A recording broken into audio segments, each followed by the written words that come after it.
light goes on.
Chamai, good morning, everyone.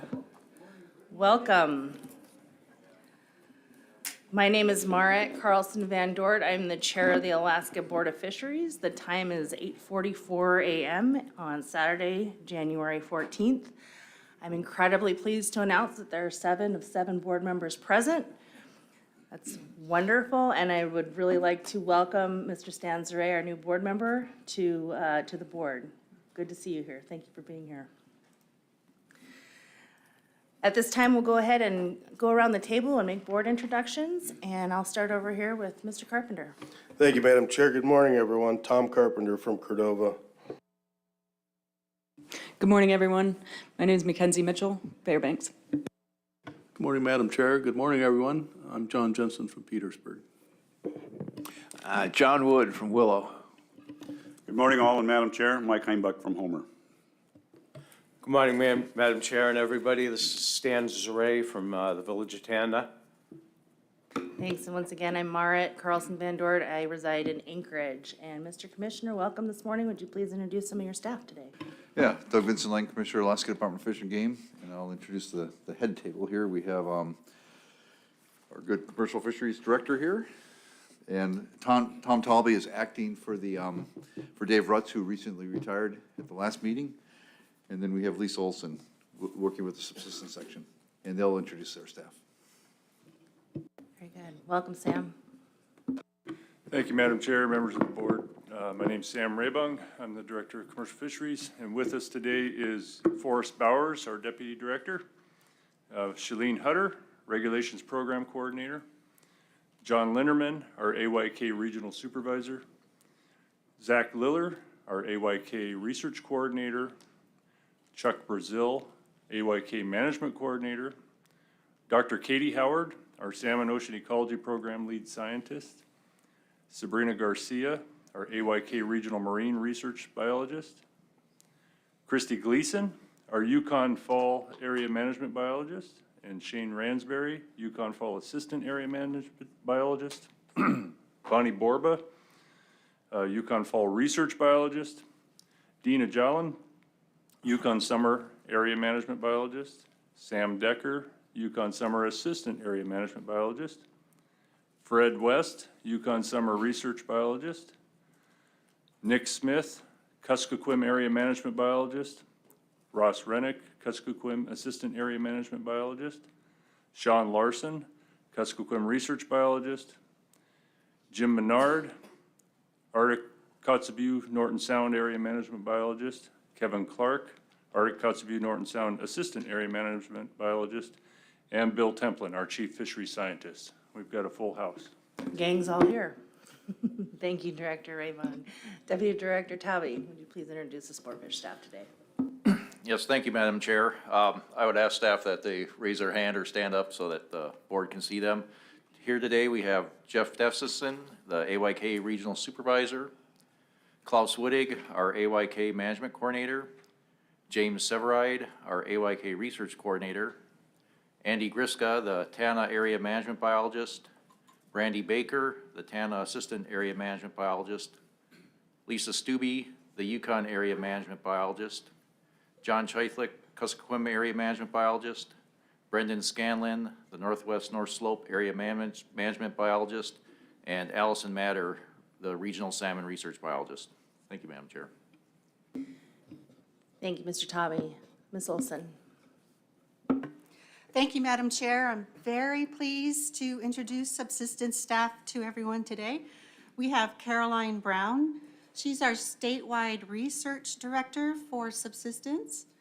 We have Alita Trainer. She's the Northern Region Program Manager for subsistence. We have Jessie Coleman. She's the lead subsistence researcher for the Yukon area. And Helen Cold. She's the lead subsistence researcher for the Arctic area.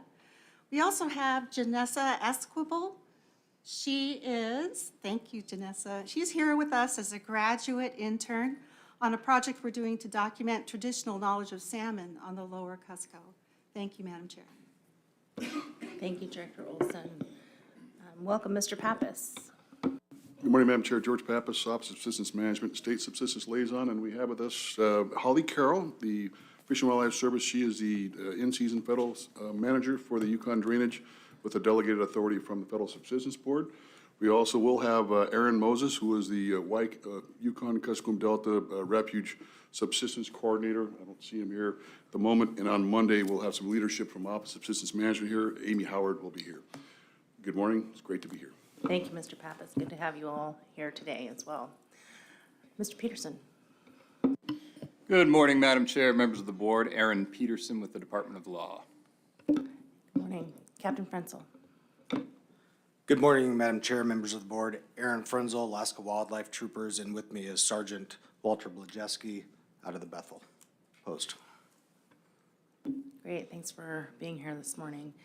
And Director Nelson, will you please introduce the board support staff? Thank you, Madam Chair.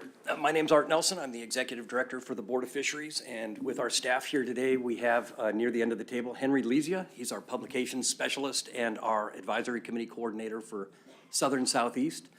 Next to him is Kyle Campbell, our Interior Region Advisory Committee Coordinator. And out in the audience there on the side is Savannah Hollingworth. She is our Western Region Advisory Committee Coordinator.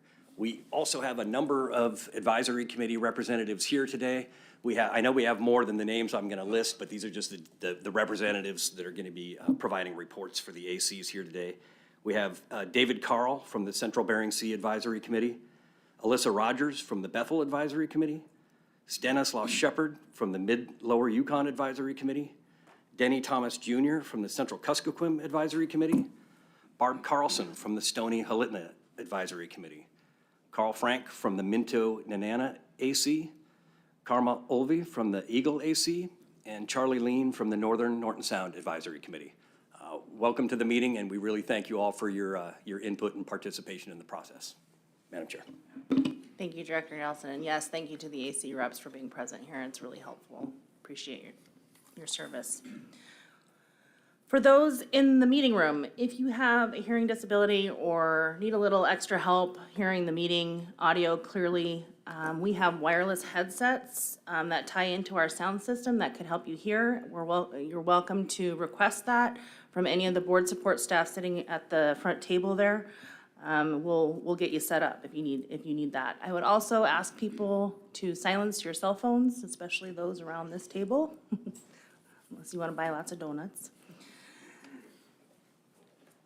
And we'll go ahead and get started with our ethics disclosures at this time, and I will take ethics disclosures in the same order that the board introduced themselves, and so I'll start to my right with Mr. Carpenter. Good morning, Mr. Carpenter. Good morning, Madam Chair. As I said, my name is Tom Carpenter. I reside in Cordova. I'm currently retired. I've divested myself completely of all businesses, including limited entry permits and IFQs. My primary income comes from investment income and personal savings managed by Merrill Lynch. I work biannually for Boswell Bay LLC, conducting oil spill recovery work and training in Prince William Sound.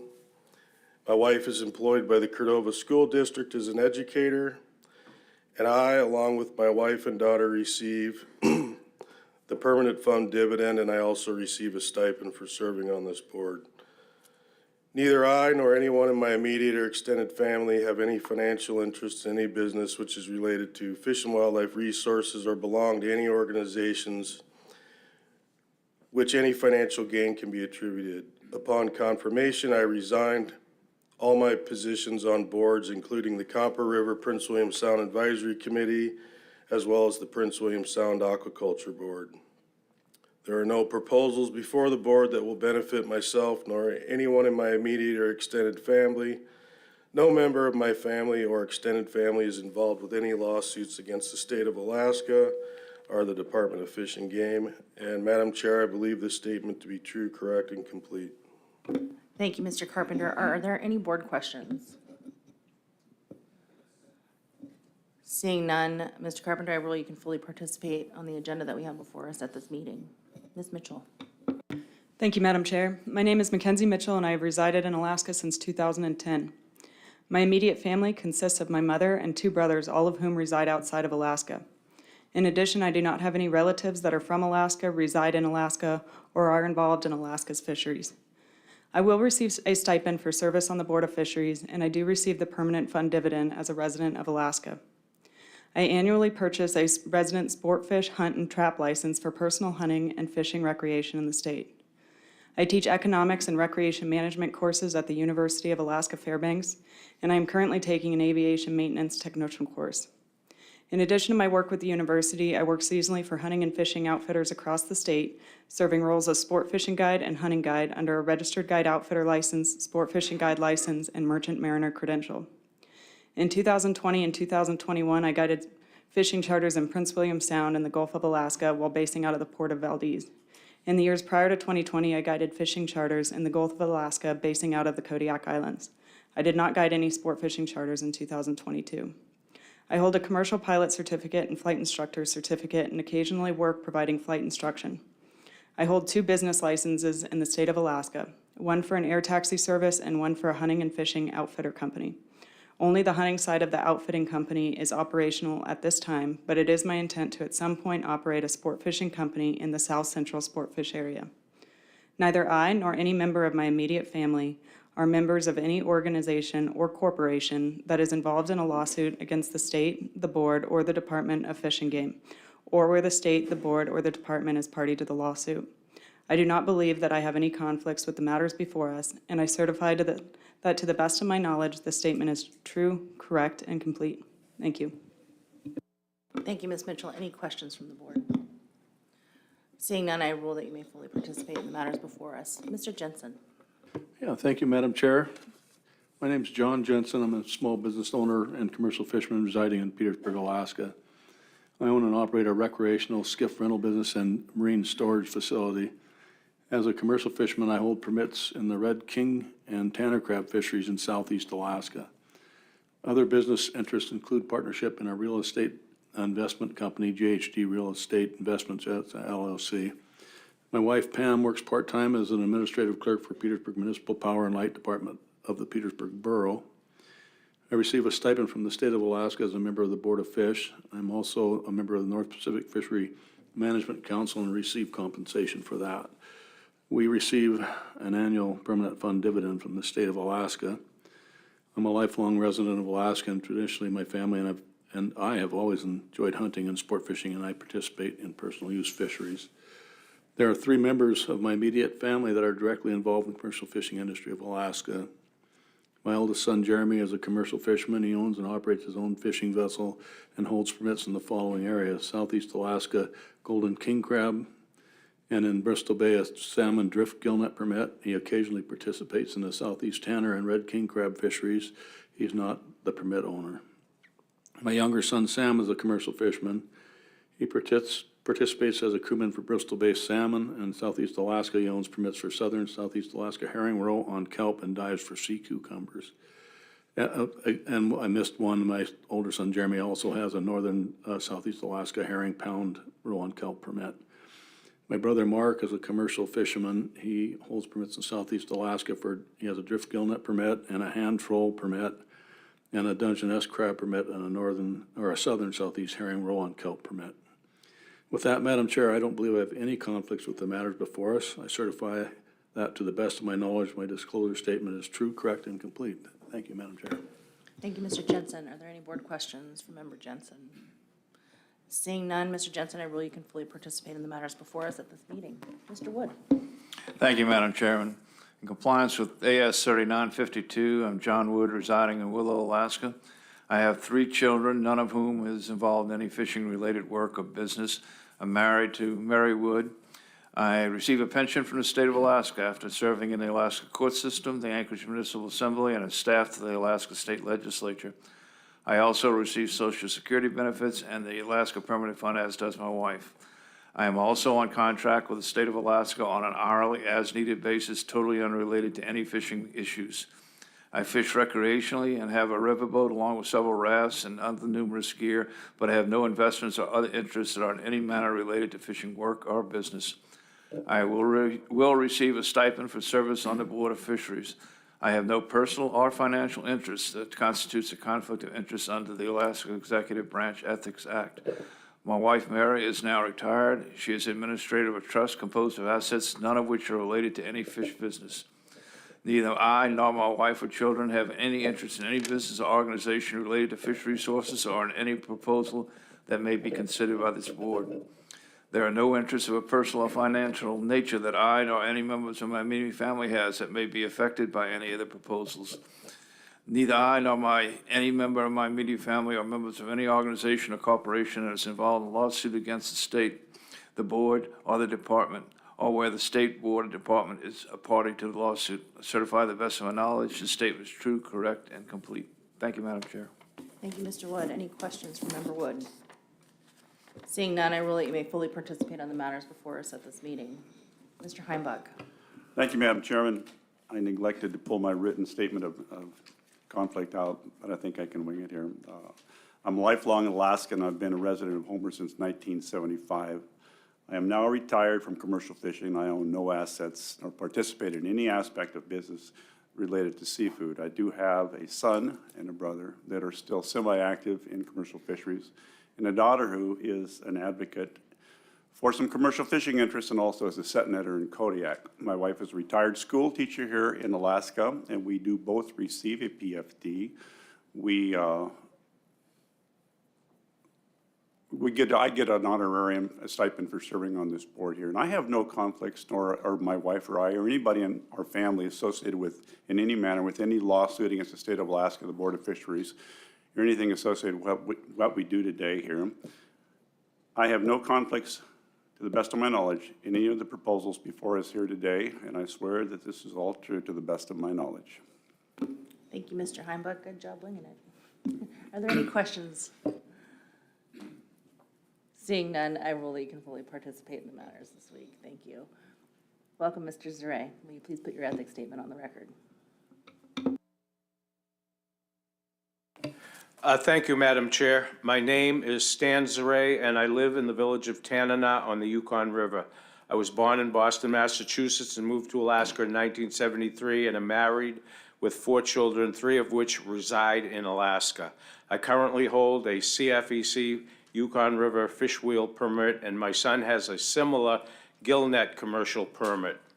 I have made most of my living over the years as a contract fisherman for research projects for the Fish and Wildlife Service and managing my own research grants obtained from the Office of Subsistence Management and the Yukon River Panel. Lesser but significant income came from my trapping, commercial fishing, and mechanic and equipment work in Dena'ina. Almost all the above has ended in the last few years with the decline in salmon stocks and collapse of the fur trade.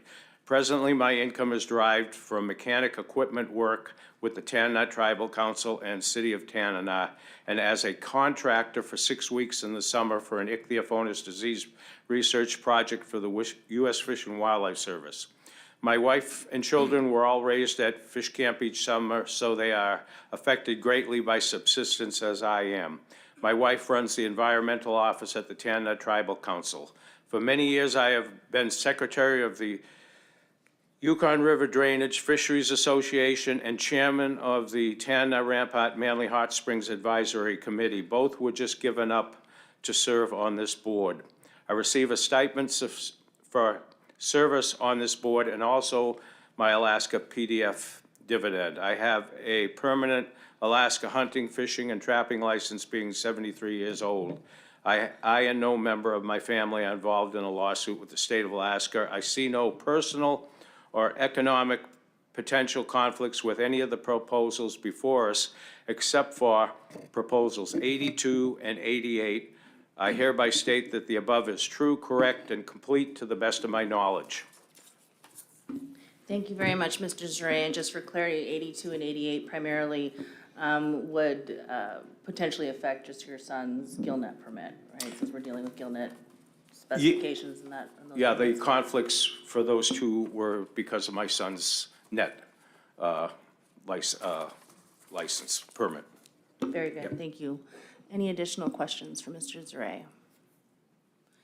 Seeing none, I rule that you can participate fully in all of the matters before the board with the exception of proposal number 82 and 88, and you will not be able to participate in committee of the whole deliberations or voting with those proposals. All right. I'll turn the gavel over to my vice chair, Mr. Jensen. Thank you, Madam Chair. Ms. Carlson Van Dort, may we have your ethics disclosure, please? Thank you, Mr. Chair. My name is Margaret Carlson Van Dort. I was born and raised in Alaska. I currently reside in Anchorage. I am also currently employed as the President and Chief Executive Officer of Far West Incorporated, which is the village corporation for Chignik Bay, formed under the Alaska Native Claims Settlement Act. I'm also a shareholder in Bristol Bay Native Corporation and in Koniag.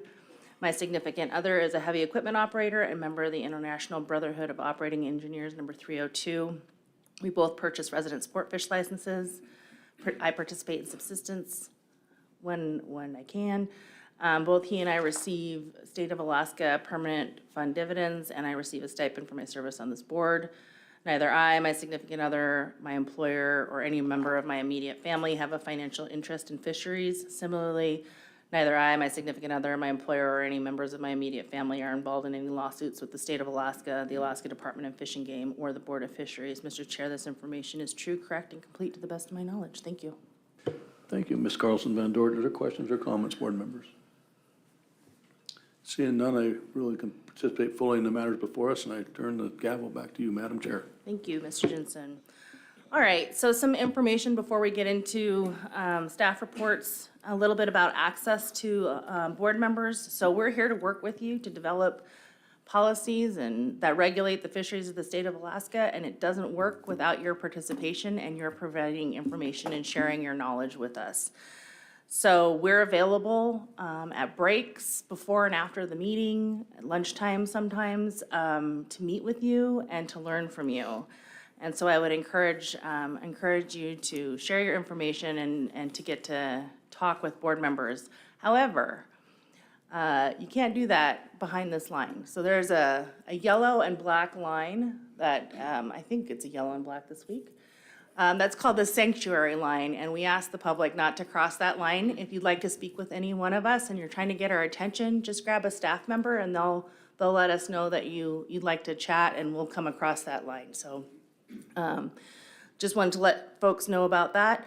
Keep in mind that we're pretty busy, but we do want to make time to talk with you and to learn about your issues. If you have process questions, we want to make sure that you have a good understanding of how this process works. And so I, as the chair, Vice Chair Jensen, or Director Nelson, are happy to answer any process questions that you might have. Just grab one of us and we'll do our best to give you the information that you require.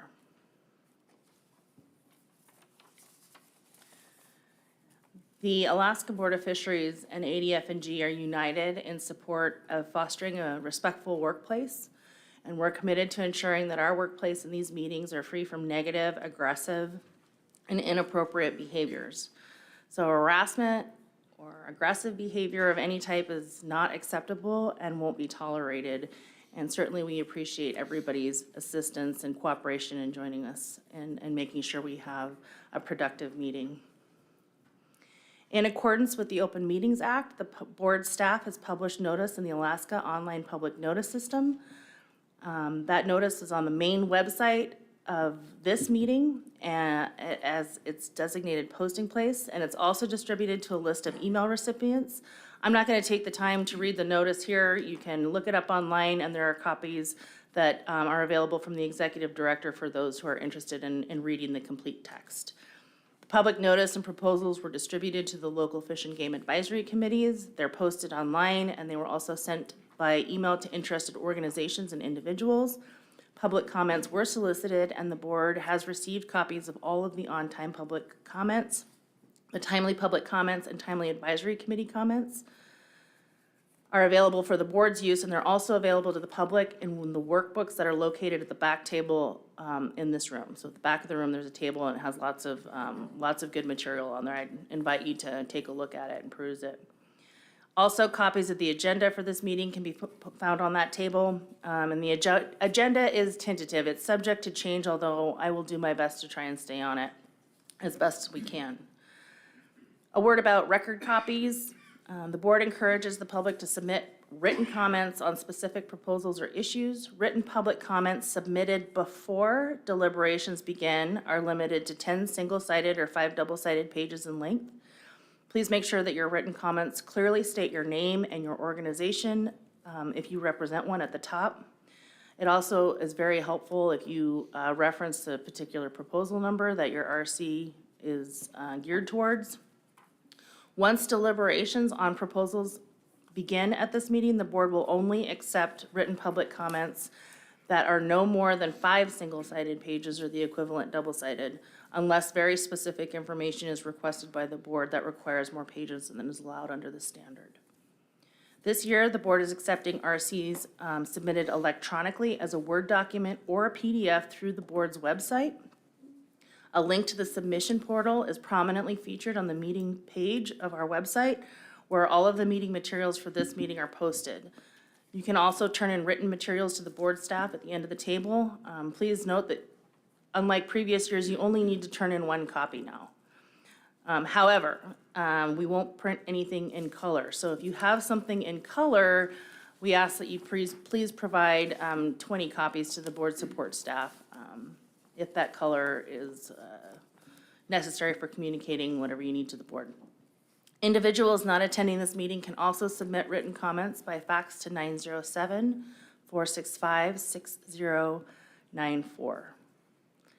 With no exception, all materials which are to be submitted to the board for its consideration must be presented to the record keeper for distribution and uploaded through our website. Please do not give documents to board members directly, as those documents will be handed back to you and the board member will request that you submit them into the record.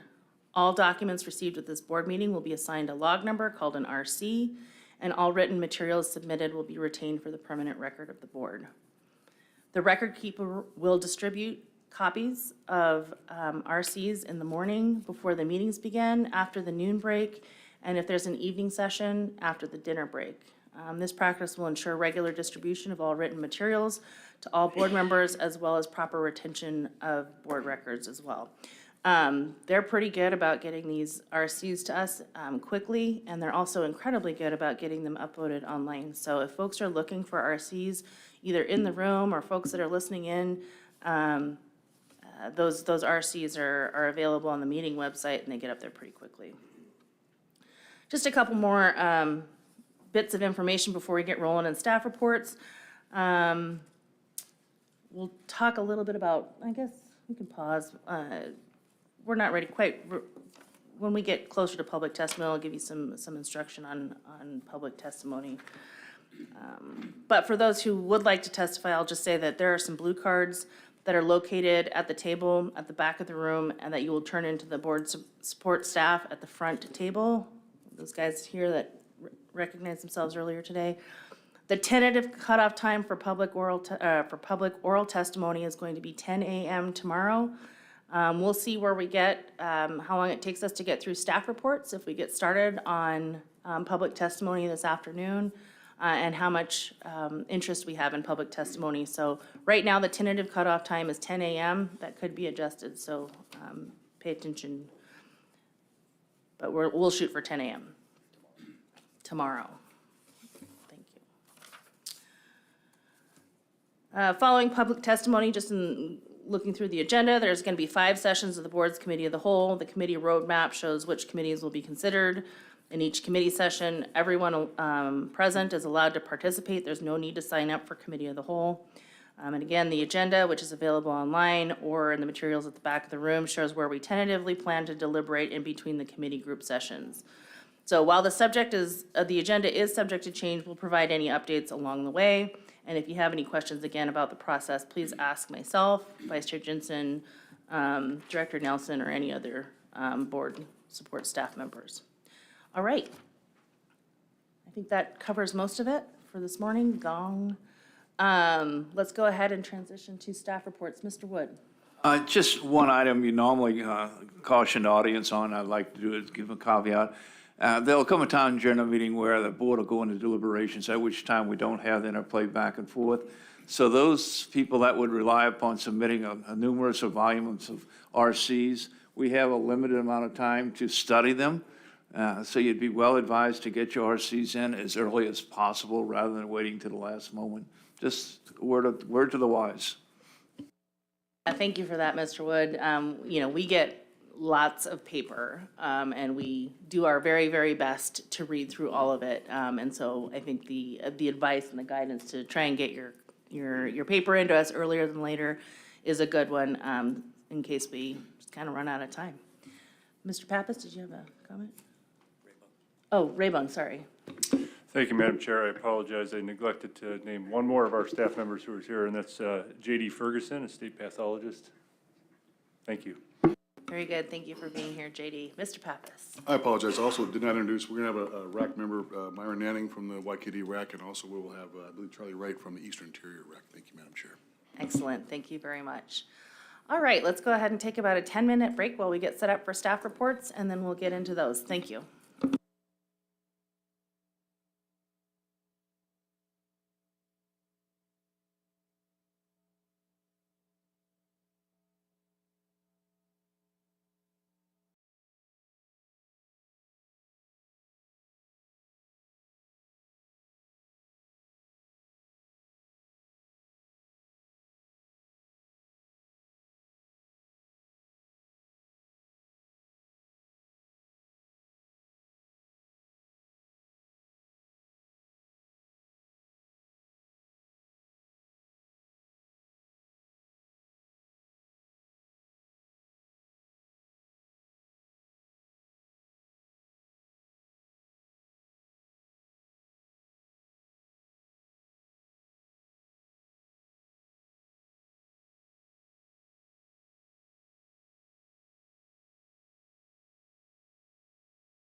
Very good, welcome back.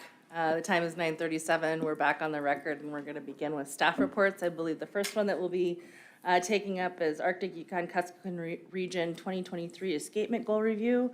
This can be found under tab 5 of RC3 in your binders. All right, take it away, gentlemen. Good morning, folks. Madam Chair, members of the board, my name is Zachary Liller, and this mic sounds incredibly loud. I'm going to move this back. How's that? Is that still working for folks? Excellent. My name is Zachary Liller. I'm the research coordinator for the Division of Commercial Fisheries for the Arctic Yukon Kuskokwim region. And with me today is James Saberade. He's the AYK research coordinator for the Division of Sportfish. James and I worked with fisheries scientists from the Division of Commercial and Sportfish and staff from the AYK region to facilitate the 2023 Escapement Goal Review for the AYK region. A detailed report is contained within RC3 tab 1, and this presentation is RC3 tab 6.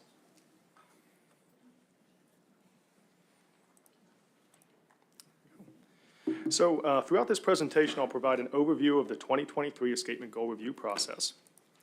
I'll first introduce two key policies which guided the review and define terms that will be used throughout the presentation. I'll then provide a brief overview of the process that we took to review and update escapement goals.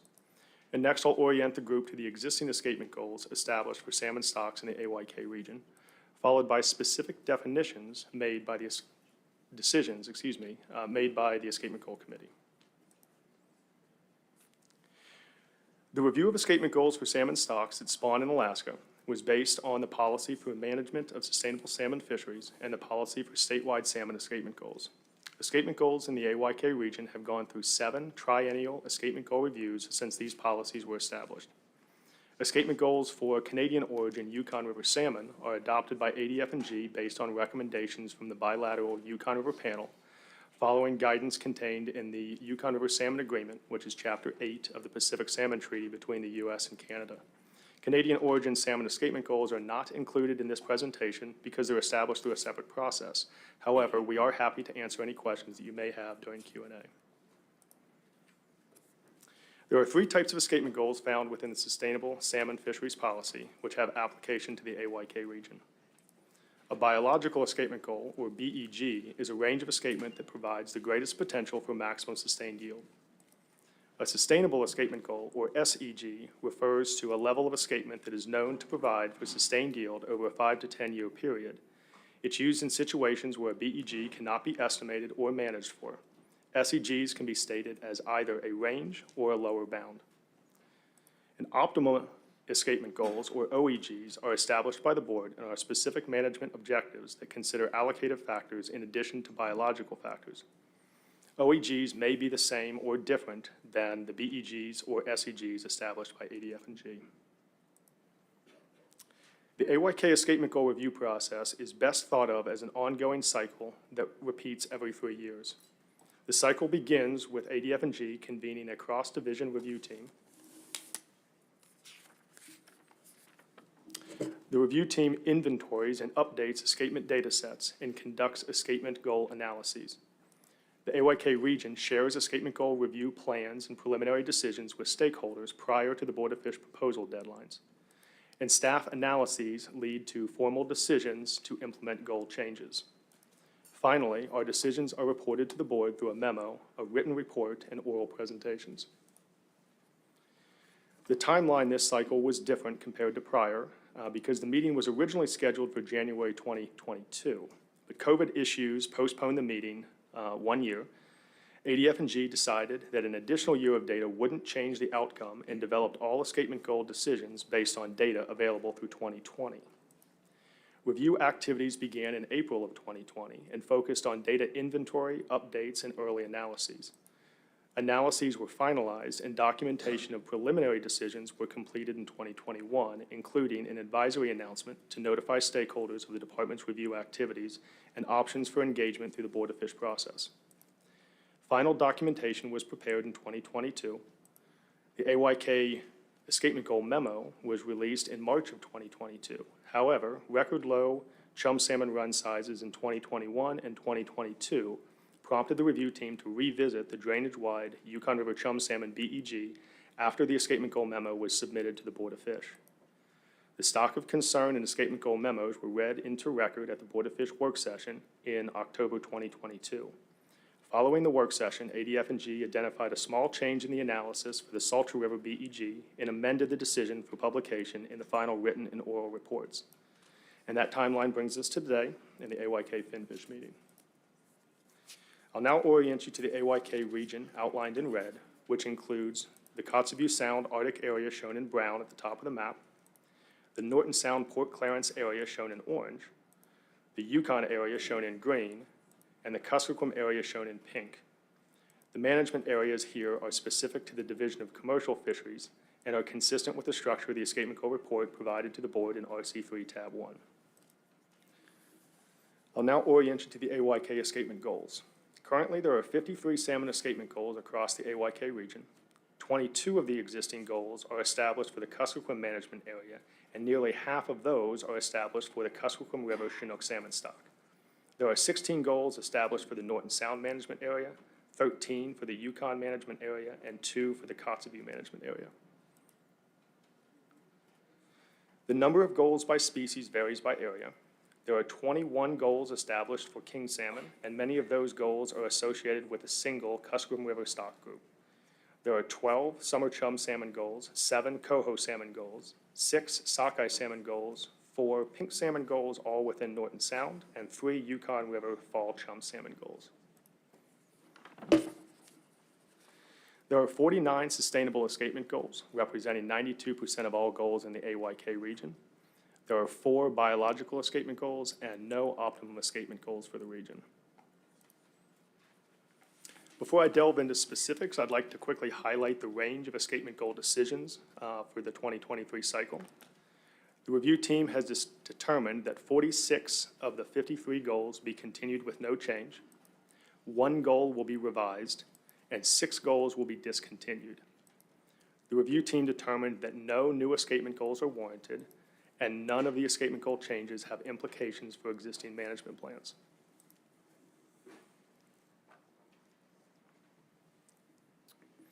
I'll now transition into discussing the specific decisions by management area, starting first with the Norton Sound, Port Clarence, and Kotzebue management areas. The review team determined that no changes were warranted to existing salmon escapement goals established for either area. This was in large part due to an extensive review and modification to escapement goals during the 2019 review cycle, and there's been no substantive changes to the fisheries or available data since that time. The review team did have detailed discussions pertaining to the Unalakleet River Chinook salmon goal and the Pilgrim River sockeye salmon goal, which I'll briefly note on the following slides. These maps highlight the location of the Unalakleet River and 2 existing Chinook salmon monitoring locations. The Unalakleet River Chinook salmon have been designated a stock of yield concern since January 2004. There currently exists a sustainable escapement goal based on historical percentiles of tower counts to the North River tributary of the Unalakleet River drainage. However, there also exists additional information from a weir operated on the main stem Unalakleet River and multi-year radiotelemetry efforts to understand the drainage-wide distribution of Chinook salmon.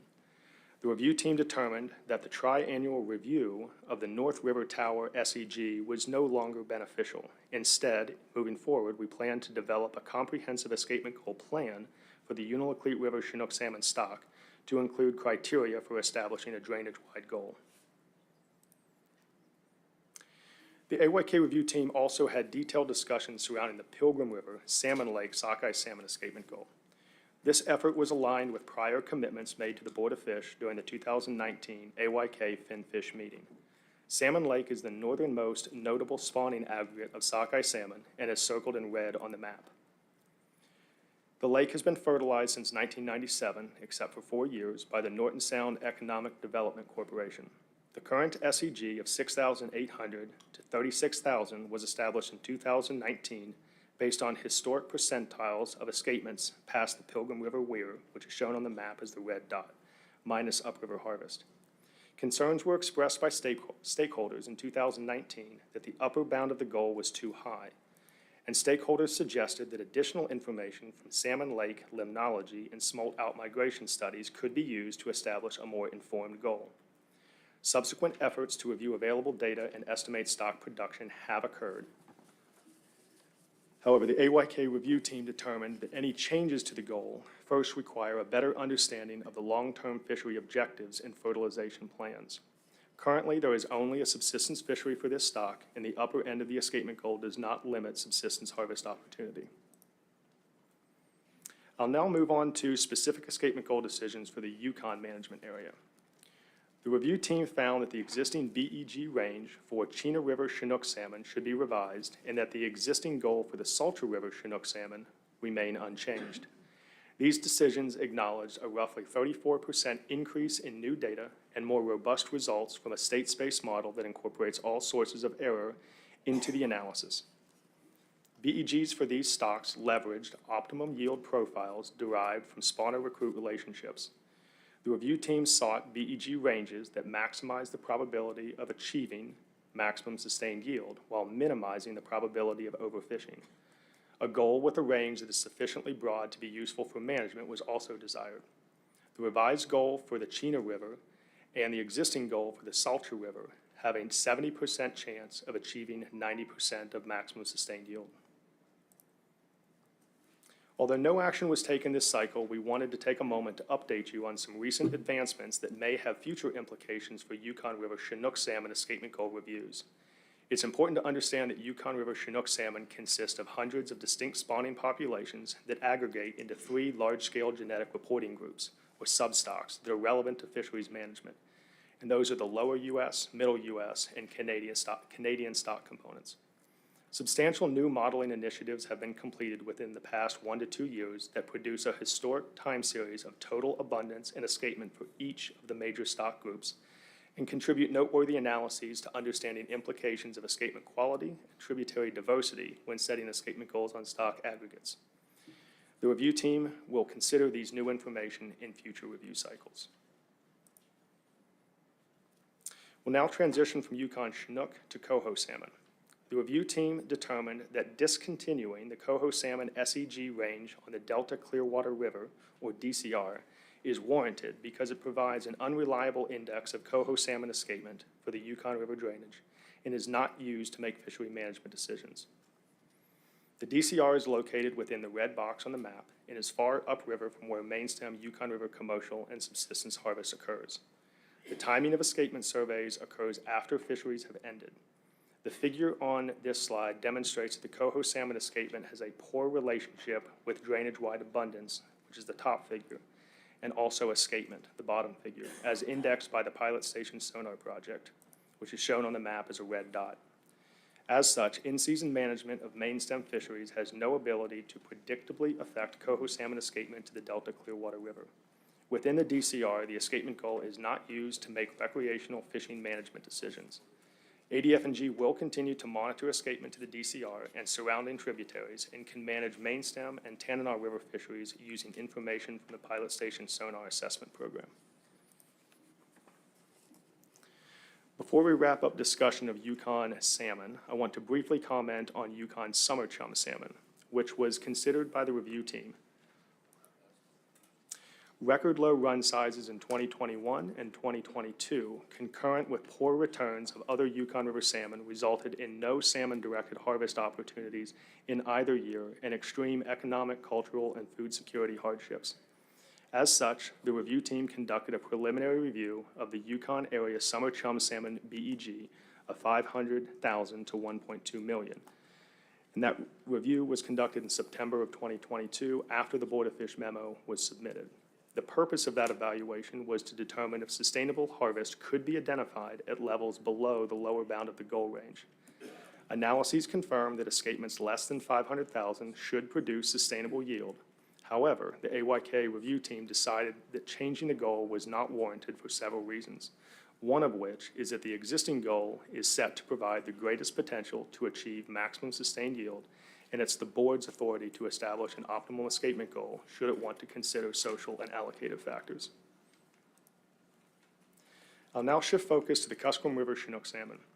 ADF&G has undertaken a multi-year effort to improve the escapement goal structure for Kuskokwim River Chinook salmon, which are managed as a single stock. Approximately 80 to 90% of the annual harvest occurs in the lower portion of the mainstem. However, there currently exists 9 separate tributary goals which were established in either 2005 or 2007 before assessment methods were available to estimate total drainage-wide escapement. In 2013, ADF&G established a drainage-wide escapement goal of 65,000 to 120,000 based on a run reconstruction and spawner recruit model. The model and escapement goal have been extensively reviewed and found to be appropriate for this stock.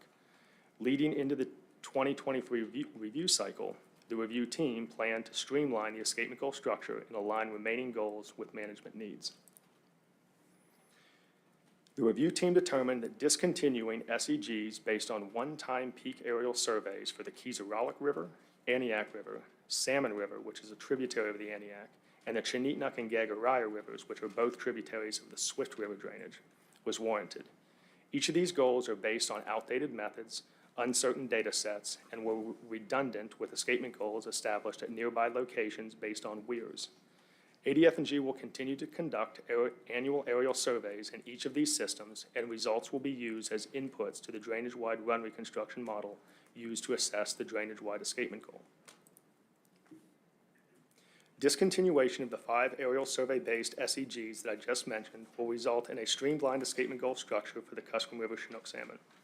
The remaining goal locations are shown on the map will include a drainage-wide goal, 3 weir-based goals, and 1 aerial survey goal. In combination, the remaining 4 tributary goals will be used to index escapement to the lower, middle, and headwater portions of the drainage and provide information to adjust management as needed to ensure adequate spatial distribution of spawners. ADF&G and our assessment partners will continue to fly aerial surveys each year within 14 tributary reaches, operate 3 to 5 weirs annually, and monitor harvest as required to update the drainage-wide run reconstruction model and assess total run, escapement, and stock productivity. In summary, ADF&G is making no changes to any escapement goals in the Norton Sound, Port Clarence, and Kotzebue management areas. We are discontinuing 1 coho salmon and revising 1 Chinook salmon goal in the Yukon management area, and we are discontinuing 5 Chinook salmon goals within the Kuskokwim River. With that, we thank you for your attention and would be happy to entertain any questions that you might have. Thank you. Board questions? Mr. Wood and then Mr. Heimbach. Thank you, Madam Chairman. If you go to slide 3, you describe the mechanism used to determine the escapement goals for the Canadian treaty. My question, I just want to put it on the record, I'm pretty certain I'm confident of the answer that's going to be given, but does the Pacific Treaty requirements supersede all other requirements of the state, including the subsistence priority? Thanks for that question. For complete interpretation, I defer to Doug Benson-Lang. Yeah, so the Pacific Salmon Treaty trumps the ability for us to set escapement objectives in the Yukon River for subsistence. We have to meet the treaty obligations to pass fish into Canada, and that takes precedence, similar to what you faced in Southeast Alaska. So, yeah, and so when we're at the board of making allocative decisions, we first must meet the requirements of escapement into the Canadian border. That's true for Yukon Chinook and Yukon Fall Run Chinook. It's not, I mean, chums. It's not true for summer chums in the Yukon. Okay. And then go to slide 13, if you would, dealing with Unalakleet. The stock of concern designation normally carries with it an action plan. Is there an action plan with this stock of concern designation? Management plans for these stocks have been established, yes. I'm sorry, I couldn't hear you. I'm sorry, management plans for this stock have been established, yes. And yet we've gone, 18 years without it reaching the level necessary to remove that stock of concern. Has there been any revisions to it the entire time, or has it remained static? I appreciate the question. As far as the history of that stock of concern designation, I'd need to check with management staff just to make sure the history is correct. But it's been a stock of yield concern since 2004. And I assume you're not changing how you go about creating a escapement goal simply because of a failure to meet the removal of the stock of concern of 2004. Yeah, that's correct. The focus of developing a comprehensive escapement goal plan for this system is to take full advantage of the improvements in assessment technology over the last couple of years and make sure that we have a robust escapement goal for the entire drainage rather than an indexed escapement goal for a single tributary within that drainage. Mr. Commissioner, and then Mr. Heimbach. Yeah, I just wanted to add one last statement. So although you have some flexibility with Yukon River summer chum, there would potentially be implications if you were to open up additional gillnet fishing for summer chum that intercepted Yukon River Chinook salmon heading north. So, past the Canadian border. So although you have some flexibility, there are also some considerations with respect to how you would provide the subsistence opportunity if it impacted Chinook salmon. And just quickly with clarifying with respect to the stock of yield concern that you were just speaking to, the process that was followed is that there was an action plan that was approved by the board that became the management plan. Is that correct? Yeah, through the chair, my apologies for a complete history of how that evolved. That was pre-me, so I need to defer to management staff. But there will be a specific presentation from the Norton Sound and Kotzebue area managers later today. I'm sure they'll be able to answer all your questions. Okay, thank you. Mr. Heimbach. Thank you, Madam Chair. I have two questions, one for the Chena River Kings and the other for the Yukon Chims. I was looking at redoing the escapement on the Chena River Chinook from 2,800 to 5,700 and bumping that up by 500 on the lower end to 3,300. And I was curious, since in-season sport fishing management for Chinook occupies a lot of people's time, is there a way to describe fairly simply how the sport fishing effort is managed on king salmon in the Chena River while you're trying to achieve that escapement goal? Through the chair, Mr. Heimbach, I'm in the research realm on that, so our management staff could probably provide more detail.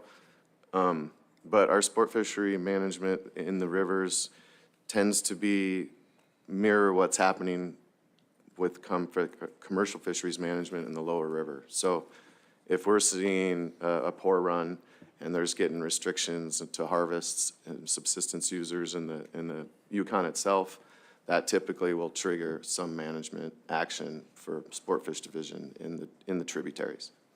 So if I understand, you're dovetailing off management regulations that are happening downriver. Through the chair, Mr. Heimbach, yes, that's a good way to put it. Yeah. The other question I had, if I can follow up, Madam Chair, was about MSY establishment on the Yukon chums. And there was some reluctance to lowering that benchmark below 500,000, even in light of the fact that you thought a sustainable return was possible with a lower bound. But I was kind of curious, if you look back over time, we had some very, very large chum escapements in that river. And it seems to me in retrospect that it's not establishing the thresholds for MSYs. It's not nearly as critical as what Mother Nature's kind of doing to us up there. It's like, okay, we can set it wherever we want, but obviously Mother Nature has some different ideas on what's possible to attain in those MSYs. I'm trying to ask a question in that. If we can't maintain MSYs with very large escapements at times, should we be looking at MSY numbers with a little bit less validity than we have? Yeah, I think I see where you're going with that, through the chair. I guess maybe the way that I look at it and the way that I describe it to some folks is that MSY is basically setting it's basically seeding the spawning grounds. It's setting a foundation upon which Mother Nature acts upon, and you can either get in good conditions, good productivity scenarios, you can get maximum yield off of that spawning investment. Whereas in other less productive scenarios, so shifts in productivity, it's still the optimal amount of fish to make it to the spawning grounds. It's just the production from those will be less. So it's kind of like, planting the seed, and then depending on what the environmental conditions are, you're either going to get a lot or a little, but it was still the right number of seeds to plant. And the productivity shifts don't usually change that spawning investment need substantially. I do think, and so from a biological escapement goal perspective and establishing goals to maximize future yield, that's a choice. That's a management choice. Now, escapements substantially larger, often towards the upper end of those goal ranges or larger, can return negative benefits with respect to future yield. Similarly, spawning escapements smaller than the lower bound are not necessarily detrimental to the stock, but they are detrimental to future yield. So it really does come down to what it is that you're trying to accomplish in setting that goal. So to the latter end of your question, if situations were to change, that maximizing long-term average yield was no longer our primary goal, then that conversation should and would lead to possibly different escapement goals. Thank you, and I understand where you're going with that too, but for me, it's very clear that those numbers, those MSY numbers, are a bright line that have immense effect on the harvesters. And yet we know there's flexibility in the underlying stock, and I know there's going to be a lot of discussion about whether or not we should be able to let people fish in the various forms that they do, and knowing they have that flexibility. And we've obviously seen that the chums in the Yukon are capable of tremendous rebound. And so, I mean, I know I'm maybe belaboring it, but I think these stocks are managed to provide for people's access. And if they lose it immediately and we don't look at other aspects of management, I think it's hard to take sometimes. But thank you. Through the chair, just a quick response. Just to assure the board, should you want to have a conversation in more detail about the productivity of the stock and the level of flexibility that might be available for establishing sustainable escapement goals, that background work has been done. We're certainly prepared to have that conversation. At this point, the decision to maintain the BEG as is basically focused on the current direction of policy to establish a BEG to maximize sustained yield. If you guys want to have a different conversation, we can certainly do that. Mr. Jensen. Thank you, Madam Chair. The question is probably more directed to the Commissioner. Are we meeting our treaty obligations, both Chinook and chum in the Yukon? No. And what are the ramifications when we don't? There's an expectation that we will adjust our management to provide fish moving into Canada to meet those obligations. Okay, I was just curious how. And there's not much more than we can do right now, given that we have Chinook fisheries closed, including subsistence, and fall chums basically closed because of subsistence. Thank you. And then a follow-up question for staff. Just curious, is there a number of Chinook systems up the Yukon? Do you have a number of how many different rivers and creeks and stuff support Chinook? Yeah, through the chair, there was an excellent paper put together by Randy Brown and some colleagues from Fish and Wildlife Service and some other agencies that attempted to inventory all of the large and small spawning populations throughout the Yukon. There's well over 200 distinct spawning locations grouped differently based on relative abundance. If the board's interested, we could track that paper down and make it available. Yeah, I'd like to see that if you could track it down easily. I had another question, I forgot what it is. Thank you. Mr. Wood. Madam Chair, I'd like to follow up on the Commissioner's response, if I could. Yes, we've closed all the fisheries on the river, but are there not fish being intercepted, Area M, for instance, that would be coming in and fulfill that escapement goal if that fishery were to be adjusted?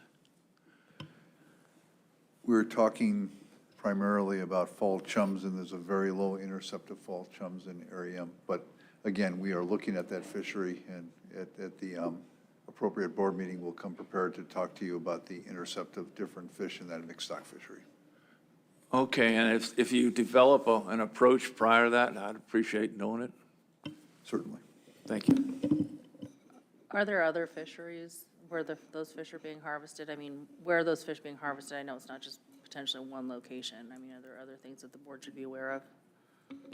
Well, they're harvested up and down the coast in the Norton Sound area and a variety of other fisheries. And I know last year, we basically closed some of those fisheries in the Norton Sound area because they intercepted fish moving up into the Yukon. They were considered treaty fisheries. So that was a controversial decision to restrict those fisheries when we haven't in the past. But we're taking steps necessary that we see prudent to try to meet our treaty obligations and pass fish into Canada. The other part of this is we also have obligations to try to figure out what's going on with Chinook and fall chum. And we have you'll hear at this meeting through a research report that you'll get a lot of research that's going on to try to figure out the root causes of why we're not meeting those obligations. Thank you. Ms. Mitchell? Thank you. I have a question kind of to follow up with that, Commissioner, and that's whether or not a stock of concern designation would prompt management changes outside of the AYK region. For which stock? Chinook and chum? It probably would not matter very much in terms of how we meet our treaty obligations for Chinook salmon and for fall chum. I think it's up to you whether you would like to do that for summer chum and whether or not it meets the requirement of the Sustainable Salmon Plan for summer chum to provide that as a stock of concern. Mr. Jensen? Thank you. I remembered my question. This is for staff. Is there genetic identification of all 200 Chinook systems in the Yukon, or do you have just, I know there's a bunch that have been identified. I just curious on how many out of the 200 are identified to specific systems. Yeah, through the chair, thanks for that question. We do not, the Yukon River genetic baseline is a combination of two pieces. A critical piece is on-the-ground tissue collections from known spawning populations.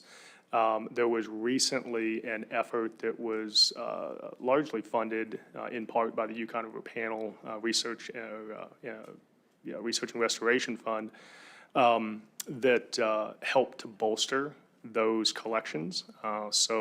We actually worked very closely with Canada Department of Fisheries and Oceans to combine tissue collections from as many locations that we had them, as well as backfill key locations that were not covered.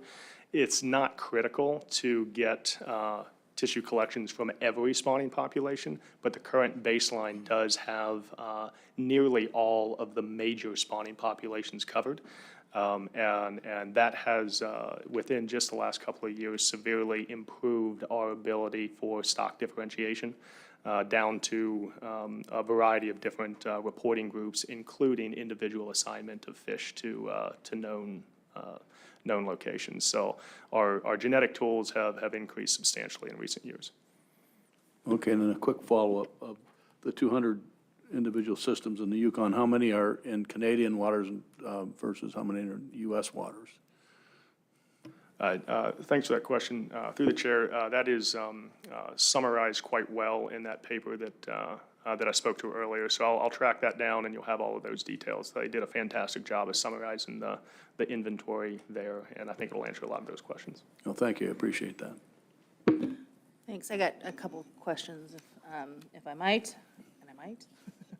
On page 15, the department is proposing to revise the BEG for the Chena River goal due to a decrease in production, and that's to raise that goal. And I would like to hear the sort of the management and the biological rationale for doing so, please.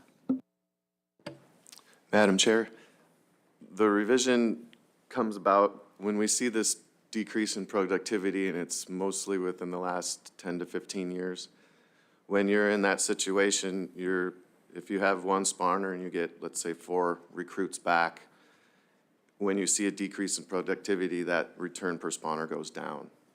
So when we have that, we see that decrease, in order for us to get the number of fish back to try and have a high probability of our yields, we have to get more fish on the spawning grounds because the recruits per spawner has gone down. Thank you. Makes sense to me. Mr. Heimbach. One follow-up question, if I may, and I don't know if this is for the commissioner or who it's for, but on determination of what we need to pass through our boundaries into Canada. Do we have good enough science to know from the biomass that's entering the river at any particular stage along the Yukon to know what the potential escapements of the Canadian-bound portion is at anywhere along, or how is that determined? Yeah, through the chair, thanks for that question. Currently, we have the ability lower in the river. We have a sonar, main stem sonar located near Pilot Station, which is approximately 150 miles inland. That sonar project estimates the daily and cumulative abundance of Chinook salmon of all stocks passing that sonar location, in addition to other salmon and non-salmon species. But we also have a very intensive genetic mixed stock analysis program associated with that sonar. So every fish that's caught in a test fishery, we collect a tissue sample and we determine whether or not, what proportion of the fish passing the sonar are different stock components. And so that's how relative, as the season progresses, and then towards the end of the season, when we have a fairly comprehensive understanding of how many Canadian Yukon Chinook salmon past Pilot Station. Now, we don't have the ability we don't have the assessment programs to do that moving upriver currently. So right now, it comes from the Pilot Station sonar and genetic components. So if I understand you correctly, it's the proportional analysis that leads to the numbers going up. These are not hardline numbers regardless of what the situation is. It is a proportional analysis based on genetic information applied to the sonar counts. We do, however, just to add to my previous response, post-season, so at the end of the year, we have the ability to ground truth that with data from further upriver. So there is also a sonar that operates near the U.S.-Canada border, near the community of Eagle. That sonar is incredibly accurate for estimating Chinook salmon abundance, and we can take that number of fish and add to it the harvest downriver of Canadian origin fish in U.S. fisheries. The sum of those should align very closely with what we see from Pilot Station, and when it doesn't, it gives us some information about what might be happening to fish along the way. But those are the two sources of information that we have about total run for Canadian fish. So if I could add, so we start the season and we have test net fishing going on at the 3 different mouths of the river. So we have a first indication of what our run strength is of Chinook salmon coming into the river. We don't have genetic information out of those test net fisheries, but it gives us an indication of whether or not we have any run strength. Then we hit Pilot Station, which is a mixed stock of both U.S. and Canadian origin fish, and we start counting fish there. And we know the relative proportion of Canadian origin fish that we're passing by that sonar. So we adjust our management, hopefully with the idea that we're passing enough fish past Pilot Station and the upriver fisheries that we are conducting to meet our escapement objective, which is measured at the Eagle River sonar. The last several years, we've been passing sufficient fish at the Pilot Station, but not making the escapement objectives at Eagle, which is indicating to us that we're having either Canadian origin fish are dropping out of the system. So we're looking at ichthyophonus as an issue, disease, whether that's causing it, illegal harvest, a whole wide different range of issues could be causing that. But the primary objective, the primary tool we have for management in season to ensure that we're managing fisheries is our Pilot River sonar that's verified by genetics. And then at the end of the season, we determine whether or not we meet our treaty obligations by what we're passing at Eagle. Mr. Wood.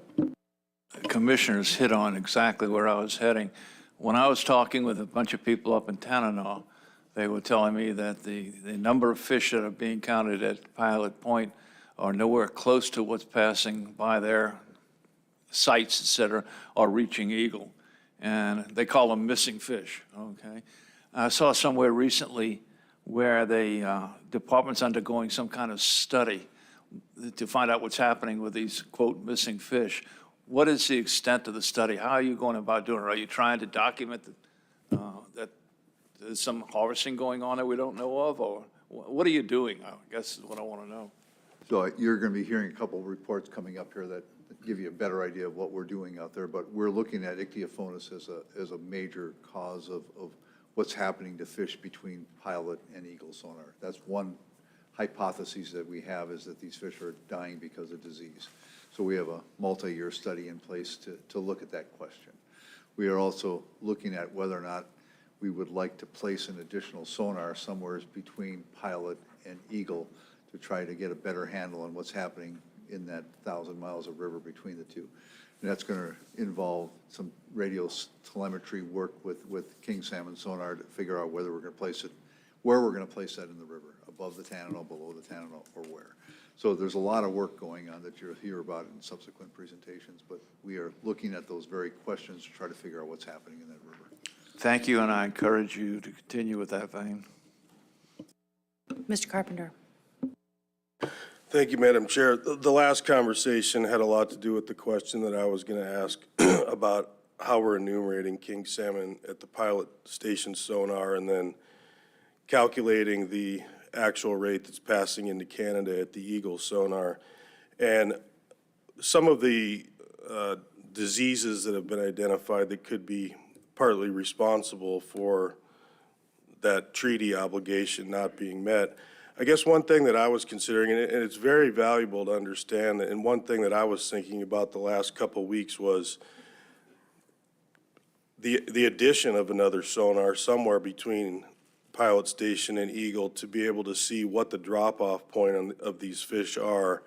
But has there been any work done in regards to fish in the lower river around pilot station and the fitness level of those fish outside some of the diseases that have been identified, and then also maybe some fitness work somewhere closer to the Canadian border to see if there's something in regards to fitness that might be causing this? Yeah, thanks for that. Maybe pinging off of the, through the chair. Thanks for the question. Kind of building off of the commissioner's comment, there's a couple of presentations coming up here very shortly that I think over the course of the presentations will answer a lot of these questions about the breadth of research and the depth of the collaborations that we're going into right now to address these questions. The short answer, though, not to steal the thunder from those presenters, is that that there is work being done. There is some relative health screening work that's being done with fish in the marine environment. That includes fitness, diet, general health, those types of things. Some of that work has been extended into the lower Yukon, looking at overall condition. We're looking at the quality of the eggs, whether the eggs are have the proper nutrition to actually feed, fry and generate, healthy offspring. And we are continuing this ichthyophonus project that the commissioner mentioned is focused on key sampling locations along the entire main stem to the Canadian border. So a lot of that will get summarized here over the next couple hours. Thanks. I have a question, or rather on slide 18, I think you went through it pretty quick, but could you just quickly sort of recap the notes that you had for this slide? Could you repeat what you had read into the record? Like, yeah, absolutely. So Please. through the chair, slide 18 is back on the screen, and let me pull up the notes that I read just to make sure that I use the same words.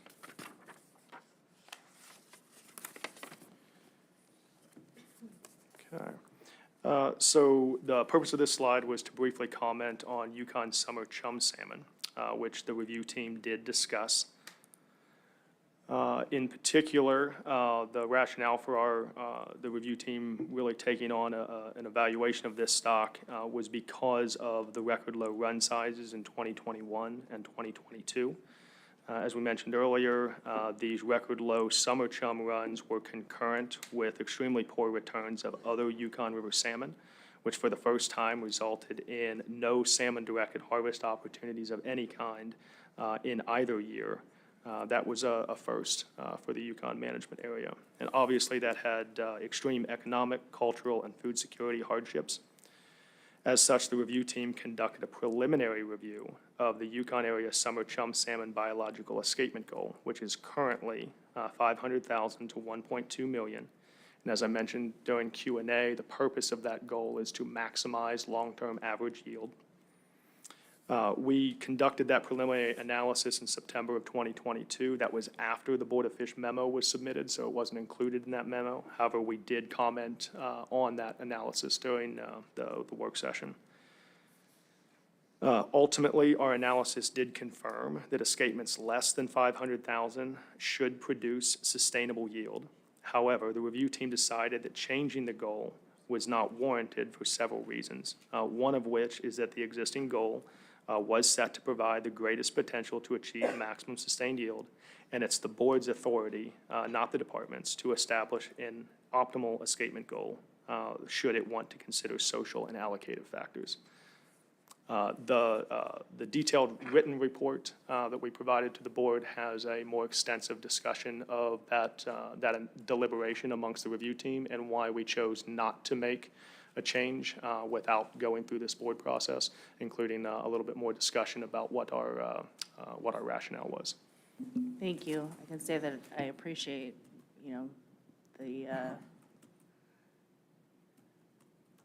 the department's recognition of the board's involvement and how that could be important on this topic. The department review team, the review team, is that strictly departmental? Do you have any members of the public that participate in that review team? Madam Chair, the review team is department staff. It's fisheries scientists, biometricians, regional research coordinators, and the area management and research biologists from the Yukon that contributed to that review. Thank you. And then if I might, I'd like to shift to Kuskokwim king salmon. And I noticed that here, I'm always concerned when we are looking at doing away with escapement goals or discontinuing that monitoring and whatever. Can you please just define for me what a peak aerial SAG is? How is that different, and how do you use that? Sure. So the SEG, it's just our acronym for Sustainable Escapement Goal, and a peak, one-time peak aerial survey. So this is an assessment technique that uses either fixed-wing airplane or helicopter. In the Kuskokwim, it's almost exclusively fixed-wing airplane. A pilot and an observer, a trained observer, fly a standardized portion of the tributary during what we hope is the peak of the spawning escapement and optimal viewing conditions to count live and dead Chinook salmon. It's the sum of the live and dead counts that contribute to the index count. And the way in which that data were used to establish escapement goals in these particular systems is that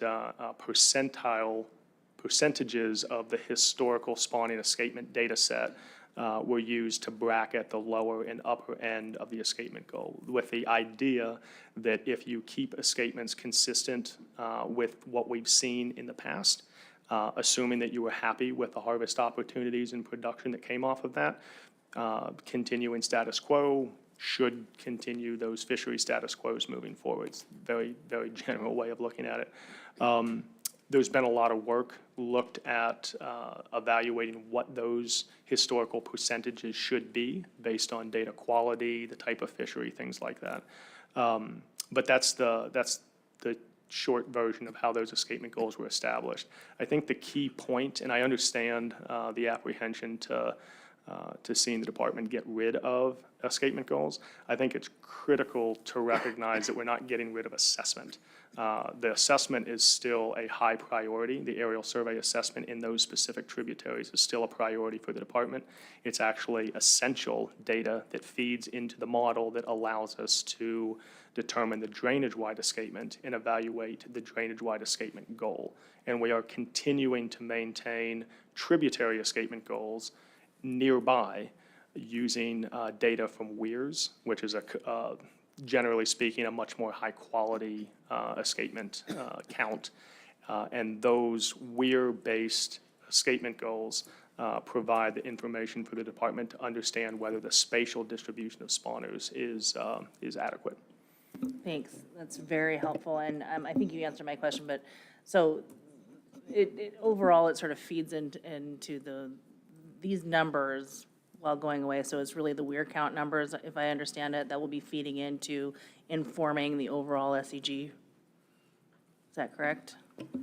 The overall SEG for the entire Kuskokwim River drainage is based on data from a variety of weirs, which will continue to operate, and 14 aerial surveys, which include the 5 that we are discontinuing the goal. So we will continue to operate the weirs, and we will continue to fly all of the aerial surveys. So the data coming into the overall model is not changing in any way.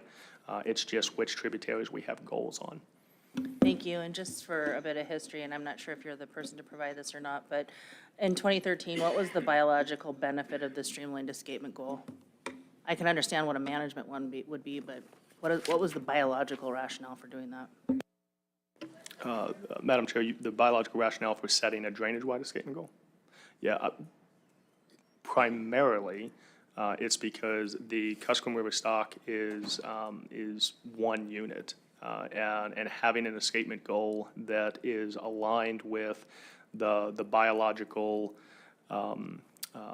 productivity dynamics just makes sense. And having an escapement goal that is aligned at the proper scale that fisheries occur is also makes the tool more useful for management. So genetically, they're the same. Genetically, that there is some genetic structure within the Kuskokwim, but it is not like systems like the Yukon where there's these very distinct groups. There is some genetic differentiation from the remote headwaters and middle and lower tributaries in the Kuskokwim, but generally speaking, it is genetically very close and managed as one entire unit. Thank you. Commissioner.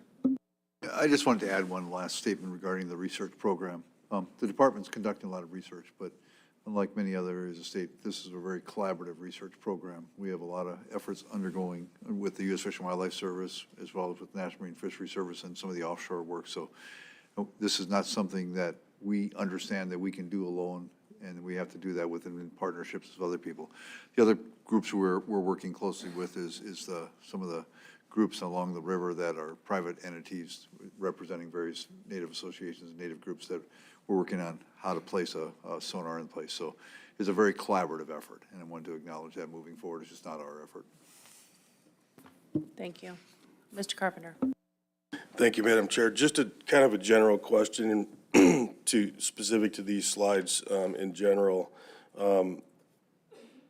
And if you're not the person to answer the question, if it's going to be answered later, then you can just tell me that. That's fine. But specifically, when the review process takes place, have you looked recently, or have they looked 5-10 years ago at the fecundity rates either in the Canadian spawning areas or the upper reaches of the Yukon drainages specifically?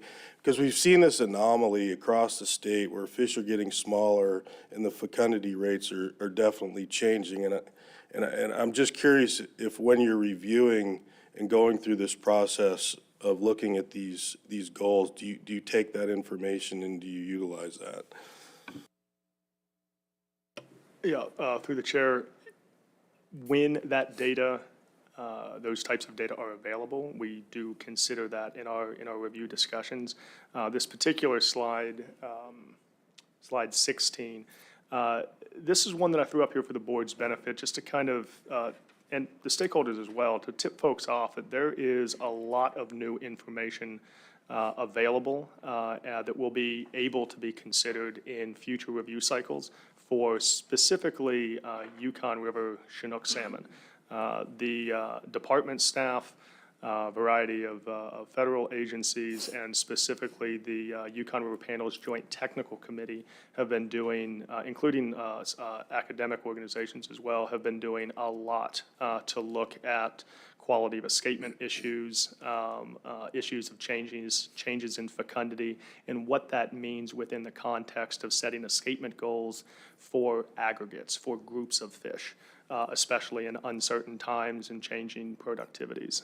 So a lot of this stuff from a science and from an agency review perspective is kind of hot off the presses. A lot of this stuff was published and made available to the agency and through the agency towards the end of the review and kind of after a lot of the decisions were made. So it's going to take some time to weed through it and think about what it actually means, but it's absolutely part of the discussion. All right. Yes, sir. Madam Chair, another thing that Zach sort of touched on there is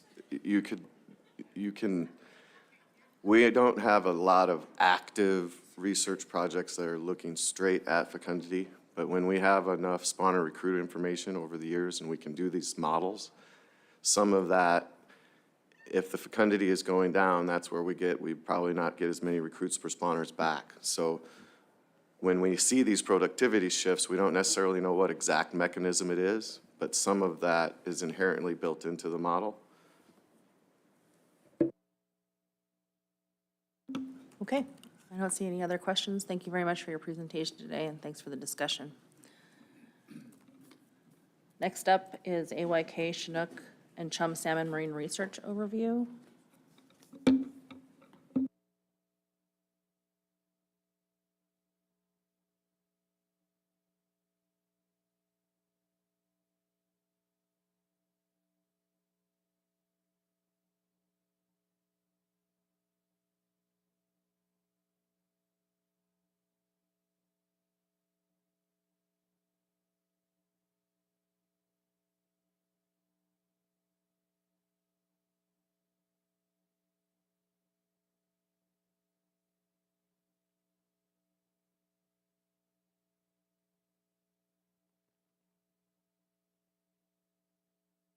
Please begin when you're ready.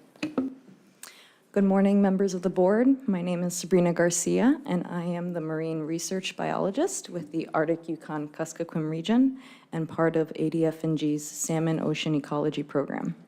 Before getting started, I'd like to introduce my co-author and statewide fisheries scientist, Dr. Katie Howard, who is also the lead of the Salmon Ocean Ecology Program. Today, I'm going to talk about what marine research projects have taught us about AYK, Chinook, and Chum salmon, and touch on future research projects. Many of the projects I will talk about are the results of collaborations with federal, non-governmental, international, and university entities. These collaborations are integral to the success of the department's marine research goals. Before diving into the research, it helps to start with an understanding of the marine migration patterns for AYK, Chinook, and Chum salmon. During their first summer at sea, what we call the juvenile life stage, salmon are in the nearshore habitats of the northern Bering Sea for Yukon and Norton Sound stocks, and the southern Bering Sea for Kuskokwim and Bristol Bay stocks. Western Alaska Chinook salmon generally stay in the Bering Sea throughout the marine life over the next 2 to 4 years. They migrate between the central Bering Sea basin in the summer and the southeastern Bering Sea in the winter. Western Alaska chum salmon migrate seasonally between the Gulf of Alaska and the North Pacific Ocean and the southeastern Bering Sea during the 3 to 4 years they remain in the ocean. To date, marine research on Western Alaska Chinook and chum salmon has focused on Yukon River stocks. The focus on Yukon River stocks is the result of the large amount of data collected in river, along with 20 years of marine research survey data that has allowed us to learn a lot about Yukon River Chinook salmon dynamics. Recently, we have started to piece together similar information for chum salmon, as I will show on the next slides. To provide some perspective of Yukon River salmon stock status relative to history, this figure shows Yukon River Chinook salmon abundance in blue and chum salmon abundance in green from 1981 to 2022. I'd like to focus on the patterns of the trends rather than the specific abundance numbers, but just be aware that the scale of abundance is different between Chinook and chum salmon stocks. While historical abundances for both Yukon Chinook and chum salmon have varied, recent patterns have been unlike anything we've seen before.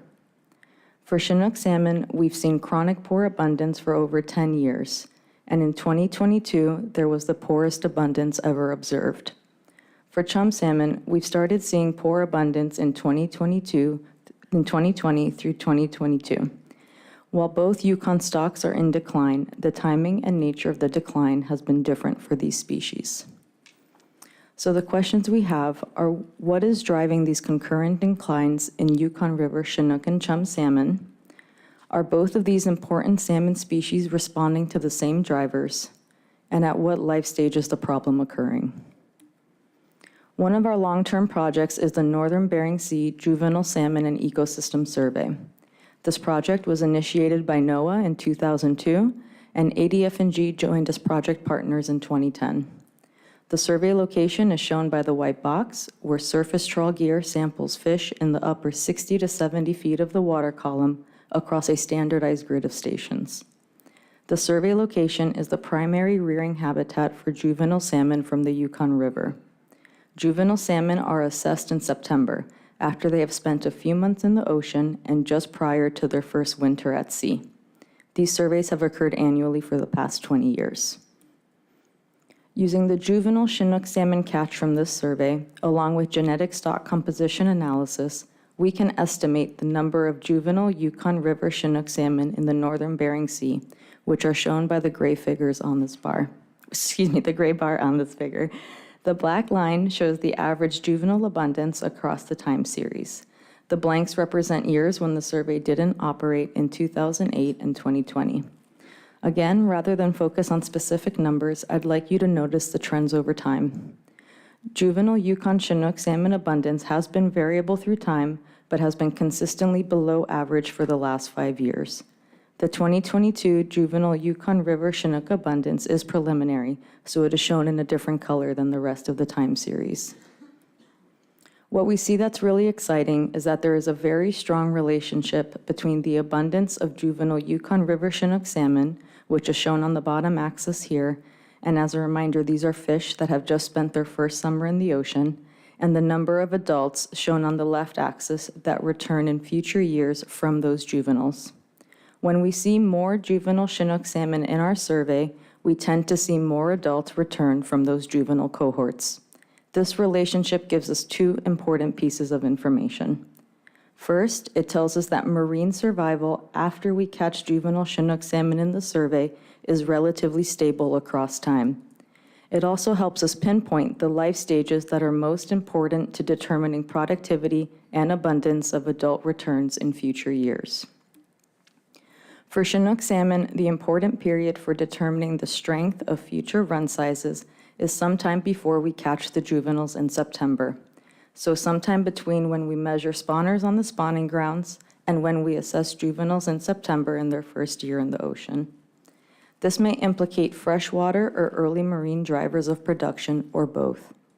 This means that later drivers of mortality, whether that be competition, predation, bycatch, or other factors, are not substantially changing future run sizes. And because of the strong relationship between juvenile and adult returns, we have a good understanding of how large the run size will be over the next 3 years. If marine survival after the juvenile stage was not stable, we would not be able to predict adult returns from juvenile abundance. On this figure, the gray bars show the Yukon River Chinook run abundance in each year, and the black dotted line and whiskers indicate our juvenile-based forecasted run sizes for these years. As you can see, the juvenile-based forecast does a pretty good job of predicting run size in most years, but we did not anticipate the record low run size that came back in 2022. We can also use information from the marine surveys to better understand Western Alaska chum salmon populations. This figure shows an index of abundance for juvenile chum salmon caught during the Northern Bering Sea survey. This abundance figure is not stock specific, so it includes juvenile chum salmon from Norton Sound, Yukon, and Kuskokwim rivers. The gray bars show the average abundance index for that year, and the black line is the average index across the time series. You can see that this juvenile chum salmon index has been variable through time, with years of relatively high abundance preceded by years of low abundance and vice versa. There were no surveys in 2008 and 2020, which is why those are blank. Though we saw record high juvenile chum salmon abundance in 2018, 2019, and 2021, the 2022 juvenile chum salmon abundance was well below average. We are currently developing juvenile-based models for chum like we have just shown for Chinook. Even though forecasting models are not yet available for chum salmon using juvenile abundance information, survey data teach us about the ecology and behavior of these fish, providing important insight to what may be responsible for the sudden and dramatic declines in chum salmon abundance seen from 2020 through 2022. The chum salmon that should have returned in recent poor years were juveniles in 2016 through 2019. A major multi-year marine heat wave in the Bering Sea started in 2016 and lasted through 2019. On this map, the red colors are showing anomalously warm sea surface temperatures that built over time in 2019. Like the blob in the Gulf of Alaska, this Bering Sea marine heat wave was unprecedented in scale, magnitude, and duration. These two marine heat wave events in the Gulf of Alaska and the Bering Sea overlapped in timing. As I mentioned at the beginning of the talk, Yukon River chum salmon use the Bering Sea, Gulf of Alaska, and North Pacific Ocean for their marine life. So juvenile chum salmon that first entered the Bering Sea in 2016 and would later return as adults in 2020 were faced with marine heat wave conditions in both of their marine habitats. During these marine heat wave years, we saw more juvenile chum salmon with empty stomachs, chum salmon with extremely low energy storage, and they ate different things. In non-marine heat wave years, juvenile chum salmon typically consume a variety of prey items like fish, gelatinous prey, and zooplankton. In marine heat wave years, juvenile chum salmon tend to eat higher proportions of gelatinous prey like jellyfish that do not offer much caloric value. This was especially true in 2016 and 2019, where 60% of juvenile chum salmon diets were composed of gelatinous prey. We think that while juvenile Yukon River Chinook salmon are continuing to have stable later marine survival, juvenile chum salmon are experiencing higher later marine mortality due to marine heat wave conditions. These fish are simply running on empty because they are not attaining the energy stores they need in their first summer at sea to help them survive their first winter and subsequent years at sea. Thanks to these marine surveys, we now know that when sea surface temperatures increase, we see changes in several aspects of salmon ecology and in the Bering Sea ecosystem. For example, in warmer years, we see higher proportions of salmon and non-salmon species from the southern Bering Sea migrating into the northern Bering Sea. This includes juvenile Chinook salmon stocks from Kuskokwim River and juvenile sockeye from Bristol Bay, but also includes species like walleye pollock and cod. We also see changes in the prey items eaten by salmon. For Chinook, we tend to see more sand lance in warmer years and capelin in cooler years. For chum salmon, we tend to see lower proportions of high-quality zooplankton in warm years. While we see shifts to different prey species in juvenile Chinook salmon in warm years, they are still primarily feeding on higher quality prey like fish and larval crab, but chum salmon appear to shift to species that are poorer quality food. For both Chinook and chum salmon, we see a higher proportion of empty stomachs as temperatures increase.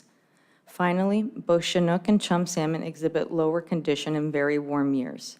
However, chum salmon condition declines faster in warmer temperature than Chinook condition does. While this presentation has focused on data collected during the juvenile life stage, high sea salmon surveys, particularly those that sample in the winter, like the International Year of the Salmon surveys in the Gulf of Alaska and North Pacific, provide information on Pacific salmon ecology during later marine life stages that can be combined with juvenile salmon data to examine how salmon condition changes across their life history. The department is collaborating on a project to analyze immature chum salmon samples collected during the IYS survey to look at distribution, genetics, diet, and condition during the winter, and also to assess for competition between and among species. Genetic analysis will be used to focus these analyses on AYK chum salmon. This work is ongoing, but will be integral to understanding the factors that influence chum salmon condition and may allow us to anticipate future changes to marine survival. So now we've seen the variety of information marine research can provide. we need a program that can tackle other important subsistence stocks. This summer, we will be restarting a marine research survey in the southern Bering Sea that will focus on Kuskokwim and Bristol Bay stocks of salmon. This survey is modeled after the Northern Bering Sea survey that I just presented on and aims to understand the juvenile distribution, abundance, diet, and condition of salmon in the Southern Bering Sea.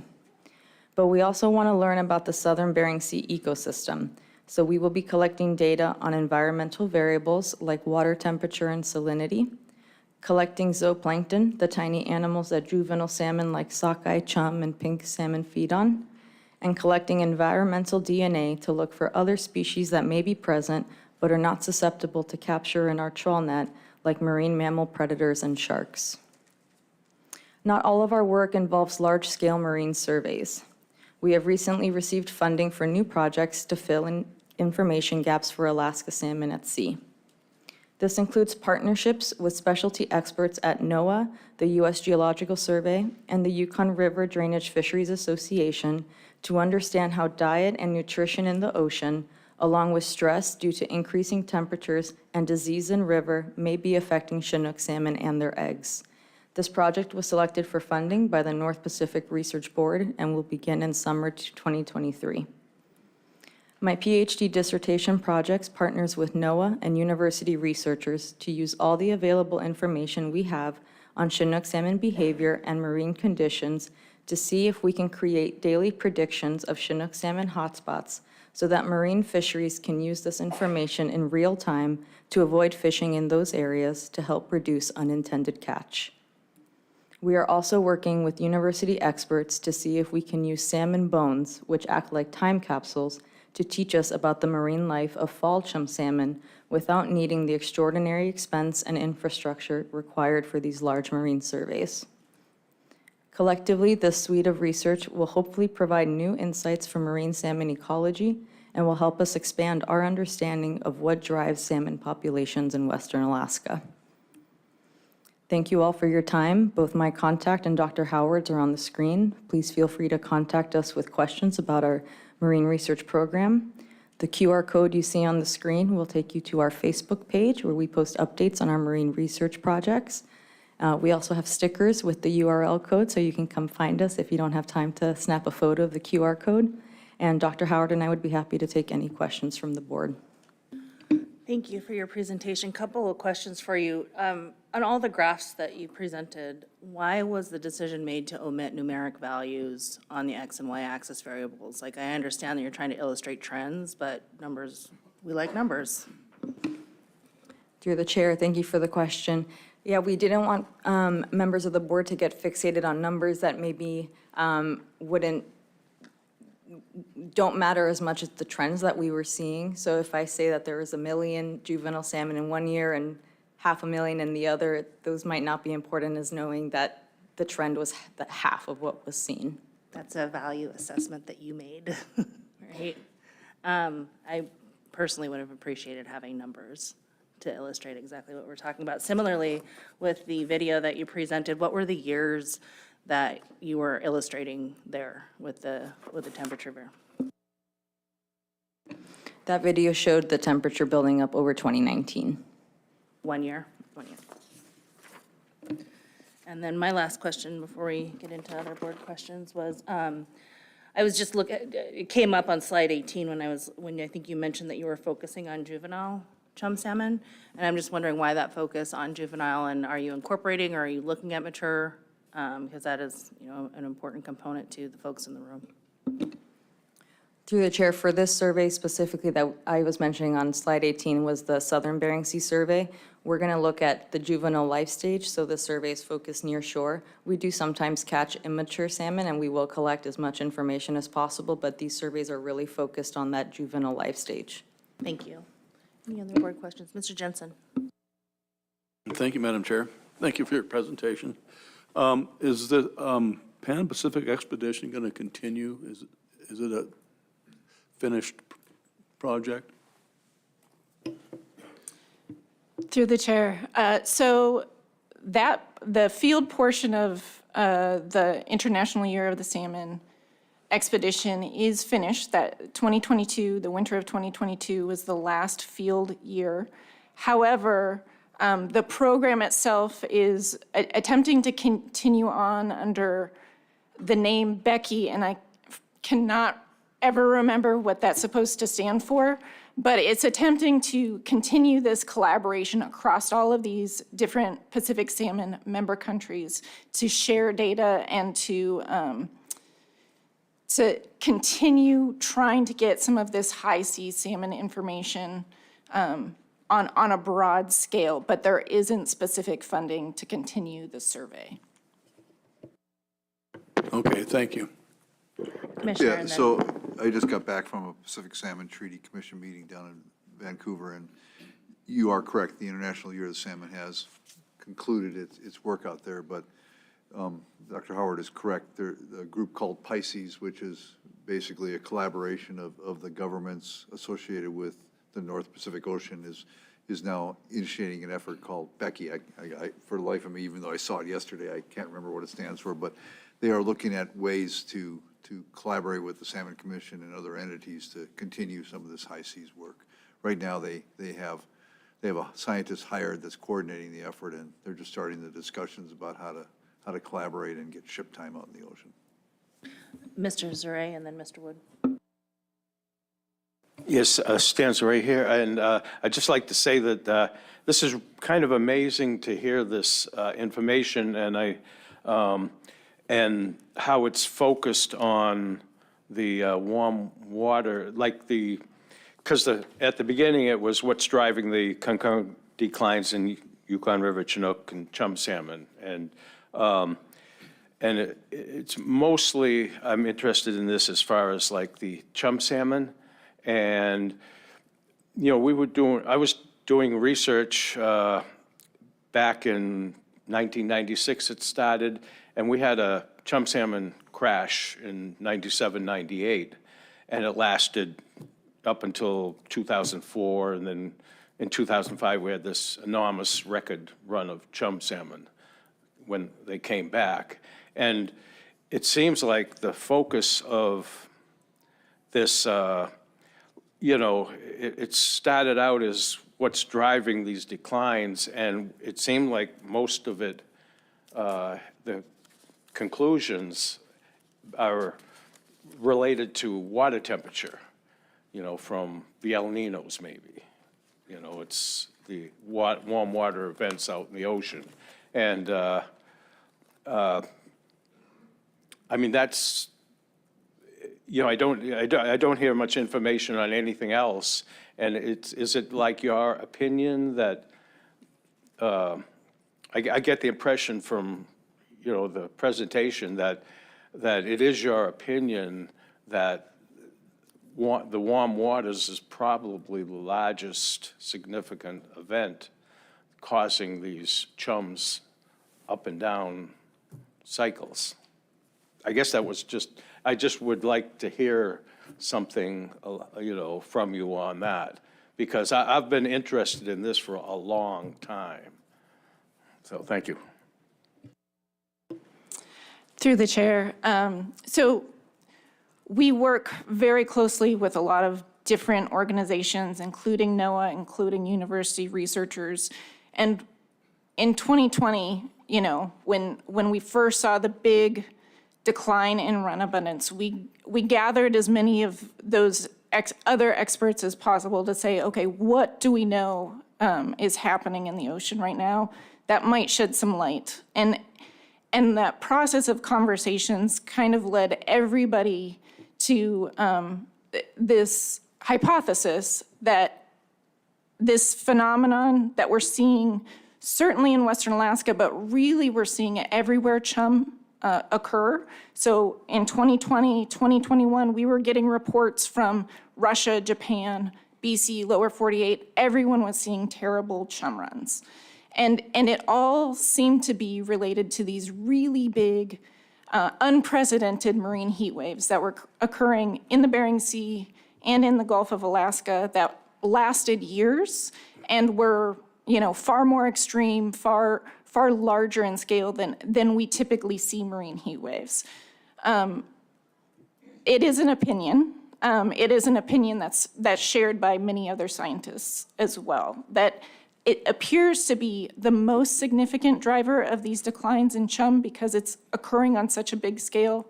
That doesn't mean that other factors can't have impacts as well. They're just probably not as the primary drivers of this particular decline that we've seen over the past 3 run years. Quick question, and then we'll get to Mr. Wood. Have you done, and I'm going to guess probably yes, amongst this team or that you've worked with, I mean, have you looked back at previous chum crashes and see if there's any correlation to marine temperature? Madam Chair, the previous chum crash for Western Alaska was pretty centered around Western Alaska specifically. It didn't have this really broad scale. That chum crash, the leading hypothesis for what may have been related to that chum crash had to do with coccolithophore blooms in the Bering Sea and that affecting the ability for chum to feed and be successful in their early marine survival. There hasn't, since those stocks have rebounded after that point, there wasn't a lot of follow-up research. So there was limited information to try to tackle that particular crash. Thank you. Mr. Wood. Thank you. It does his 76-year-old brain cells some good to hear that the staff also can't tell me what the acronyms stand for. But going to slide 12, when you went through your presentation, you went through development through a time frame, and it was only because the chair asked you what time frame was involved here that I knew it was 2019. So while you were presenting it, I was trying to figure out what years that covered, and only to find out it's only 1 year. Why do we not have similar type of presentation for those other years that we have the data to see if this is a repeating pattern over time, or whether this is an isolated incident of the blob, real big scientific term, coming to rest with us? Why don't we have that additional data? Through the chair, from these Northern Bering Sea surveys, we do collect sea surface temperatures at all the stations that we sample, so we do have that data available.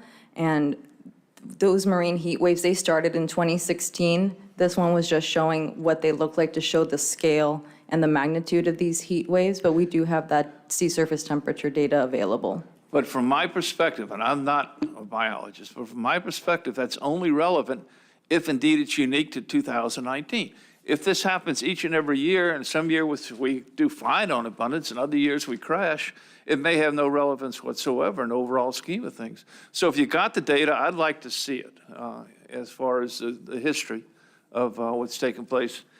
And then the last question I have, 2 questions actually. When are the results that you referenced on the slide 19 going to be available for the board to review on these new studies that you're undertaking?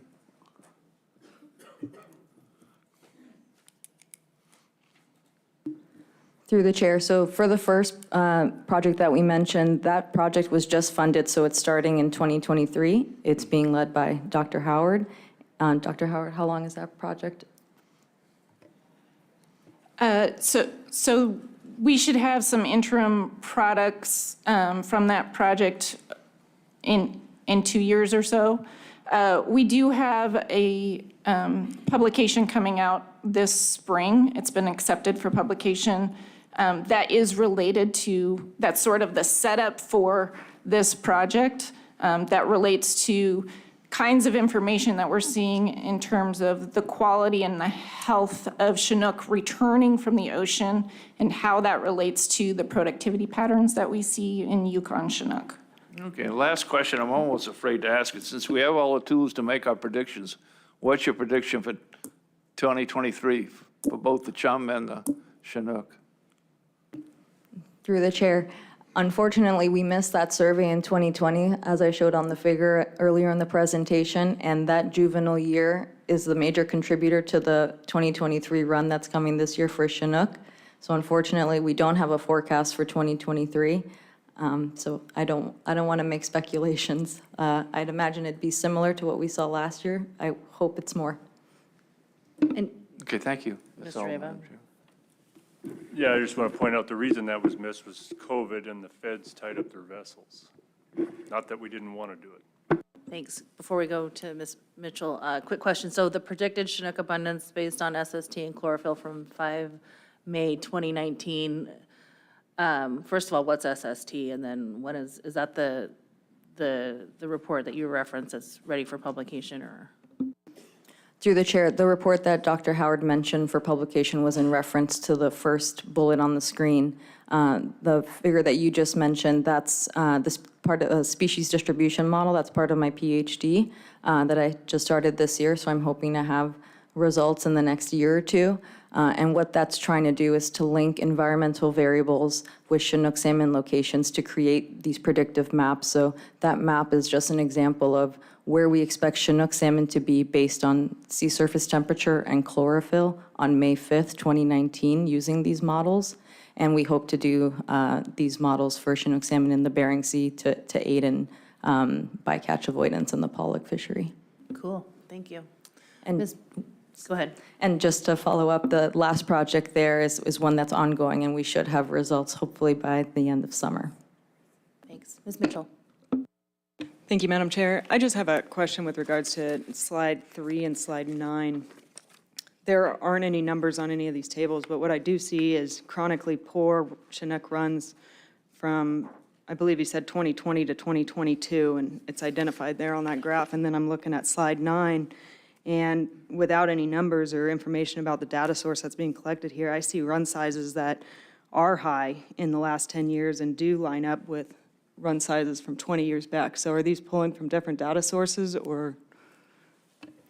Through the chair, the figure on slide 3 was from 1981 to 2022, and the figure on slide 9 is from 2002 to 2022. And this figure over here is showing total Yukon Chinook run size, so harvest plus escapement for those years.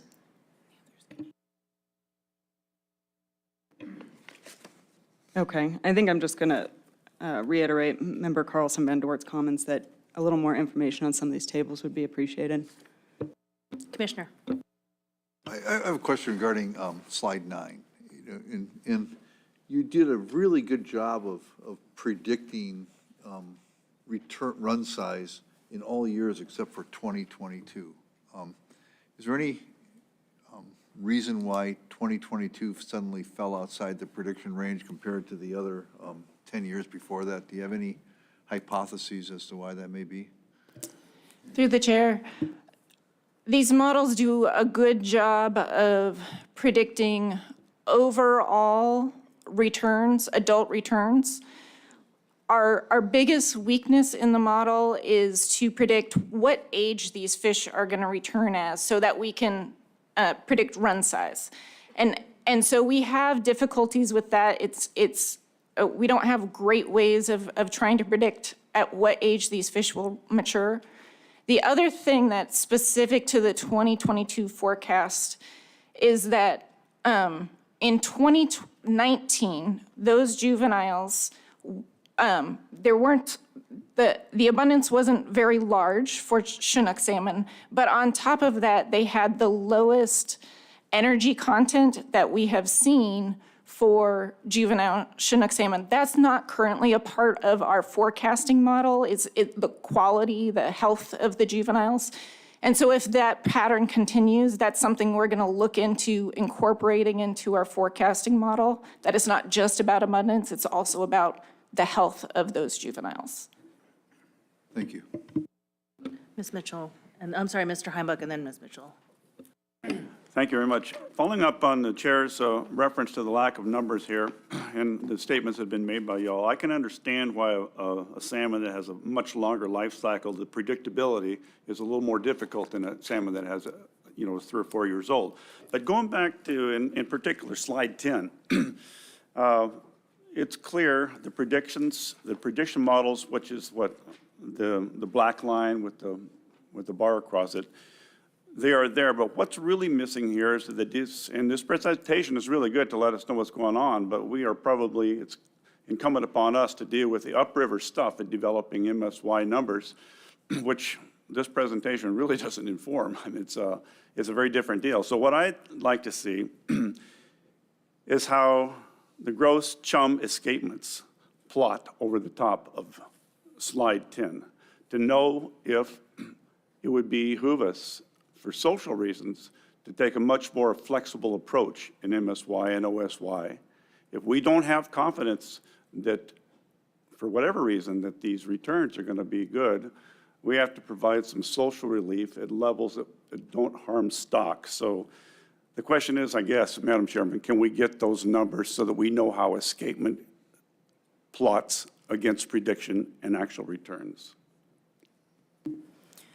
Through the chair, I do want to point out that this figure that you're referencing, it's actually the juvenile chum salmon abundance.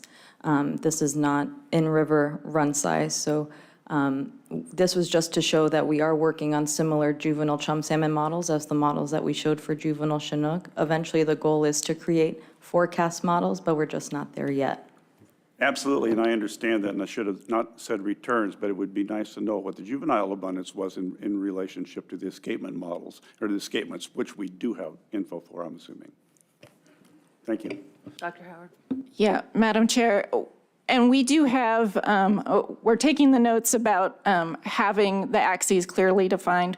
We do have some publications we can share where we provide exactly that kind of information, where you can see how the escapements align with the productivity of juveniles, so the number of juveniles that are produced per spawner. We have that for Chinook salmon. We're still developing those models for chum salmon. And so we can provide you the documents for Chinook salmon that would have all of that information. Thank you. Ms. Mitchell? Thank you. Question for slide 7. Data point plots stop at 2017. I realize there's probably a COVID year that omits some data, but where are the rest of them? Through the chair, so these years are juvenile years, not the return years. So it's going to take a few years, 3 to 4 years after the juvenile year before those fish return to the river.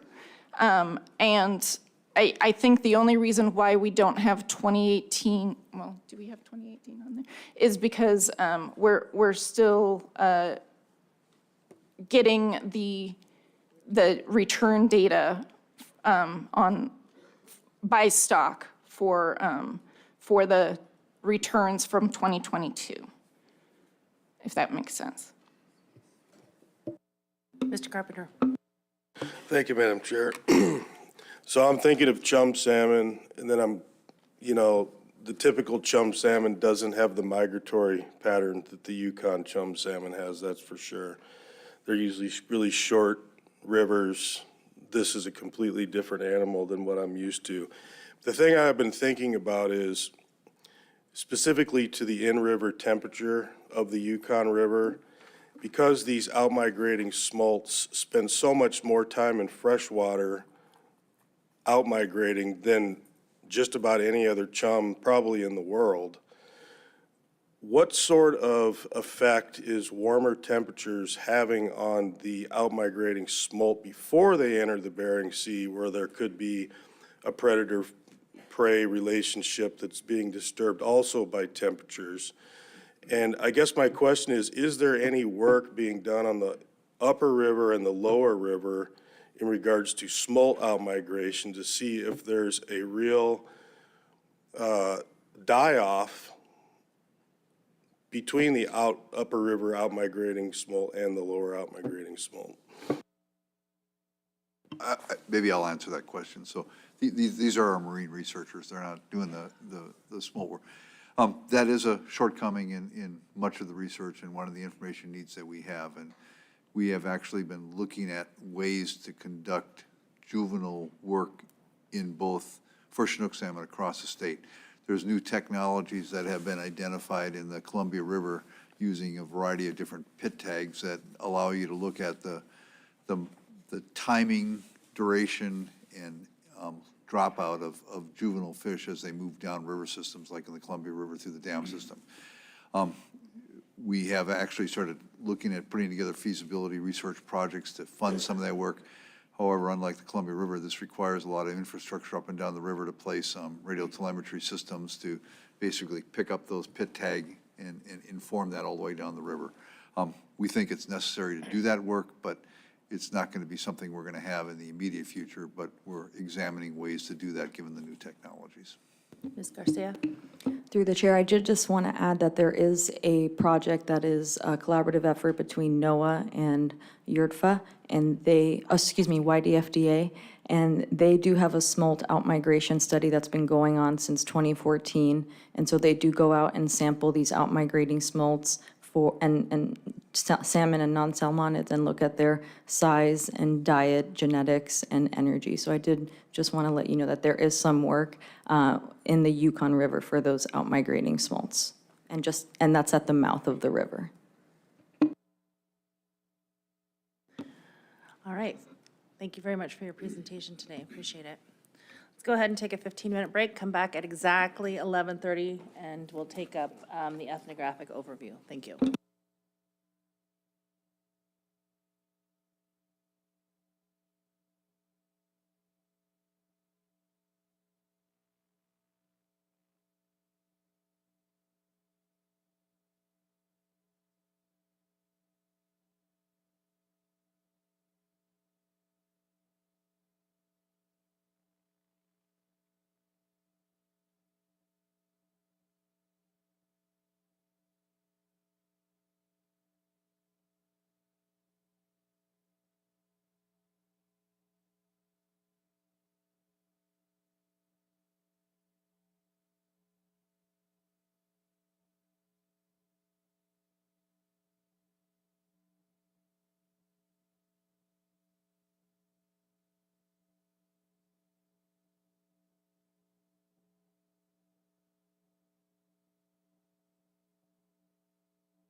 All right, thank you very much.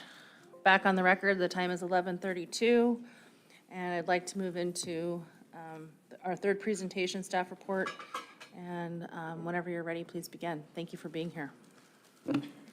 Thank you, Madam Chair. Good morning, board members. My name is Jessie Coleman, and I am the lead subsistence resource specialist for the Yukon region. With me is Alita Trainer, Northern Region Program Manager with the Division of Subsistence. This presentation provides information about the historical and contemporary use and harvest of salmon throughout the Yukon River drainage. This presentation can be found in RC3 Oral Reports, tab 8. In this talk, I will give an introduction to subsistence salmon fishing on the Yukon River. I will talk about fishing practices in the lower, middle, and upper river. I'll give a quick summary of subsistence harvests of king and chum salmon. I'll share findings from some of the division's ethnographic work, and I'll end with a few key points for the board to consider with respect to subsistence. The map on this slide shows the fishing districts of the Yukon River. There are 6 districts within the U.S. portion of the drainage. Along the main stem, there are 5 districts, and District 6 encompasses the Dena'ina River, which is a major tributary and terminal fishery. For the purposes of subsistence, we think about the river in 3 major sections. The lower, middle, and upper parts of the river are largely distinguished by geography, cultural affiliation of the communities, and the use patterns of wild resources. People and communities living along the Yukon River have been harvesting and using salmon for thousands of years. Fishing families harvest, prepare, and preserve salmon in a multitude of ways, reflecting their long-term cultural practices, environmental constraints, geographic distribution of species, and many other factors. There are 53 rural communities that harvest salmon from the Alaska portion of the Yukon River and its tributaries each summer. Communities range in size from approximately 50 to over 1,000 residents, although the average rural community has fewer than 300 people. So this map shows the Yukon River Coastal District and District 1 in green, and District 2 in purple, and the communities in each. Once salmon enter the river, the primarily central Yupik communities of the lower river use drift and set gill nets to harvest king and chum. On average, 50 to 75% of the subsistence harvest in the lower river is of summer chum. There are generally a limited number of productive set and drift gill net spots in any given area. Fishermen must also adapt to changing marine or river conditions that affect the efficiency of these sites. Fishing in this area is heaviest from late May through June, and much of the catch is usually dried and smoked. In the past, fishermen have also participated in commercial markets. The last commercial fishery opening for chum salmon was in 2020, and the last directed opening for king was in 2007. Unlike commercial fisheries in other parts of the state, the majority of Yukon area permit holders are local residents to the Yukon region. Cash earned from even limited participation in commercial fisheries directly supports subsistence ways of life through the purchase of equipment and gas, and the knowledge and skills are used for both types of fishing. So moving upstream, here are communities in fishing districts 3 in orange and 4 in yellow. There are 14 communities that fish along the middle Yukon River, including the Inoko and Kayakuk rivers. Linguistically, these communities are Dena'ina, Hulikachuk, and Kayakan Athabaskan. So fish reels, set nets, and drift nets are the most common gears in the middle Yukon. Fish reels are particularly efficient at catching large quantities of summer and fall chum, as well as king salmon. In this area, fishing is concentrated between mid-June and October. And around the vicinity of Ruby, some salmon become bank-oriented depending on their ultimate destination in either the Dena'ina River or tributaries further upstream. And fishers tailor their nets and their wheels to take advantage of this split. However, as with the lower river, net and wheel sites are limited. In several communities in the middle and upper river, people have used fish wheels to harvest salmon to feed large dog teams. District 5, shown in blue, and District 6, the Dena'ina River, is in pink on this slide. In this area, the main stem is wide and meandering with numerous islands, channels, and sandbars. There are 10 primarily Gwich'in communities that comprise the upper Yukon and Porcupine rivers. And while a few stray summer chum can migrate this far up the main stem, the dominant types of salmon available for harvest are fall chum and king salmon. People in this region are nearly entirely reliant on king salmon as their eating fish, but also put away fall chum if they're caught early enough to still be in good condition. In the Dena'ina drainage, coho salmon make up a large proportion of that harvest. Residents use primarily set nets and fish reels to harvest their salmon, and king salmon fishing occurs between July and August. Prior to king salmon restrictions that pushed king fishing later into the season, fishermen often had a pause between the busy king and fall chum fishery.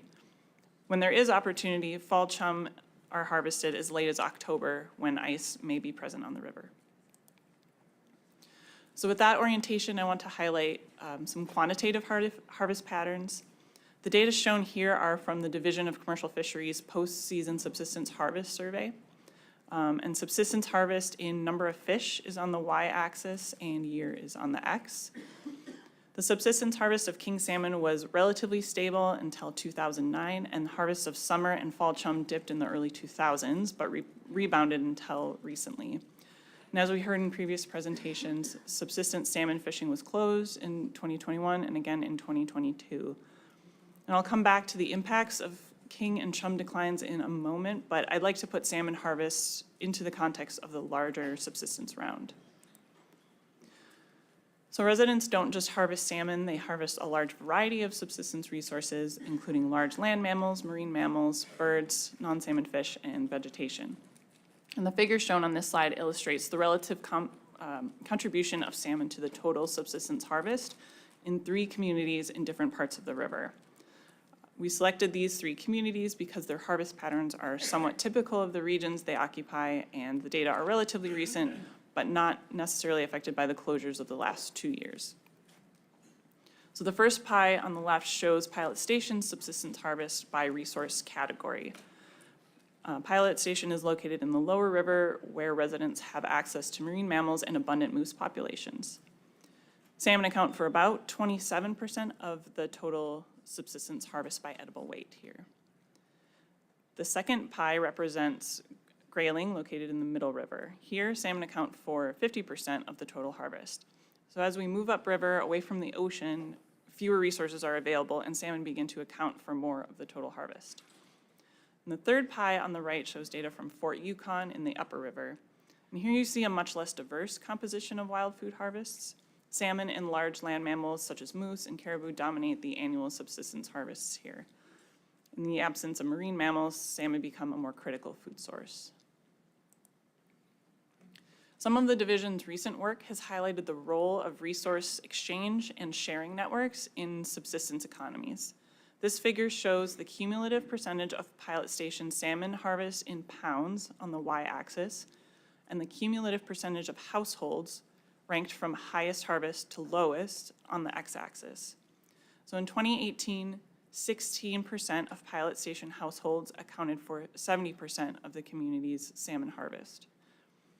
So going back to these multi-year closures, as key harvesters drop out of the network, the structure of these networks has changed, sometimes permanently.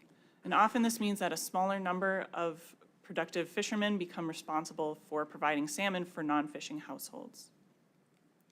I want to emphasize this point because the implication is that fishery closures don't just mean individuals or households harvest less salmon.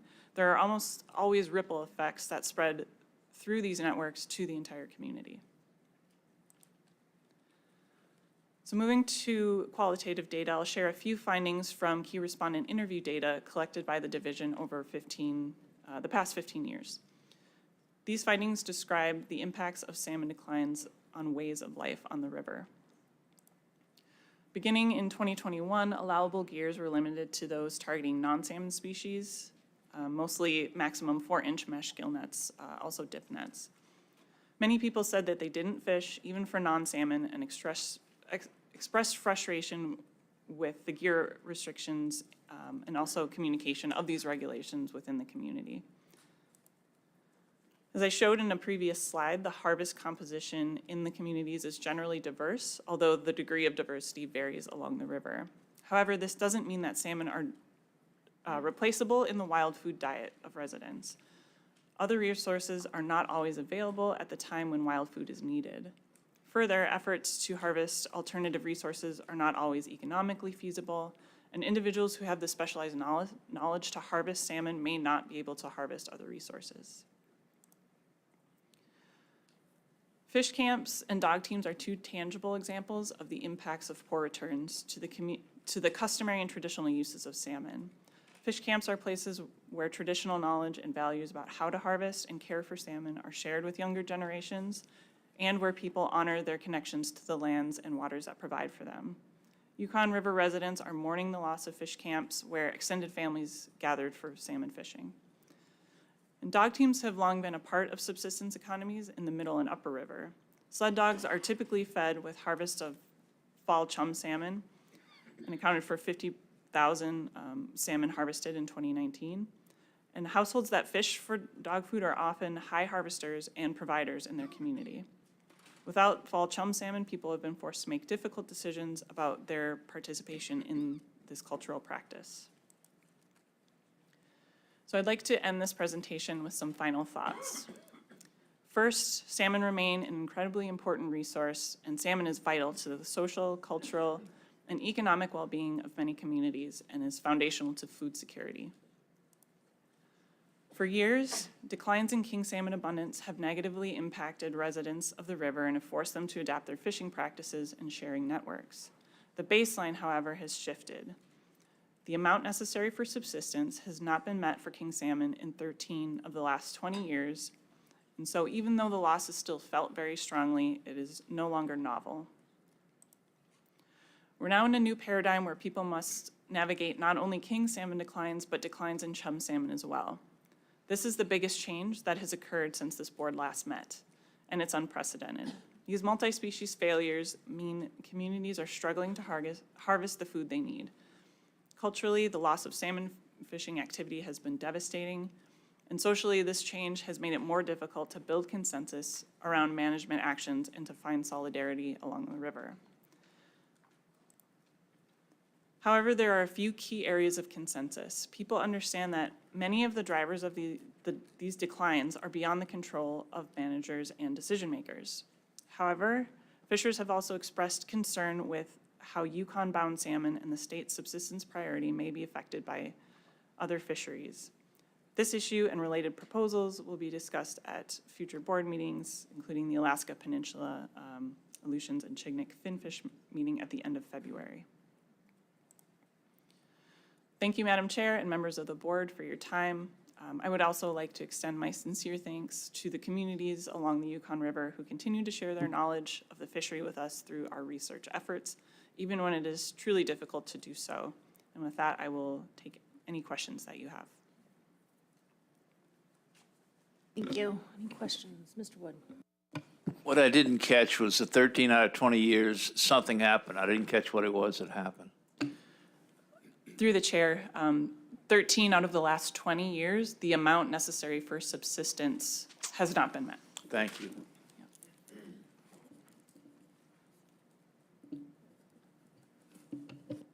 Thanks, and I haven't looked at this table carefully, but maybe you could just kind of highlight it for me. Given that statistic, I mean, were they meeting ANS prior to, the last couple of years for chum salmon? Or is that chronically low and under-met as well? Go ahead.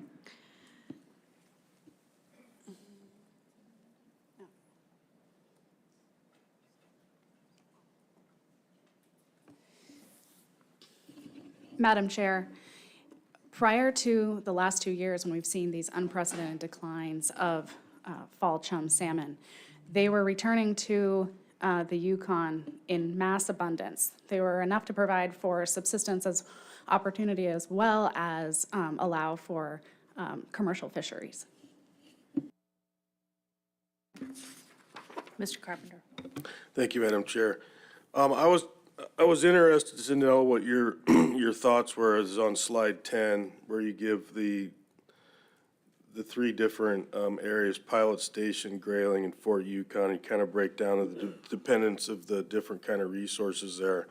The last couple of years, and I understand some of these go back, about 10 years, but like Fort Yukon, for example, which was about 5 years ago, how much more of a dependence have these communities found on other freshwater species when the lack of chum salmon or king salmon abundance is there for the community to harvest? Is there any way to speculate on that without going to the communities and finding out?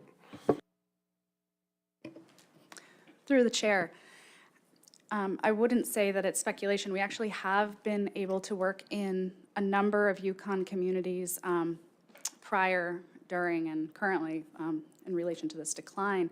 We know that many communities are turning their attention towards these other non-salmon species. In fact, the department has actually publicly encouraged communities to target other species during years of reduced fishing opportunity to make up in some small part for that lost harvest. We don't have comprehensive data drainage-wide to know how much of an increase is occurring, but we do feel confident that there is an increase on a number of annually or year-round available non-salmon species. Follow up if I could, Madam Chair. And then I guess this is probably maybe a hard question for you to answer, but do you think that the communities that are finding alternate sources other than salmon, which they've obviously had a long-term relationship with, do you think that they're achieving enough sustenance from the available other freshwater species during these downturns? Through the chair, based on my I've been studying salmon on the Yukon for the last 15 years. I'm also from a Yukon River community personally. There isn't a one-for-one replacement that could ever be made from salmon to non-salmon. They are not as nutritionally dense or as widely available. They are available in a variety of places along the river, but not every community has access to them in the amounts that they would need to make up that replacement. What we see is communities are focusing much more of their harvest effort on large game. So moose and caribou, where available, people are trying to harvest more. But as Jesse mentioned, subsistence isn't all equal. It does take harvest specialization. So a salmon fisherman is not going to easily become a caribou hunter just because declines are low. It does take time to build that skill, knowledge, as well as the resources necessary to participate in those hunt opportunities. And what we see in subsistence economies is that, and in rural communities, is that there is these specializations that occur with different resources, and then those harvesters distribute those resources very widely. So it creates this burden for those who are harvesting caribou or moose, say, already, to then have to harvest even more and provide even more for those who aren't able to meet their needs with salmon. Thank you for that. I think that really illustrates and underscores the uniqueness of the importance of salmon for food, for energy, for protein. Mr. Wood. Just an observation, Madam Chairman, and the advantage of public hearings. I'm looking out, as this lady is speaking, almost uniformly, everybody there is nodding, yes, she's absolutely right, this lady knows her stuff. And I just want to point out why you want to continue meeting in public rather than virtual and all the other options that are available to us. Thank you, Mr. Wood. Slide 11, if I might, I was just looking at this, and I know that this represents 1 year at one place. Is that correct? Yes. Right. So I would really be curious, and I'm not asking this as a data request at this point, but I just think it would be really illustrative to see what this trend looked like if you went back in time a few years, even if it was just for pilot station, how that percentage would look in terms of the percentage of households that were taking the higher percentage of the harvest. I think that line would even out a lot more, would be my guess, but it's pretty dramatic and disturbing. If I were a waging gal. Go ahead. Madam Chair, I can address that somewhat. So what you're looking at here is actually something that represents some foundational research that the Division of Subsistence is responsible for dating back to the 1980s. It's something that we call the 30-70 rule. When we look at harvests across the state, outside of non-subsistence areas, and you're looking at all subsistence resources together, typically 30% of households are responsible for 70% of the harvest. But then when you look at salmon fisheries, and we've been looking at salmon fisheries very closely since they started to decline, we know that even in years when harvest opportunity is available, this is such a specialized type of harvest that occurs. It's a much smaller percentage of households that are responsible for that majority of salmon harvest. And then when you add in declines, restrictions, and with the window schedule, you start to see that number shrink even more. In the last 10 years, when I've been to a number of Yukon communities and we've produced this graph, it's even smaller than that. 10% of households harvesting the majority of salmon for their community, as well as for their region, because communities are connected to one another and families harvest to support their relatives that no longer live in their communities. So it's a very, very small percentage of harvesters doing a lot of work for a lot of people. I imagine that's a pretty profound shift in sort of the community. All right. Any other questions? Seeing none, I thank you for your presentation. Thank you. The time is 11:54. Let's go ahead and break for lunch until 1:30. Before we do so, Director Nelson has a couple of announcements, please. Just a couple quick announcements.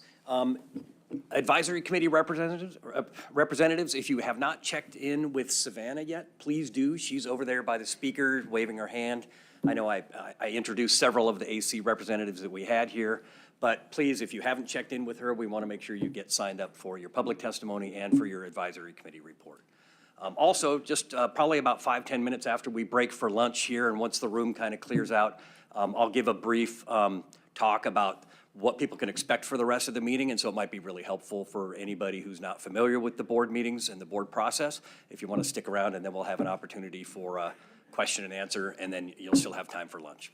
Thank you. Okay, we'll see everybody back at 1:30. Enjoy your lunch.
All right, everybody, welcome back. Time is 1:31. We're back on the record, and we're going to resume staff reports. I believe we're at investigating the impacts of ichthyophonus on Yukon River Chinook salmon. And gentlemen, whenever you're ready, take it away. Thank you very much. Let's see here. Madam Chair, members of the board, it's nice to present to you again. My name is Zachary Liller. I'm the Arctic Yukon Kuskokwim Regional Research Coordinator for the Division of Commercial Fisheries. And with me today is J.D. Ferguson, who is the fish pathologist with the Department of Fish and Game. Our presentation this afternoon is intended to provide you with some background information about the department's collaborative efforts to investigate the impact of ichthyophonus disease on Yukon River Chinook salmon. And this presentation can be found in RC3 tab 9.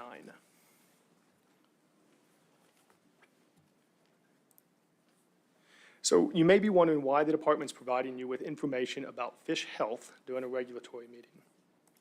So we're providing this presentation because the health of Yukon River Chinook salmon has implications for run size, harvest opportunity, and escapement goal performance, each of which are of interest to the board and fishery stakeholders. Run size variability of Yukon River Chinook salmon is shown in the bar chart on the right side of this graph, or this slide, where each gray bar is the estimated total run size from 1987 to 2022. And over the past 4 years, Yukon River Chinook salmon have experienced variable run sizes from near average in 2019 to record low in 2022. During the most recent 4 years, escapement goal performance has been quite poor, as shown in the table on the left side of this slide. There are currently 7 escapement goals established for Yukon River Chinook salmon, including 1 goal set by the U.S.-Canada Yukon River Panel. The green shading in this table represents escapements that exceeded at least the lower bound of each established goal.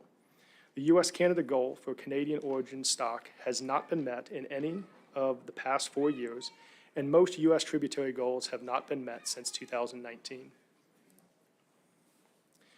The department estimates abundance of Canadian origin Chinook salmon using sonar and genetic methods at a project operated near Pilot Station. The department also estimates abundance of Canadian origin Chinook salmon by summing estimates from the Eagle Sonar project located near the U.S.-Canada border and harvest of Canadian fish in Alaska fisheries downriver.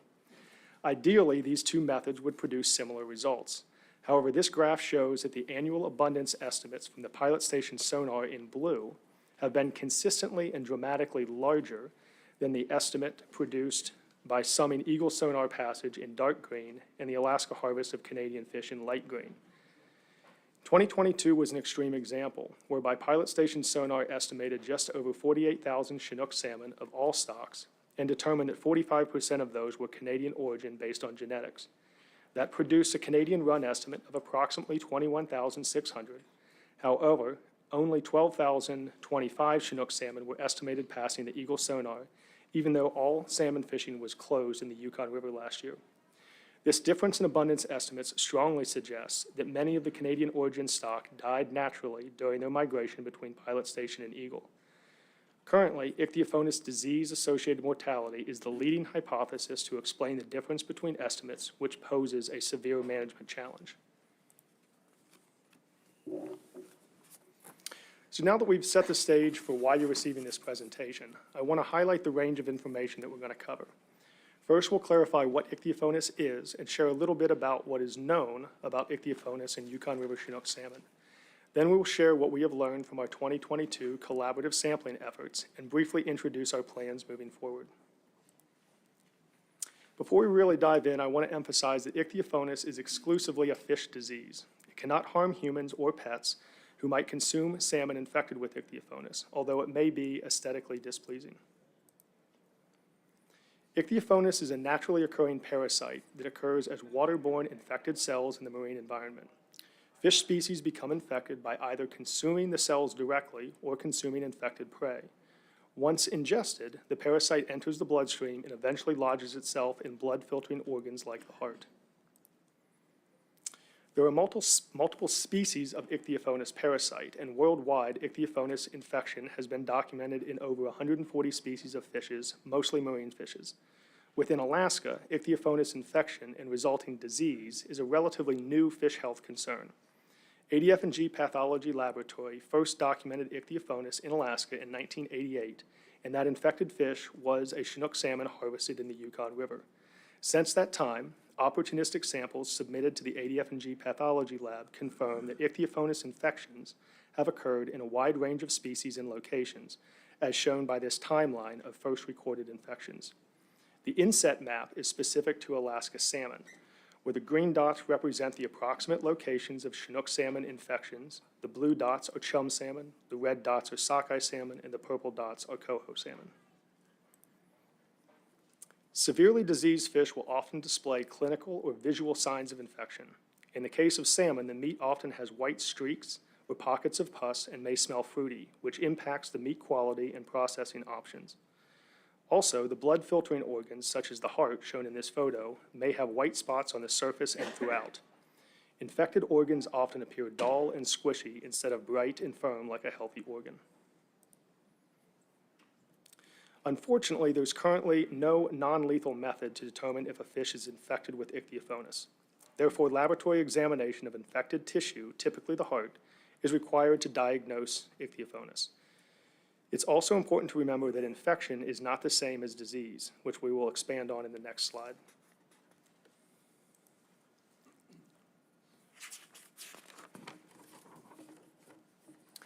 Infected fish that do not become diseased will continue to have normal biological functions and are expected to continue their life unaffected. However, over time, most fish will become diseased and will transition through sequentially more severe disease states, ranging first from light to moderate and then severe infection. At all levels of disease, the fish will experience some compromised biological functions. Diseased fish will experience increased cardiac stress, increased stress hormone release, decreased hemoglobin and red blood cells, which reduces the fish's ability to uptake oxygen, and ultimately reduce physical capacity to swim and perform other activities. So with this general background, I now want to discuss very briefly what we know about ichthyophonus and Yukon River Chinook salmon. We actually know quite a bit from the combination of extensive local knowledge and formal Western science studies, specifically the contributions from Mr. Stan Zaray and Dr. Richard Kosan, amongst others from agencies and academic groups, have been instrumental in achieving our collective understanding. First, we know that infections occur through consumption of some unknown infected prey in the marine environment. Second, we know that fish enter the Yukon River with a set number of infections, but most infected fish are not yet diseased. Infected Chinook rarely have visible signs of disease, and only sensitive lab tests can detect lightly infected fish at the mouth of the river. We believe that disease severity peaks mid-river, and at this point in their migration, many infected Chinook display visible signs of disease. We know that severity of infection increases throughout the run and progresses faster in warm water. We also know that fish do not recover from the disease, but the individual fish's fates are variable. Focused tributary studies suggest that diseased fish the disease may have a biological impact on spawning females through increased egg retention. Continuing upriver, harvested Chinook near Fort Yukon rarely have visible signs of disease, and severely infected fish are generally absent at the U.S.-Canada border, both of which is suggestive of en route mortality downriver. We also have confirmed that in some years, fish entering Canada may be infected, which presents the possibility of additional disease-associated mortality before they reach their spawning grounds. So hopefully it was clear from the last slide that there's been a lot of work done already to try and document the relationship between ichthyophonus and Yukon Chinook. However, there's currently no assessment program that annually monitors the presence and severity of the disease in such a way that would allow the agencies to estimate the number of fish that likely die due to disease-associated complications. To address this gap in assessment, I want to introduce a new study design that began in 2022. So beginning in 2022, ADF&G and U.S. Fish and Wildlife Service implemented a new study in collaboration with and support from local fishers and communities.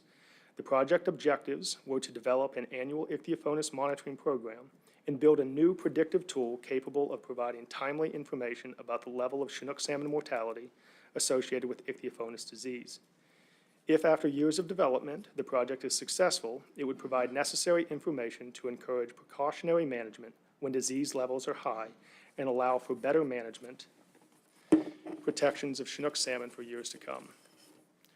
We anticipate that it will take at least 3 years to develop these new tools and produce actionable advice. To accomplish these objectives, we'll need to sacrifice up to 200 representative samples at 3 locations over a 3-year period to develop statistical associations that will allow us to estimate disease-associated mortality. The first sample location is the Pilot Station Sonar Test Fishery, which typically results in 200+ handling mortalities annually. The disease prevalence and severity of fish arriving at this location are expected to be related to the number of fish that eventually die upriver due to disease-associated complications. For that reason, Pilot Station Sonar is the planned site of our future long-term ichthyophonus monitoring efforts. The second study site is the Rapids, located in the middle portion of the Yukon River main stem. This is the location where we believe disease severity reaches a maximum before large-scale en route mortality occurs. Samples from this location over the next 3 years are needed to understand how fast the disease progresses upriver from Pilot Station. And finally, we also need to measure infections in the survivors making it to eagle. Note that survivors in this context refers to fish making it to eagle and does not necessarily mean that the fish will survive to spawn. Samples from the eagle over the next 3 years are needed to measure the die-off of infected fish between rapids and eagle, which will allow us to estimate the disease severity threshold associated with mortality. The paired data from all 3 sites is expected to provide the necessary relationships to estimate annual disease-associated mortality in future years using only samples collected from the Pilot Station Sonar Test Fishery. So now let's review what was learned from the 2022 sampling effort, which was the first of the planned 3-year study. This graphic illustrates the percentages of Chinook salmon along the vertical axis, sampled at each of the 3 locations along the horizontal axis that were positive for ichthyophonus based on 3 different detection methods. The percent infected based on gross lesions or white spots on the heart are shown in red, qPCR laboratory methods are shown in green, and the histology laboratory methods are shown in the yellow bars. The takeaway from these results suggests that visual inspection of the heart was only a reliable method to detect ichthyophonus infection at the Rapids site and dramatically underestimated infection prevalence at the downriver and upriver locations. However, both lab methods produce very similar results at all 3 locations.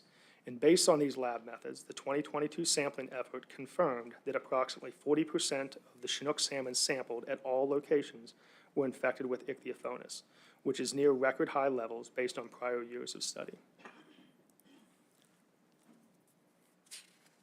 Prevalence of disease is informative, but estimating disease severity is a critical piece of information needed to evaluate the likely biological impact of infection on Yukon Chinook salmon. This graphic illustrates the percentage of infected fish by severity category based on qPCR methods. The percent of infected fish is shown on the vertical axis.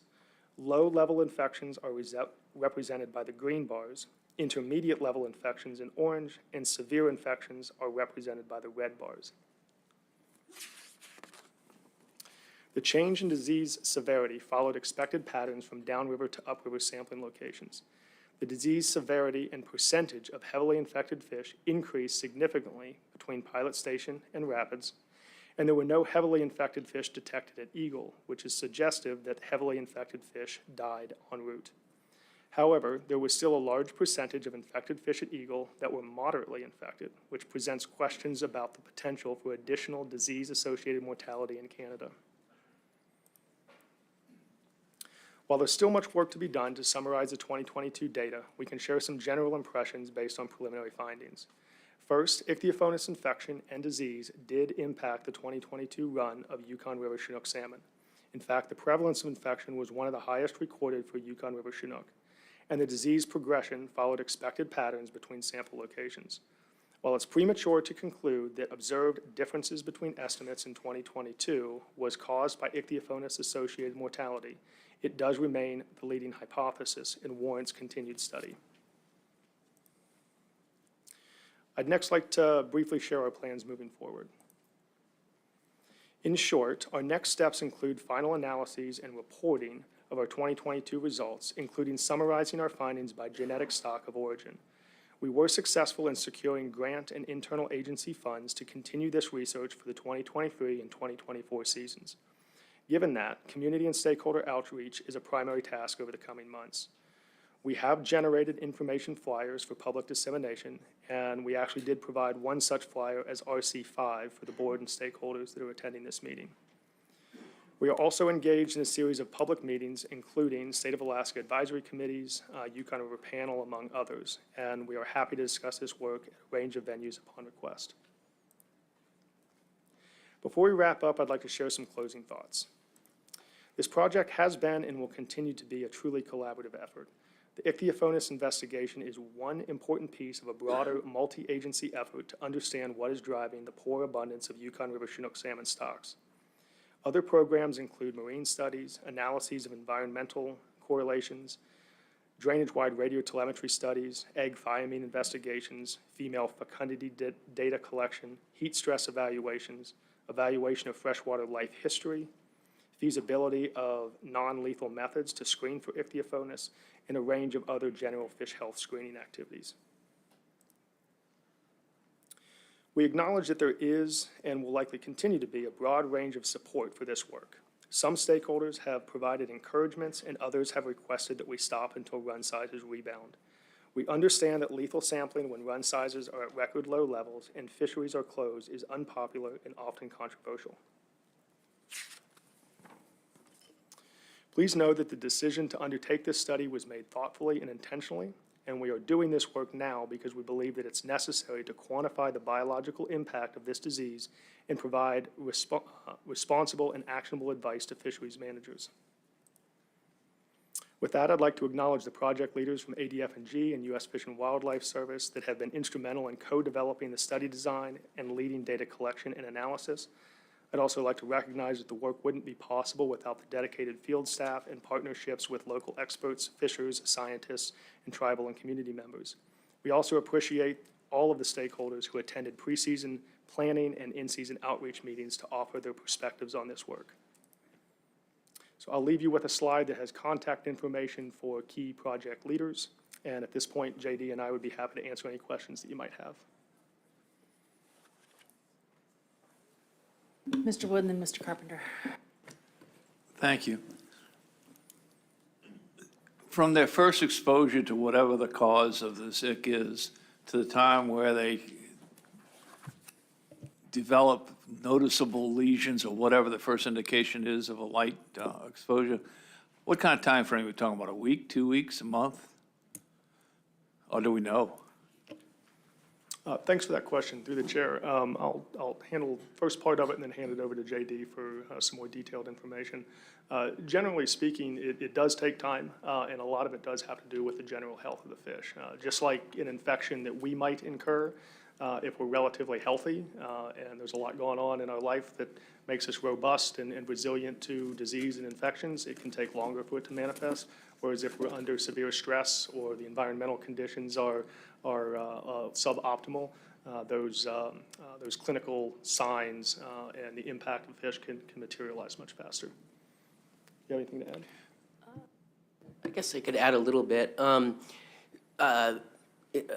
yeah, Zach, I think answered that pretty good, but just trying to offer some more info. So yeah, there's variability in all those things, and also what we believe is, as he had indicated on the health status of the fish. So as these fish are migrating upstream, they're also maturing, and so and breaking down. They're basically senescing, slowly dying, and so that is taking a fish that's ocean bright, really good physiology, keeping these infections at bay, to one that's starting to break down, put energy into sexually maturing, is where we start to see the disease ramp up and manifest from just being infected to actually becoming more heavily infected.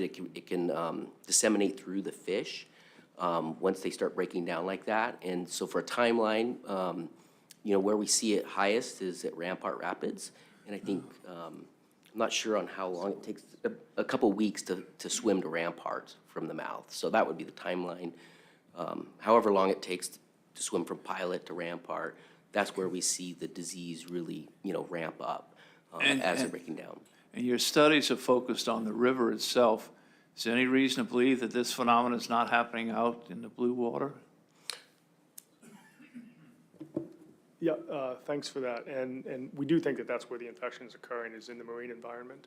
So over the last couple of years, and there's been a variety of investigations historically to try and look at the infection of ichthyophonus in various Chinook salmon prey species, specifically herring. But more recently, we've been capitalizing on the fact that various agencies are conducting juvenile and immature salmon trawl surveys in the Bering Sea.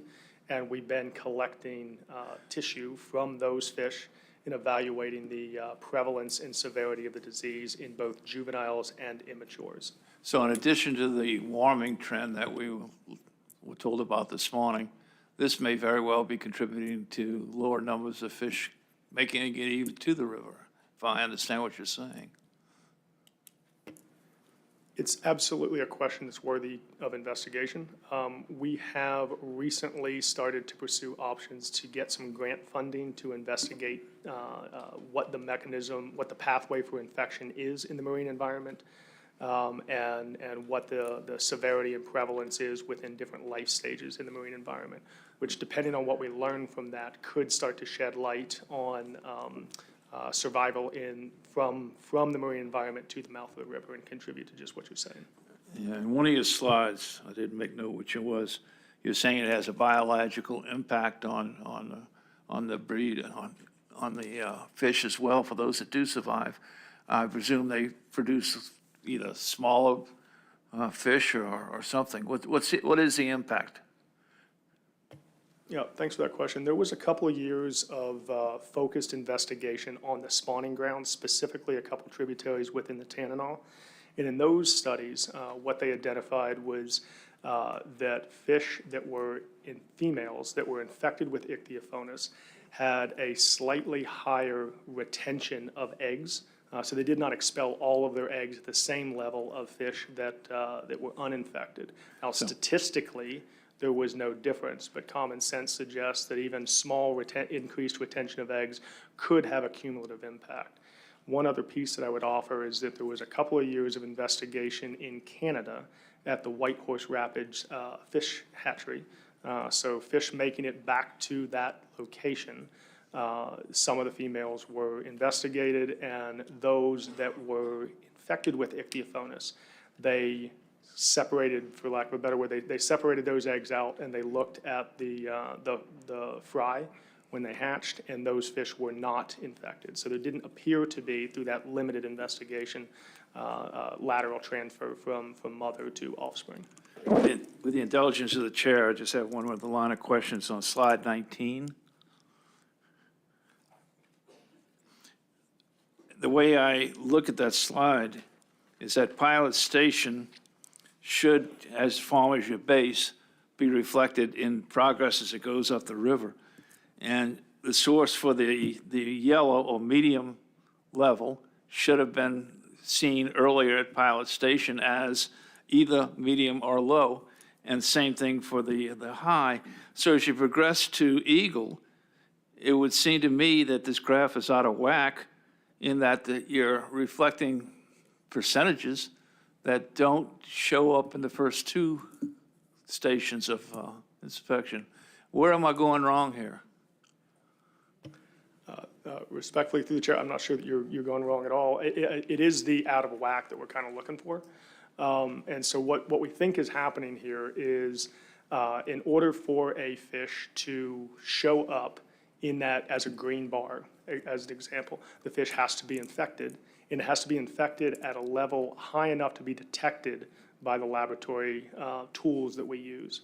And so and similarly, in order to be a yellow fish, it has to have first gone through the green bar, and sequentially to become a red, it has to go through yellow. So what we think is happening, the way that I interpret this particular graph, is that we have a higher proportion of low infected fish at Pilot, that by the time they get to Rampart, they've become intermediate infections. The intermediate infections, some of those from pilot, become the red bar, the higher red bar at Rapids. And the reason that we don't see a red bar at Eagle, we believe, is evidence of, at least not statistically at this point, but anecdotal evidence that, that those severely infected fish die between Rapids and Eagle, meaning that they can't show up at Eagle. So that's kind of a layman's interpretation, my interpretation of those graphs. Does fresh water affect their development at all? Through Madam Chair.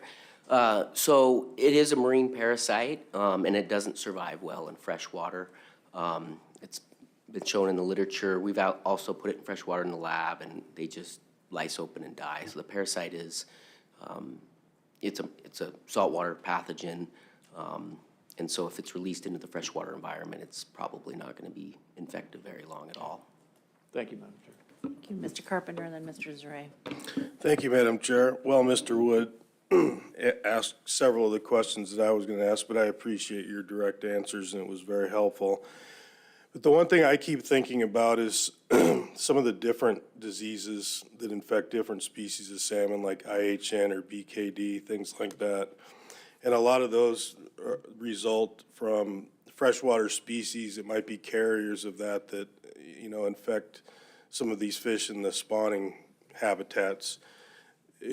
Am I correct? You just said that fresh water seems to be a detriment to this particular disease, and that it's mainly the marine environment is has more of an effect on these fish. But has there ever been any samples taken from fish, freshwater species, to see if there are carriers of this disease in the headwaters in Canada or Alaska? Yes, that's a great question through the Madam Chair. There has been some work on that. Several years ago, they looked at a lot of juvenile Chinook, even up in the Canadian tribs, and they were like many fish, several hundred. They were all negative. They looked at some other non-salmon species, most of which were negative, but if I recall right, burbot was positive. And so that was kind of interesting because they're a freshwater species. So one proposed mechanism for that, I believe in the paper, was that, you know, burbot they may have fed on the carcasses pretty quickly after the Chinook died, maybe quick enough, and it was a high enough dose that the freshwater exposure didn't get to it, or if the parasites were really deep in tissue, you know, protected from the fresh water as the burbot was foraging on it. And so that was one example, but the other freshwater fish species were negative. Mr. Zaret. I wanted to add something, then I had a question. It takes about 16 days from Pilot Station Sona to the Rampart Rapids to get there, so it's at least that long, but we don't know in between Pilot Station Sona and out in the ocean, however, wherever they're picking it up, that time we don't know because we don't know where it is. And I had a question, the juvenile studies that you're doing out in the ocean, you know, in the past, all the stuff that I've ever read or heard about was that the juveniles, they never found any ichthyophonus in them. And like these new studies, have you ever found any ichthyophonus in those juveniles? Has there to date been any? Yeah, that's a great question, Mr. Zaret, to Madam Chair. So we have looked at samples from the Marine Survey, Northern Bering Sea Survey, 2 years now, last year and then this year. And we get a mix of sizes of Chinook, which broadly are separated out as juveniles, so those would be like the first, you know, year in the nearshore environment, versus immatures, which are larger fish. Maybe they've been there, you know, it's not their first year. And what we found was none of the juveniles were infected, which was good news. It was, I think last year we had a decent sample size of 60 or so. This year it was a little less, but that's twice we've seen it, that it's not in the nearshore juveniles, just in the larger, older fish. And there is the possibility that, you know, we don't know a lot about the life cycle and stuff, and the organism changes all the time, even as soon as you kill a fish and take it out of the water, it can grow hanging on your fish rack, and it grows into a different, not a different, it just has a different, I don't know how to explain it. It's just, it's not the same organism in a way, you know? And so maybe there's something, maybe those juveniles have something, but we don't understand the life cycle enough to know that what it is we're looking for, so I guess. Yeah, just to follow up through Madam Chair, that's a great point. You know, when we test for them, we test the heart, which has been shown in many studies in salmon to be like the best sample to look at. But it's, you know, it's possible if they got an early infection, it's in the blood, it hasn't gotten to the heart yet. I mean, that's a possibility. You are correct, though, that there is different stages, you know, in the life cycle. And so, you know, what we think at this point, what happens is, you know, salmon will get infected by eating an infected prey. It's probably the primary route. And then what happens is Zach kind of described, is it'll invade the gut after it's been eaten, and it changes the stage, and it's a very small stage that enters the blood, and then it circulates throughout the body, gets lodged in blood filtering organs, particularly the heart, and then it starts to divide, and it'll grow in size with time. So when I see larger parasites in histological sections, that indicates that's probably been there a lot longer than one that is smaller, and that it's a resting stage, which is called a schizont, and basically it can reside there for months, years even. You know, it can be quite large. It's like 250 microns in size, which is too large for the host immune cells to try and engulf and clear the infection. And so, you know, if they could be there basically until they return to the river, and then as the fish is migrating upstream, exposed to stressors, you know, having to swim hard in rapids, high water temperatures, and then of course their bodies are senescing and breaking down, that's when the parasite kind of comes back out and can disseminate in a stressed fish that isn't as, you know, physiologically fit as an ocean bright fish. And so that's, you know, that's kind of what we know of the life cycle so far. Mr. Heimbach. Thank you, Madam Chair. If I understand this correctly now, although it really has no like of fresh water, that parasite does not survive in fresh water, but clearly the warming of the fresh water accelerates the mortality of a fish that already has it. And clearly we're studying it more now, if I get it right. Is it possible that the prevalence of ick prior to studying it was very high, but with cooler water temperatures in the river before the last 6 years, that we just didn't notice it, but it's been there, it just didn't accelerate the mortality that much as it is now? Yeah, through the chair, it's a great question. The temperature profile for the Yukon for a prolonged period of years now has seen instances of elevated water temperatures. And so water temperatures in the, you know, the 17, 18 degrees C range, you know, even pushing 20, 21 are not rare for the Yukon. With that, and we have seen both through formal investigations as well as work like stands of, you know, monitoring subsistence harvests in Middle River. There's been a lot of effort to track kind of the ebbs and flows of Ichthyophonus over a couple of decades now. And we, late 90s, early 2000s, definitely saw, you know, where Ichthyophonus prevalence was quite high. And then it sort of tapered off and was generally gone, not gone, but at a very low level for quite a period of time. And now is back at a level that is, if not record high, pushing record high.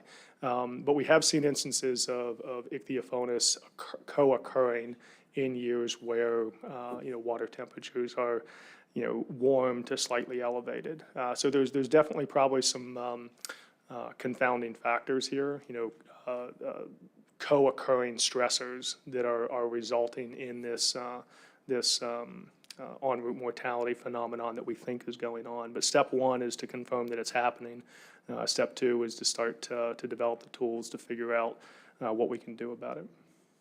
And if I may follow up, are you getting any correlating data from another long-stream river like the Copper River that would lead some credence to the hypothesis that you're working under? They're seeing temperature, what they also think is temperature-related acceleration of the parasite upriver. Yeah, through the chair, currently the Yukon is the focal system. It's where we are seeing this potential evidence of en route mortality, which is kind of what's driven the focus of this study on the Yukon in particular. It's a real biological and management issue that needs to be solved. With that said, I mentioned earlier in response to another question that we are in the process of trying to secure funding to extend some of this work into the marine environment more consistently and a little bit more intensive than the opportunistic samples that JD spoke to. One part of that effort is to try and coordinate samples from other large river test fisheries, like say the Kuskokwim or some test fisheries in Norton Sound, so basically bracketing the Yukon, to see whether or not those fish are also infected. Now, recognizing that the length of those systems, the temperature profile, the stressors of those fishes are quite different, but we do have some interest to see whether or not this is uniquely affecting Yukon Chinook, or whether multiple stocks are infected, just responding differently to it. Are there other states or countries that are dealing with this? And if, sort of, how are we looking to other areas that are grappling with the issue, if there are? Yeah, I'll try and answer that through Madam Chair. So ichthyophonus is pretty widespread. It's, found all over the world. There may be different strains or species of it, but for the most part, it doesn't appear to be as big of a problem in other locations as it is in the Yukon. However, there's some other examples. One that comes to mind is an Atlantic herring. It can also be quite bad for Pacific herring as well. And so it really, I think it's pretty complex. So it, probably has to do with the host species, parasite strain species, different environmental factors. Zach mentioned, Cusco's a pretty short system as opposed to the Yukon. They have a lot of energy that they have to use to get up there. And if they're heavily infected, that's taking away from their bioenergetics that's available. And there was a study a while back where they actually exposed parasite to Yukon stock of Chinook and then also a stock in Washington. And they did find that, and it was a strain of the parasite from Washington, and they found that the Yukon were more susceptible than the ones in Washington, which have evolved with it in Washington because it's the Washington strain. And so I guess what I'm getting at is there could be differences in not only host species, but stocks. And that's maybe why the Yukon's standing out as this being more problematic for this particular parasite, because we don't really see as much of an impact in other systems. It is pretty common to encounter in fish that people catch. Sometimes they'll find that and they'll send it in, we'll diagnose it. But we just, in those systems, like particularly like I think I looked at a sockeye recently from the Kenai, and the sockeye runs are doing great on the Kenai, and one of the fish that got caught had it.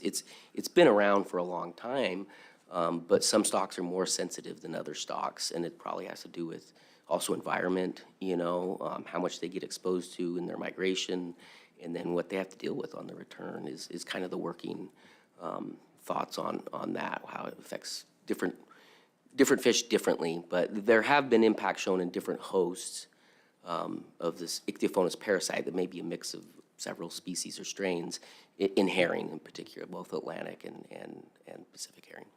And is there any research been done in terms of, what kills the parasite in the host? Like quote-unquote treatment, if you will. I mean, I'm, in my mind, I'm picturing my aquarium, but clearly that's not what we're dealing with. But I'm just kind of curious if there's been anything that's been shown that this parasite really doesn't like, aside from freshwater, that you've noticed. That's a great question, through Madam Chair. Unfortunately, there's not a lot of options, When the parasite gets deep in the tissue, it's really kind of tucked away and it's not really easily treated. So what we're trying to do is get information on, the levels of the infection and how high of an infection is a risk for mortality, so that something could be done from a management standpoint.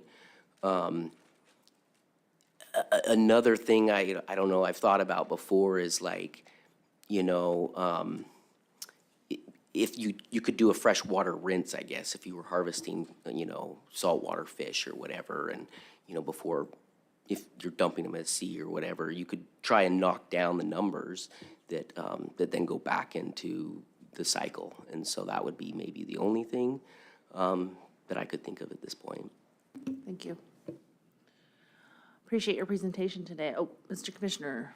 Yeah, before we leave this subject, the testing of fish for ichthyophonus is, of course, when we have subsistence closed, is a sensitive subject. I want people in the audience to realize that we are concerned with taking fish while we have subsistence closed.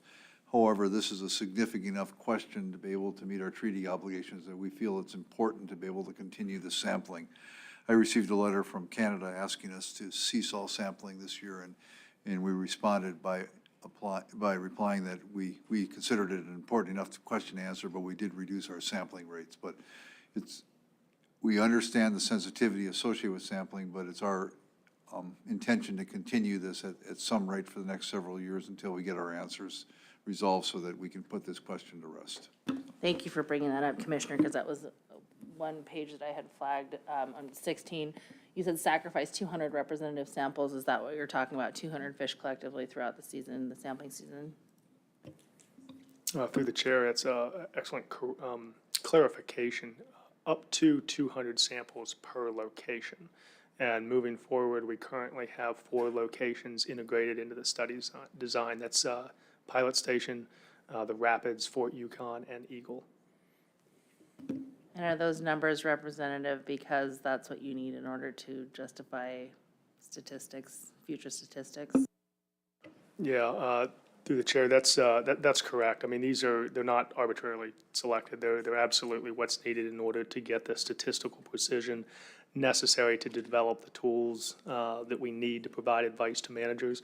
With that said, we do have the benefit, as the study goes on, to use this information from the samples that we have in hand to consistently from year to year reevaluate those sample size requirements to make sure that we are getting the maximum benefit for at the smallest impact, sampling impact of the stock. So while the 200 is the kind of the optimum that was identified for the project, we are currently working with biometricians and disease pathology modelers to look at the samples we collected last year to determine whether or not we can, whether we should adjust those sample sizes.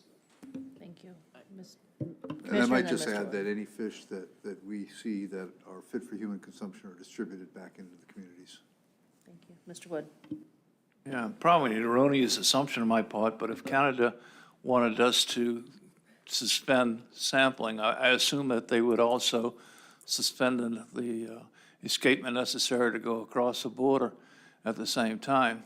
But if it is erroneous, which I assume it to be, what would be the impact of discontinuing this for a year or two until numbers get back up again? What would that do to your research efforts?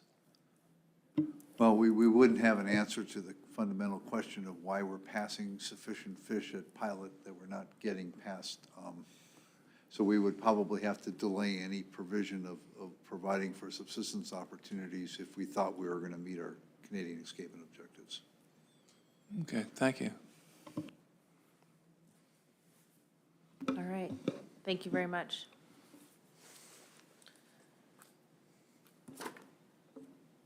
Speaking of the Canadians, I believe our next presentation is on the United States-Canada Pacific Salmon Treaty, Yukon River Salmon Agreement.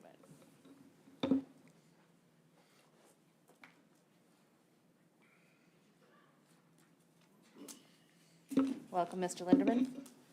Please begin whenever you're ready. Thank you, Madam Chair.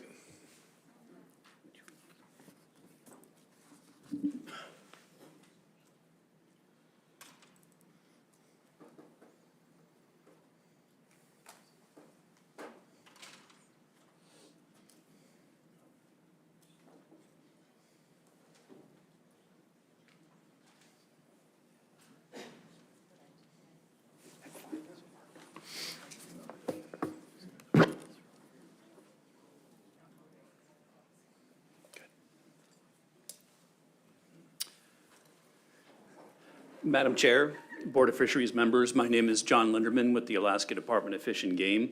I currently serve as the AYK Regional Supervisor for the Division of Commercial Fisheries, and I also currently serve as the U.S. Co-Chair to the Yukon River Panel.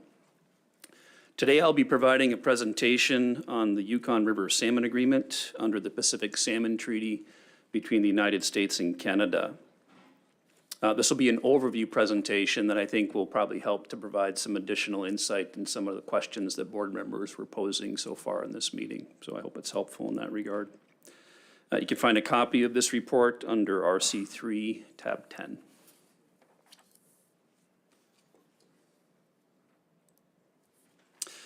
The Yukon River is one of the largest in North America, extending from the Bering Sea to its headwaters just north of southeast Alaska.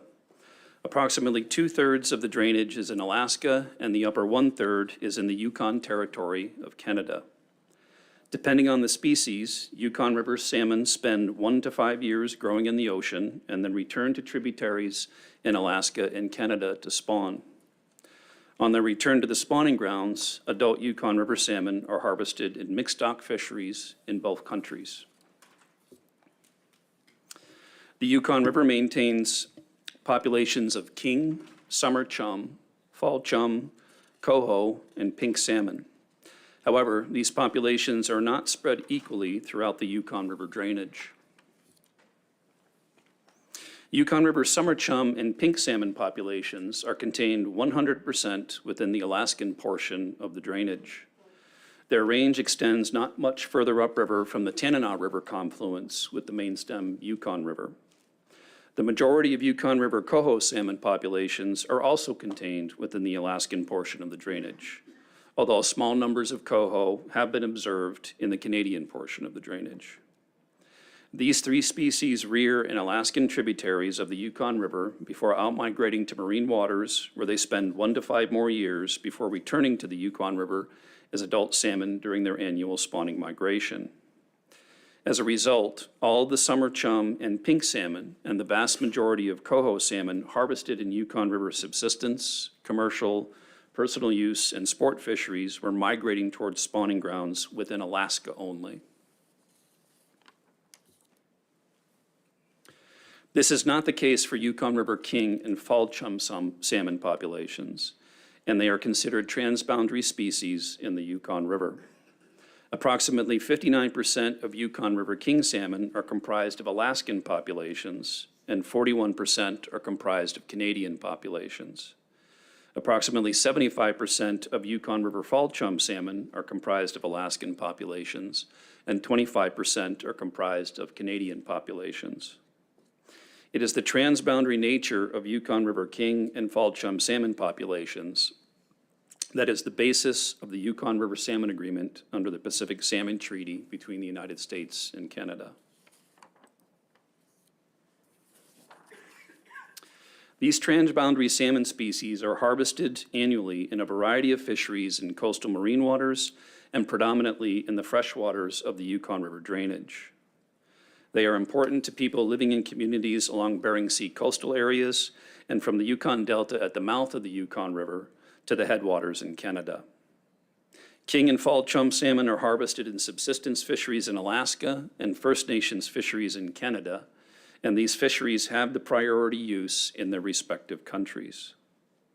They are also harvested in Alaskan personal use and Canadian domestic fisheries, and in commercial, sport, and recreational fisheries in both countries. These Yukon River transboundary salmon species are harvested over the course of their spawning migration in mixed stock fisheries. Stock composition of harvest in Alaska's fisheries is a mix of Alaskan and Canadian stocks, while composition of harvest in Canadian fisheries is only Canadian stocks. It is therefore in the best interest of both countries to sustain and conserve Canadian origin king and fall chum salmon populations to provide for the fisheries in both countries. This is the underlying purpose for development of what became the Yukon River Salmon Agreement under the Pacific Salmon Treaty. The agreement would define and guide how each country manages the fisheries that harvest Canadian origin king and fall chum salmon populations. Negotiations of the Yukon River Salmon Agreement began in 1985. U.S. and Canadian delegations began discussions and drafting terms of the agreement at this time. Each country's delegation was comprised of Yukon River salmon fishery stakeholders and government representatives from each country. In 1995, an interim agreement was reached. Many elements of the final agreement was contained in this interim agreement. However, catch shares remained unresolved and negotiations continued to further refine this aspect. In 2000, the U.S. implemented the Yukon River Salmon Act. It is U.S. federal legislation that defines the U.S. management entity under the agreement, the makeup and appointing authorities for the U.S. section of the Yukon River Panel, and U.S. funding allocations in support of the Yukon River Salmon Agreement.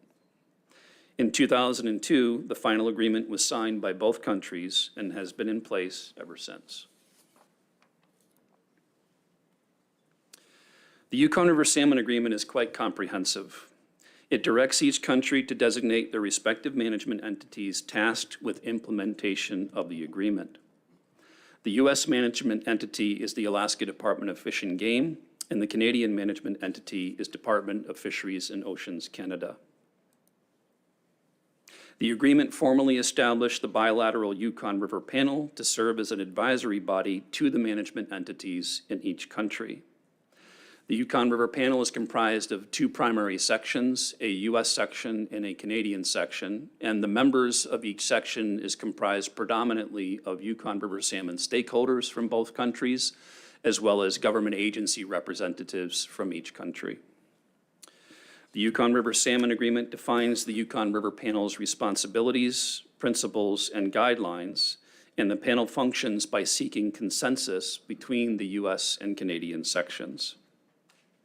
The Yukon River Panel makes management recommendations to the management entities in each country. The panel evaluates performance of management and achievement of objectives. And the panel develops and maintains detailed bylaws that govern its operations and processes.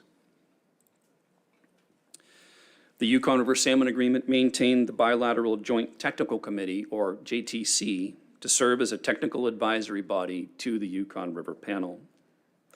The makeup of the JTC is similar to the panel, with a U.S. section and a Canadian section, and the members of each of those sections is made predominantly up of agency, biologists, and technical experts about Yukon River salmon and salmon fisheries, as well as non-governmental organizational representatives from both countries with knowledge and technical experience with Yukon River salmon and salmon fisheries. The JTC's primary role is to provide technical advice and recommendations to the Yukon River Panel. The Yukon River Salmon Agreement further defines the JTC's responsibilities, principles, and guidelines.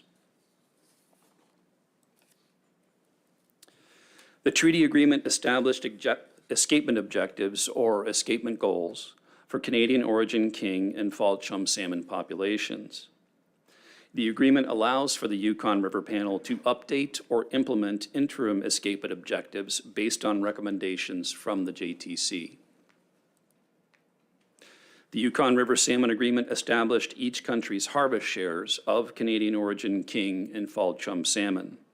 These harvest shares were based on each country's historical harvest of Canadian origin king and fall chum, which was historically higher in Alaska compared to Canada.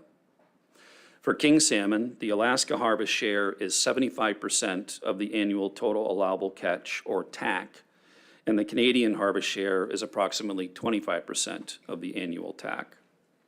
For fall chum salmon, the Alaskan harvest share is approximately 68% of the annual TAC, and the Canadian share is approximately 32% of the annual TAC. The Yukon River Salmon Agreement established the Restoration and Enhancement Fund, or R&E Fund, to support conservation, restoration, and enhancement programs for Canadian origin king and fall chum salmon. The Yukon River Panel is responsible for approving annual R&E Fund proposals based on recommendations from the JTC. The United States contributes $1.2 million annually to this R&E Fund. The Yukon River Salmon Agreement addresses various obligations, guidelines, and criteria associated with fisheries management of Canadian origin salmon stocks. For Alaska, the most important obligation is to deliver to the Alaska-Canada border the escapement objectives and the Canadian harvest shares for Canadian origin salmon each year.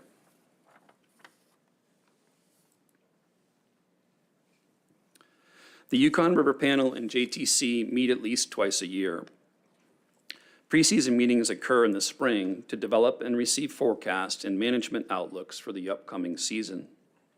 During preseason meetings, the panel develops management recommendations for consideration by the management entities, and the panel makes final approval decisions on proposed R&E Fund programs for the upcoming season. Postseason meetings occur in the fall to review run assessment and management outcomes from the most recent season. During postseason meetings, the panel and JTC also conduct R&E Fund proposal review and evaluation in preparation for final funding decisions during preseason meetings. The panel and JTC frequently receives reports and presentations on research programs associated with Yukon River salmon at pre- and postseason meetings. The panel and JTC will frequently form subcommittees and subcommittees to address various topics in more detail and report back to the full panel or JTC on committee progress, results, and information for final action.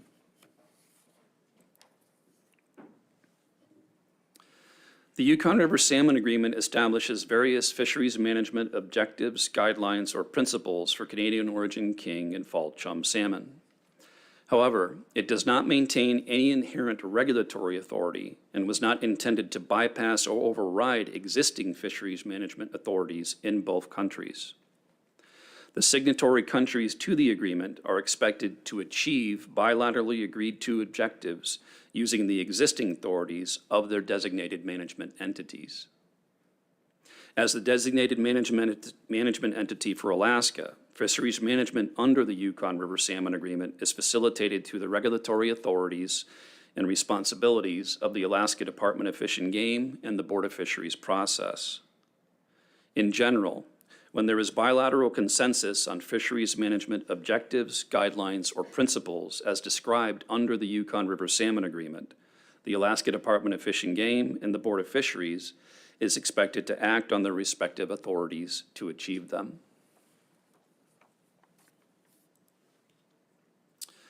For more information about the Yukon River Salmon Agreement, the Yukon River Panel, or the JTC, one of the best ways to get a better understanding of the process is to attend Yukon River Panel meetings.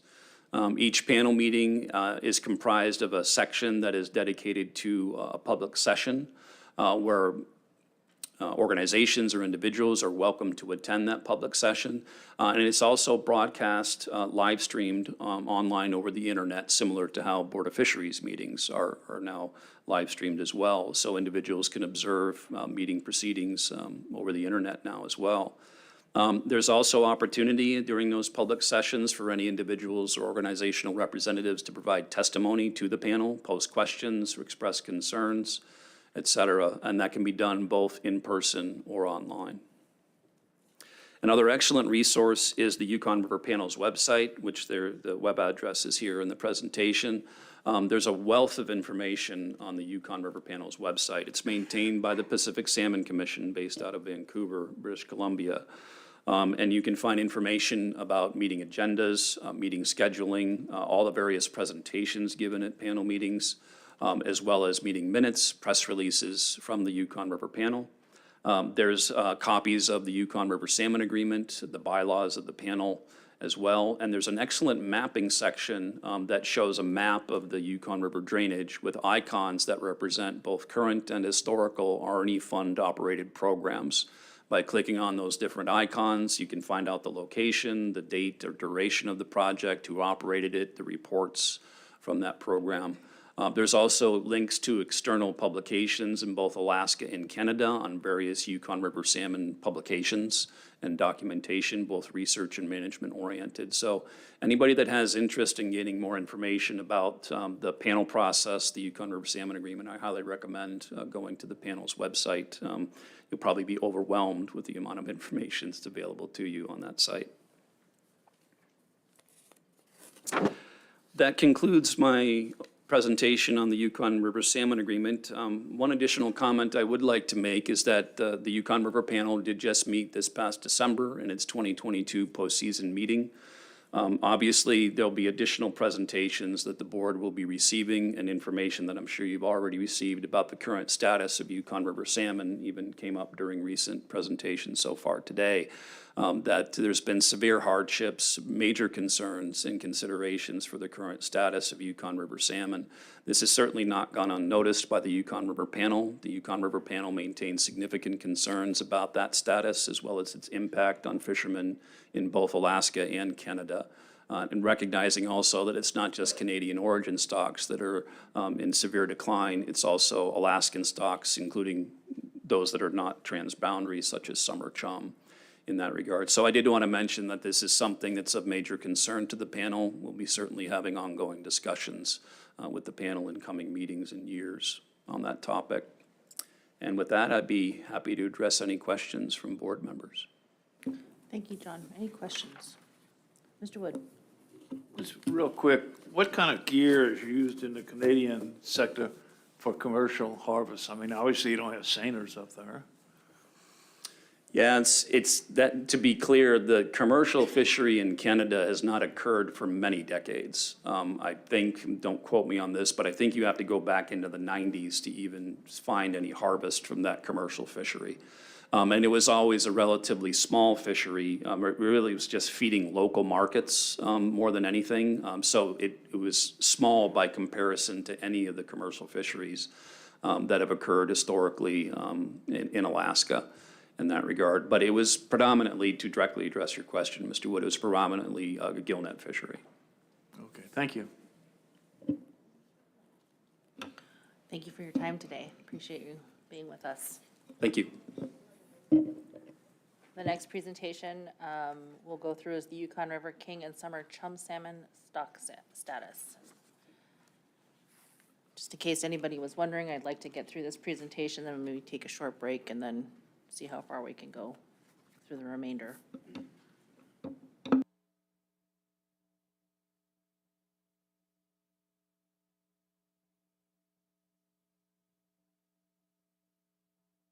All right, thank you, Madam Chair. I thought John would be up here longer for questions.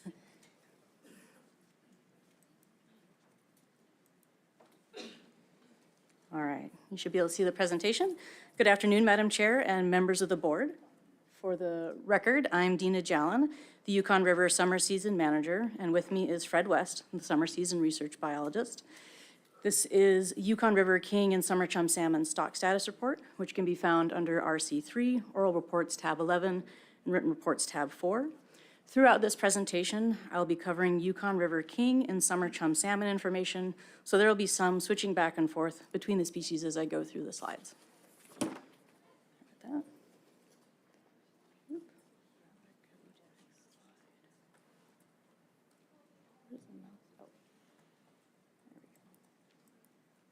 sorry, my apologies. So I'll start out with a map showing the Yukon area management districts. The Yukon area extends from the coast up to the US-Canada border, and the lower Yukon area consists of districts 1 through 3 and the coastal district, which extends along the coast from the Naskanat Peninsula to Point Romanoff. The upper Yukon area consists of districts 4, 5, and 6, including the Kayakuk and Tanana rivers. And the only personal use fishery area is near the community of Fairbanks in a portion of District 6. This map shows the locations of our 2 primary assessment projects, the 2 main stem sonars, which are located near the community of Pilot Station in District 2 and near the community of Eagle, just before the US-Canada border. These locations are over 1,000 miles apart. The Pilot Station sonar project counts all salmon species and also estimates non-salmon species as they go by. These estimates are used in calculating drainage wide, run sizes, taking into account harvest and escapement that occurs below the site. And the Eagle sonar gives a border passage estimate for the king and fall chum salmon runs before they pass into Canada, once we subtract harvest that occurs between the sonar site and the border. And of course, there are additional projects located throughout the drainage, which include the Lower Yukon Test Fishery, various other sonars, weirs, counting towers, and aerial survey streams. These next few slides show the distribution of stocks within the Yukon area. So this is the distribution of the king salmon run, which is found throughout most of the drainage and consists of 5 stocks that we can identify by genetics. The Canadian origin stock is the largest component, and on average, it comprises over 40% of the run, and Alaska origin stocks make up about 60% of the run. And at an average swim speed of 40 miles per day, it typically takes king salmon 30 days to travel from the mouth of the river to the US-Canada border. And this slide shows the distribution of the summer chum salmon run, which is made up of 4 stocks. And summer chum salmon typically don't migrate above the Tanana River, and they travel slower than king salmon, averaging around 25 miles a day. So it takes the summer chum salmon about 38 days to get from the mouth of the Yukon River to the Salcha River near Fairbanks. And this slide shows how these 2 species overlap in much of the drainage, particularly within and below the Tanana River. And then in addition to overlapping in area, these runs also overlap in timing. It's a little bit difficult to see on this chart. The colors aren't showing up very well. But this chart shows the average passage estimates by date at Pilot Station sonar from 1995 to 2022. So this is just the average June 1 from all years of operation. Chinook salmon is the smaller, darker red or black portions of the bar at their daily passage. And then summer chum salmon is the much taller green portion of the bar. So this just shows that we typically see on any given day many, many more summer chum salmon entering the river and passing through Pilot Station as the runs progress upriver. And you may note that the summer chum salmon bars drop off at July 18th. Counts after that date are considered to be fall chum salmon. And we do sometimes see small numbers of king salmon counted throughout the operation of the project into the start of September. But I did end this chart at the end of July. Slide. So this figure shows the king salmon drainage-wide total run. So this includes U.S. and Canadian stocks. The 2012 to 2021 average is represented by the solid black line. There's a run size of around 183,000. So in the recent years, the run size has been average around 183,000, and that's typically been enough to meet escapement goals and provide some level of harvest, but not large enough to provide commercial harvests. And we do tend to see that at run sizes below about 150,000 fish that we don't meet escapement goals or provide much harvest. And then, of course, the run in 2022 was well below average. This figure shows the Alaskan harvest of king salmon by harvest type and type of fishery. So subsistence fishing represents the dark, solid red or black portion of the bar. And then commercial fishing is the hashed portion of the bar that's kind of gray above that. And then personal use and sport fishing are the very tiny little white or black portions at the top of each bar. So as you can see, we haven't had directed king salmon commercial fishing since 2007. And then during that time frame, we've also had intensive management of the subsistence harvests. And due to low run sizes and harvest restrictions, the amounts reasonably necessary for subsistence have not been regularly met since 2008, although we did recently meet ANS in 2019. And the ANS levels on the chart are represented by the solid black lines. And then, of course, all salmon fisheries were closed in 2021 and 22, so that includes sport, commercial, personal use, subsistence, all the uses. And I may note that the harvests of subsistence fish for king salmon from the last couple years have been under 2,000 fish per year, and it does include all the fish that were taken from our test fish. And these are fish that were taken incidentally, either typically very early in the season, very late in the season, or incidental to the harvest of non-salmon species. So just as a reference, we estimated that over 82,000 non-salmon, total number of non-salmon species were harvested last year, compared to just under 2,000 king salmon. And this, so I'll be switching over to summer chum here for a couple slides. This slide shows the summer chum salmon total run. The escapement is in the solid dark portion of the bar, and then harvest is the light white portion of the bar up above that. And the drainage-wide escapement goal, upper and lower bounds, are represented by the solid black line. So the drainage-wide summer chum salmon goal was implemented in 2016 with a range of 500,000 to 1.2 million fish. And escapements were above the upper end of this goal range from 2004 to 2019, and within the range in 2020. The last 2 years have been below the goal, and 2021 was the lowest summer chum salmon run estimated, and 2022 was the fourth lowest, and it was slightly larger than the runs from 2000 and 2001. And so you may note that the parent years of the summer chum salmon run, which tend to come back as age 4 and age 5-year-olds, were quite large. So for 2021, the primary parent years would be 2016 and 2017, and the run size escapements in those years were 1.9 and 3 million fish. And this next slide shows the summer chum salmon harvest by type. Subsistence fishing is the green or the dark portion of the bar that is at the bottom. Commercial fishing is the much larger white portion of the bar. And then up at the top is a very teeny tiny black line that represents the combined personal use and sport fish harvests, which at these scales are not really visible.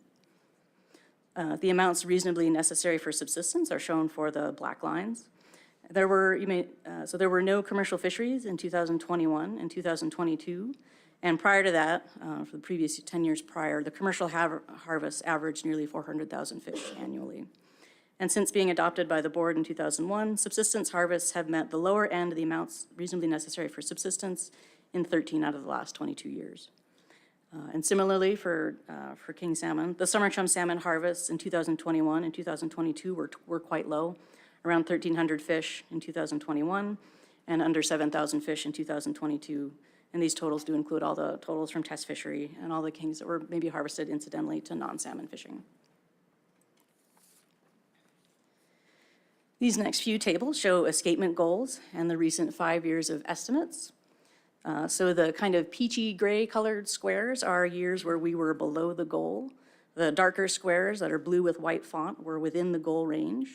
And then the squares that are green with black font are years when we exceeded the goal, and dashes indicate years where the project did not operate. So there were no Alaska tributary goals met in the recent 3 years for king salmon. And these first 4 goals are SEGs, and then the Chena and Saltchuk goals are BEGs.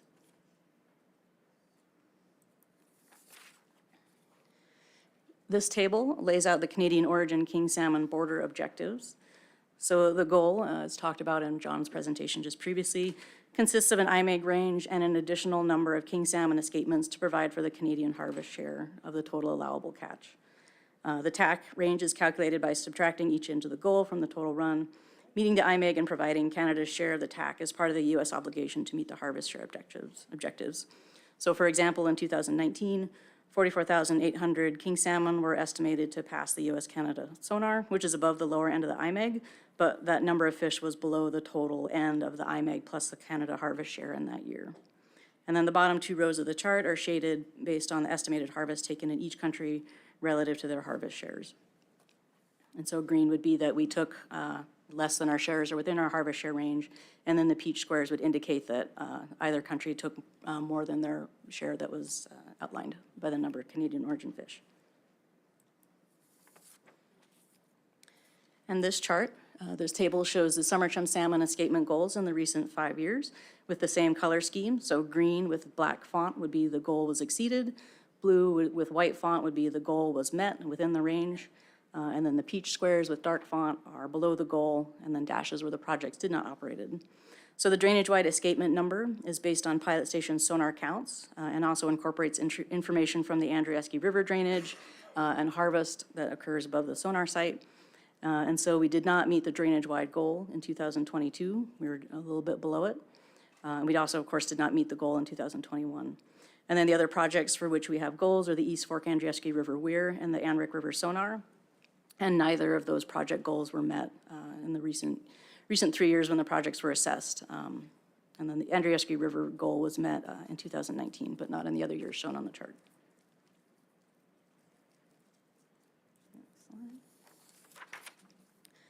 So in the next few slides, I'll talk about how we manage and what kinds of information we use as we go throughout the season.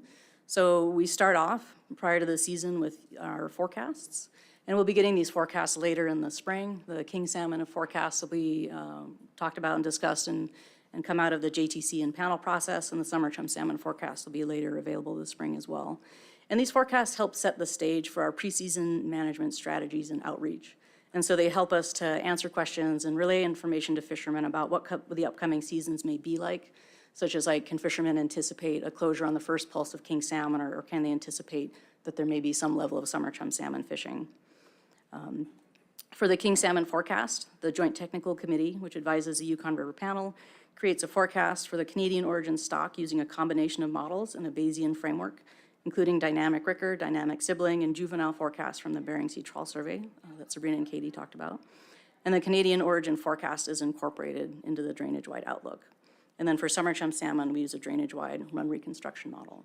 And so this is the forecast that we get going into the season.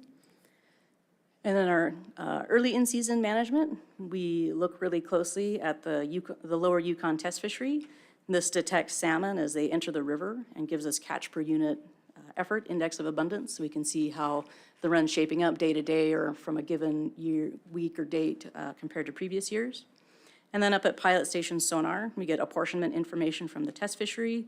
They use multiple mesh sizes and size selectivity curves and give us estimates for the non-salmon and salmon species that go by the sonar. And there's also additional sampling and genetic work that's taken at the pilot station sonar that gives us an Alaskan and Canadian origin king salmon run size estimates in season. And this helps us to assess run timing and strength in the early part of the run when the fish are starting to enter the river. Pilot station sonar is about 3 days travel time for a king salmon from LYTF. So these are projects that are located quite low in the drainage and give us pretty early information early in the runs. This slide, these figures on this slide talk about pilot station sonar passage and in-season projections. So the cumulative counts from the last 5 years are shown in the figures on the bottom. King salmon is in the chart on the left, with the 2022 counts represented by the red line with the circles, which is a little bit hard to see, but it's the line with the arrow pointing at it. And then chum salmon are in the figure on the right, with 2022 counts in the green line with the diamonds. And that would, if you're looking bottom to top, it's the second line on the chart. And so note that the y-axes on these charts are different. The summer chum salmon counts are in millions, and then the king salmon are just numbers of fish. And so looking at pilot, this helps to give us run timing and run size. You may note that the summer chum salmon run in the last few years has started to arrive quite late compared to, for instance, 2017, where we saw the run pick up and really kind of shoot up about a week earlier. And these run size information at pilot also helps us to get information in season that we use in projecting the run. So we look at how many fish are coming in that year. And so by the time we get to the midpoint of each run, and those dates are indicated by the areas or by the arrows pointing to that side, the panes of the chart, we'll start to get a better idea as to what the run's going to look like for the rest of the season. So you can see that at the midpoint dates for Chinook salmon, which was around late June, our midpoint for king salmon was around 20-some thousand fish, which is quite low and much lower compared to the previous year's midpoints. And similarly for summer chum salmon, those counts at the midpoint were quite low. And so we use this information from pilot to help see what the run is going to shape up like for the rest of the run, now that we're actually seeing fish to enter the river, see how it measures up to our forecasts. And this also helps to inform our management decisions so that we can make decisions about what sort of harvest to provide, and keeping in mind the fish that need to make it upriver to get to the various escapement projects.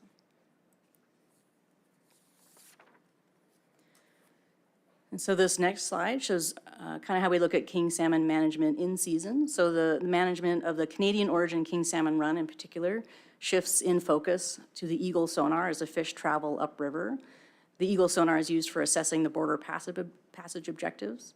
And we may take additional management actions upstream if we need to protect king salmon in the upper river based on assessment. So the figure on this page shows the average daily counts from pilot station sonar in the red portion, and those are the bars that are on the left part of the chart. And then Eagle sonar is the black bars on the chart, that's the hump towards the left side of the chart. So the midpoints of passage at these two projects are about 30 days apart. So earlier in the year, as we go through kind of the first few weeks of June, we're really heavily looking at pilot station sonar for the estimate of the whole size run coming in. And then as we get towards mid and late July, we're really looking at that Eagle sonar to see how many fish are making upriver and if we're going to meet the Canadian border goal, keeping in mind like the midpoint of that run as it gets upriver.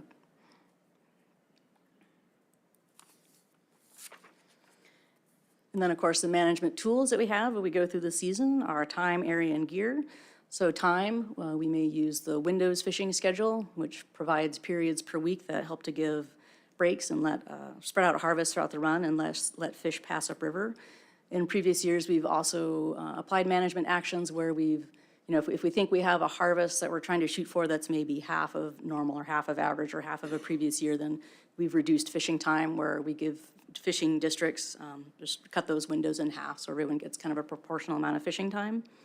And then we've also had closures. In the last couple of years, we've had full closures. By area, we follow our management actions upriver. And so looking at these timing charts, seeing when, for instance, the first pulse is coming into pilot, we can then project forward and figure out if the first passes pilot on this day, we would expect that pulse to be at Galena on a certain day. And so if we're trying to protect the first pulse, we would also walk those closures upriver following the salmon as they go upriver. And then by area, we may also have different management actions and tributaries if we're looking at fish passage or harvest activity in different rivers as the fish go upstream. And then, of course, for gear, we've had mesh size restrictions, and we've also used selective gear types with live release options during times of conservation. And in the last couple of years, fishermen have been limited to only non-salmon gear operations, and we've even modified or closed non-salmon gear to help protect salmon as they go upriver and reduce incidental salmon harvest. And then, of course, during the season, we have a lot of management communication and outreach. And so preseason, that starts out with meetings with the Yukon River Panel, Yukon River Drainage Fisheries Association, and other stakeholders. We send all the Yukon area households an Outlook flyer, typically in May, and that'll talk about the previous year's runs and then what our forecasts and outlooks for the coming season, as well as our management strategy. In season, we have weekly river-wide teleconferences that are hosted by YRDFA. These calls typically last 1 to 3 hours, and it involves fishermen calling in from all the communities along the drainage. All the management entities give their updates, their assessment and management updates, and are there available to answer any questions in season about how the fishing and how the management is going.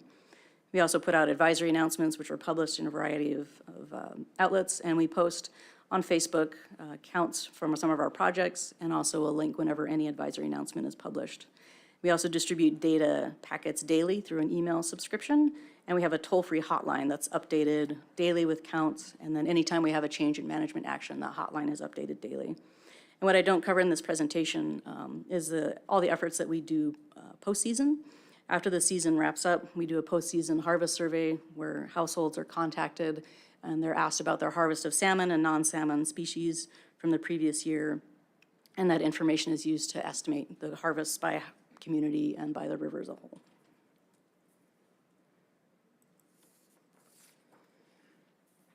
So this slide is just a summary of some of the ongoing research. So in summary, for the last couple of years, our runs have been so small that we've had full subsistence closures in 2021 and 22. Our management is complicated by the differences in estimates that we see between Pilot Station and Eagle, and Zach gave a great run through of ichthyophonus and how we're incorporating that into some of our thoughts about the run. We've got ongoing research into salmon health, body condition, and migration. There'll be a king salmon radio telemetry project that starts up next year. And the king salmon stock of yield concern was recommended to continue at this year's work session.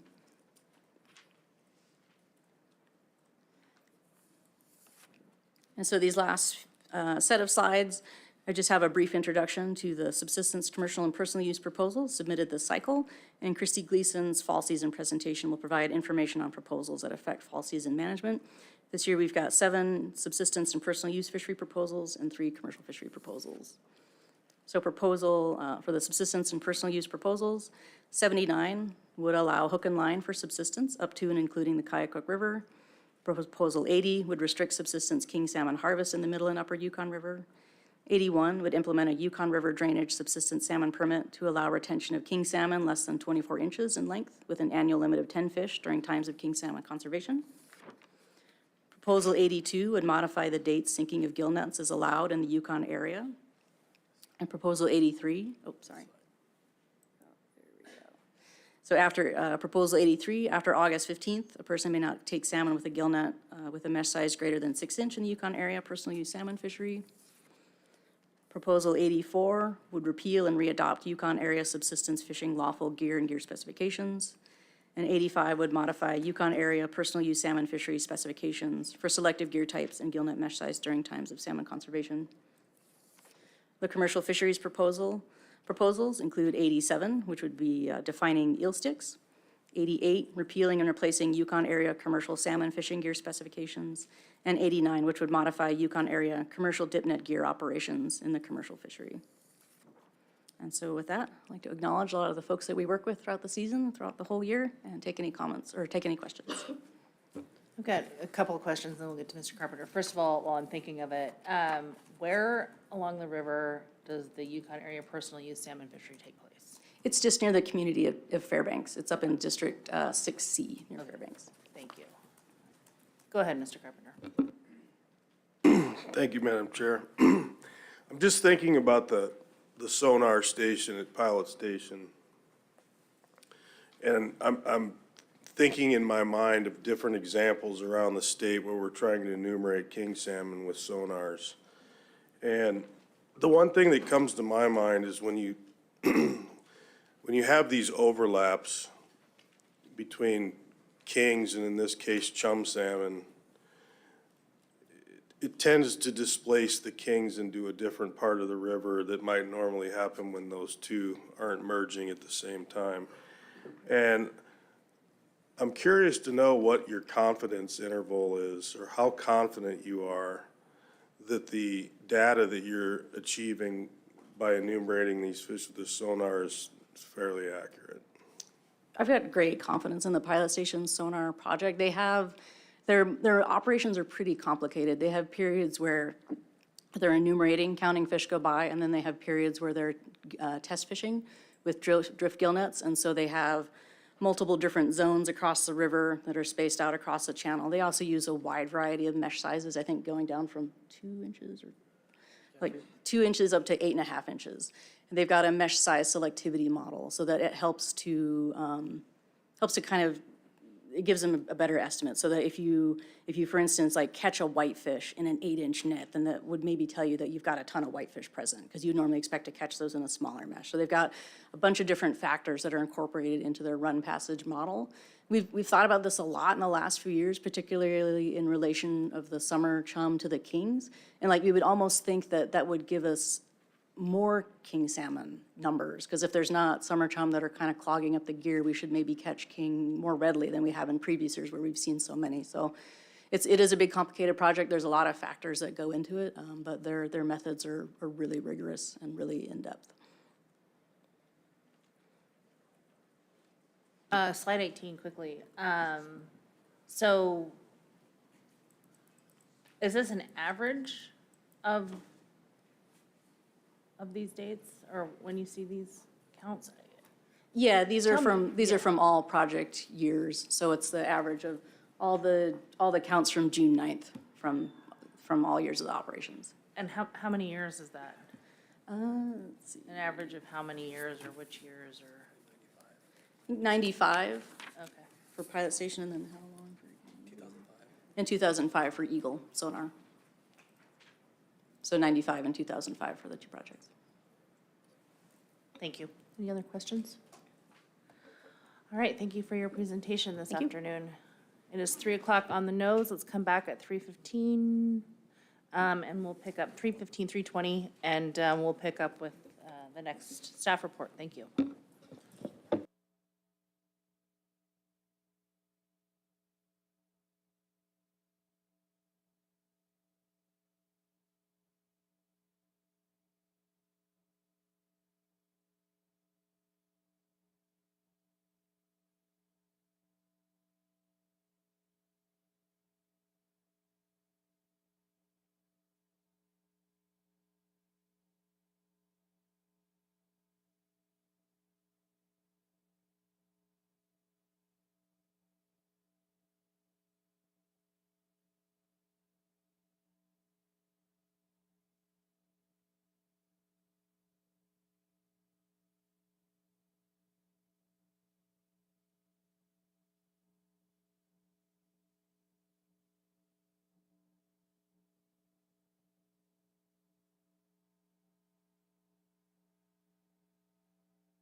Okay, welcome back, everybody. The time is 3:25. We're back on the record, and we're going to resume staff reports. The next staff report to be given will be Yukon River Fall Chum and Coho Salmon Stock Status and Fisheries Overview. And whenever you're ready, please fire away. Thanks.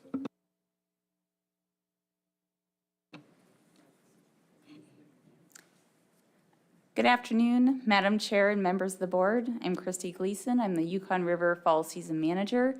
And sitting next to me by my side is Bonnie Borba. She's the Fall Season Research Biologist. And we'll provide an overview of the fall chum and coho salmon stock status and fisheries. This presentation can be found in RC or R3 tab 12 with accompanying written reports in tabs 4 and 5. This is a map of the Yukon management area. The Yukon River drainage is outlined by the green line. There are 7 districts that are broken up into sub-districts, which include over 55 communities. The fall season management begins on July 16th in the lower Yukon River for fall chum and coho salmon. The fishing season typically runs through mid-October.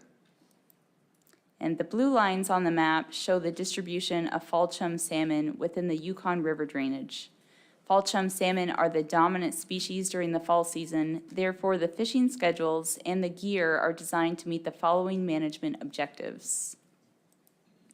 We have 3 escapement goals in the U.S. portion of the Yukon River, which include the drainage-wide, Tadrinjik, and Delta River, and 2 U.S.-Canada treaty objectives for the Fishing Branch River and the Main Stem Canada. Fall chum salmon harvest management is guided by the provisions in the Yukon River Drainage Fall Chum Salmon Management Plan. The plan states threshold run sizes to determine which fisheries can occur. The drainage-wide goal for fall chum salmon is 300,000 to 600,000, which is what the management plan is based on. All fishing is closed for run size below 300,000 fish. And from 2020 to 2022, fall chum salmon run sizes were hitting record lows and less than 300,000 fish. During these years, closures occurred for all fisheries. This is a photo of a typical catch of fall chum, coho, and whitefish in the upper Yukon River and the Dena'ina River in a subsistence fish wheel.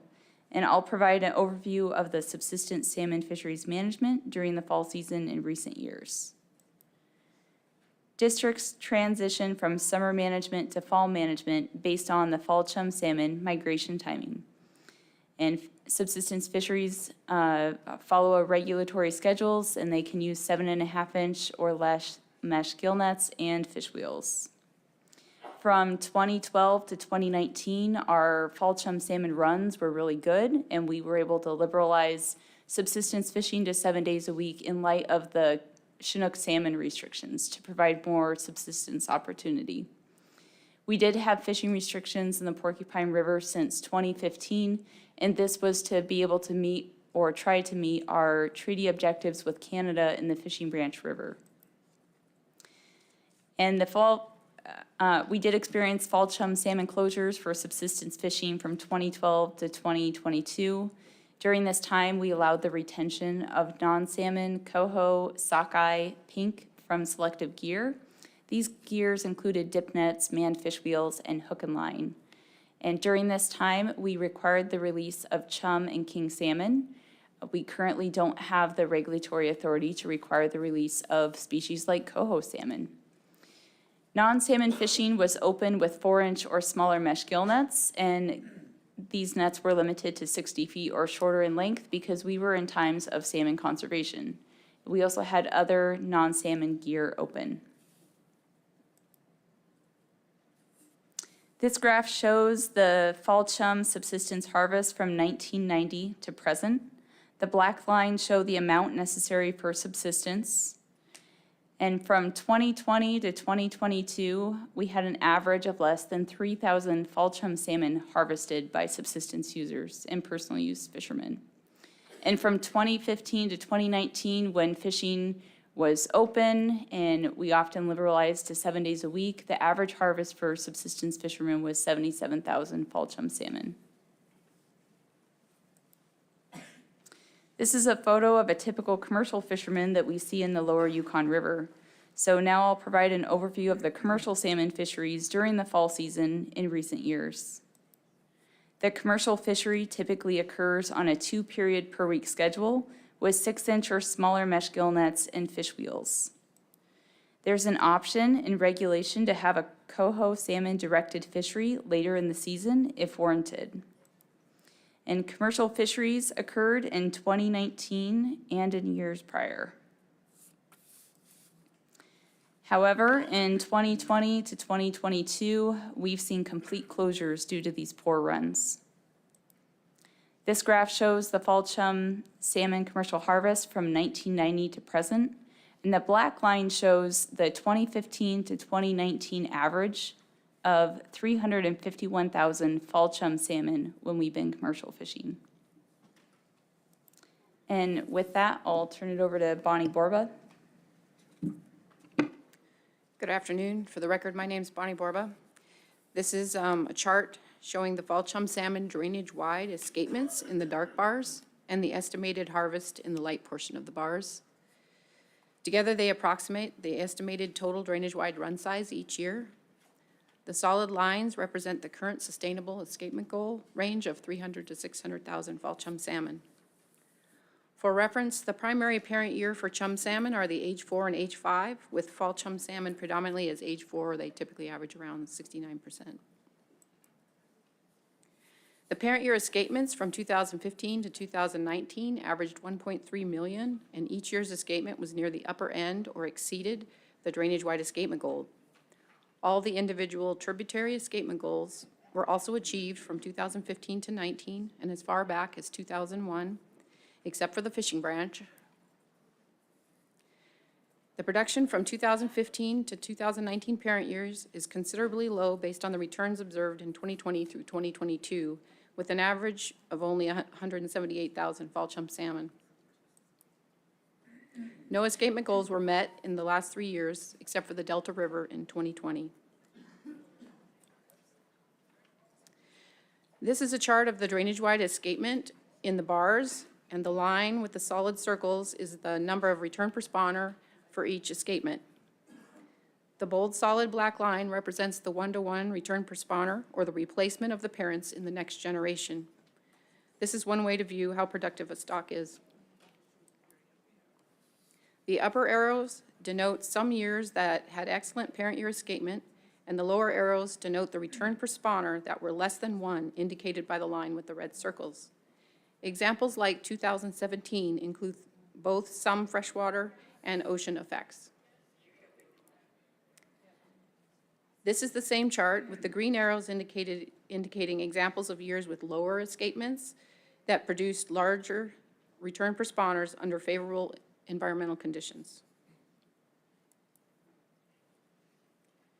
This chart shows the average yield in the bars from binned escapement ranges. It includes the yield from the brood years 1974 to 2017, with recruits estimated for the incomplete brood years of 2016 and 17. The positive dark bars indicate yield above replacement, and the hash negative bars shows most years do not replace themselves with larger escapements, in this example, those over 800,000 fish. There is also a bin to represent the escapement goal range of 300 to 600,000, and 45% of the years fall within this group. Switching to coho salmon, this is a map of the main migration routes in a broad green line representing the distribution within the Yukon River drainage. Coho salmon distribution is more like summer chum salmon than it is to fall chum salmon. Not many coho salmon are known to migrate into the upper portion of the Yukon River drainage. There are a few coho salmon in the Porcupine River, but in Alaska, the distribution mostly occurs within the Dena'ina River and downstream. In 2022, coho salmon were radio tagged in the lower river and were tracked as they migrated to the upper river. This project should add some more detail to the knowledge of distribution of coho salmon within the Yukon River drainage. An index of abundance has been developed for coho salmon and is depicted in this chart. The lower portion of the bars are estimated index of escapement, and the upper portion of the bars is the estimated harvest. The bold line represents the average index of run size of 227,000 coho salmon, and the run in 2021 was the lowest estimated in the run index so far. This chart shows the breakdown of the harvest by fisheries. Subsistence harvest are the bottom stack bars and can be related to the black horizontal lines that represent the amounts necessary for subsistence that the board established in 2001.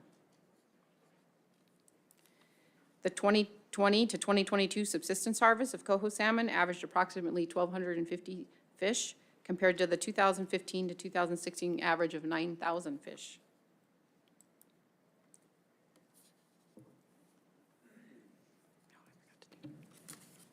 And I'll finish up with some of the management portions and then talk about some of the proposals that we have that affect fall season.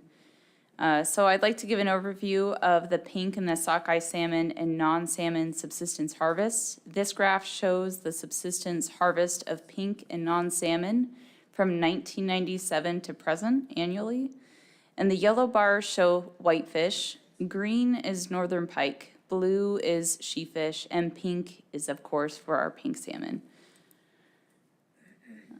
Looking at the graph, the harvest of these species has decreased during our salmon closures in 2020 to 2022. Non-salmon are often harvested incidentally while salmon fishing with gill nets and fish wheels, and fishermen use their salmon gill nets for these other species outside the salmon season. The reduction in harvest could be a result of lower participation, inefficient gear such as when we allow dip nets only, and other unavailable gear. For example, we've heard from fishermen that not many people have 4-inch or smaller mesh gill nets that are allowed during the salmon closures. And we don't show sockeye salmon on this graph because the harvest is less than 500 fish in a typical year. Sockeye on the Yukon have a very low abundance, and this last year, for example, we only counted 4,000 sockeye at the pilot station sonar. So overall, as managers, while we try to provide opportunity for pink, sockeye, and non-salmon, it is not a replacement to the significant loss of salmon during these poor runs. This is a photo of an empty fish camp in the lower Yukon that I took this summer. So looking forward to the coming season for 2023, here's our initial thoughts.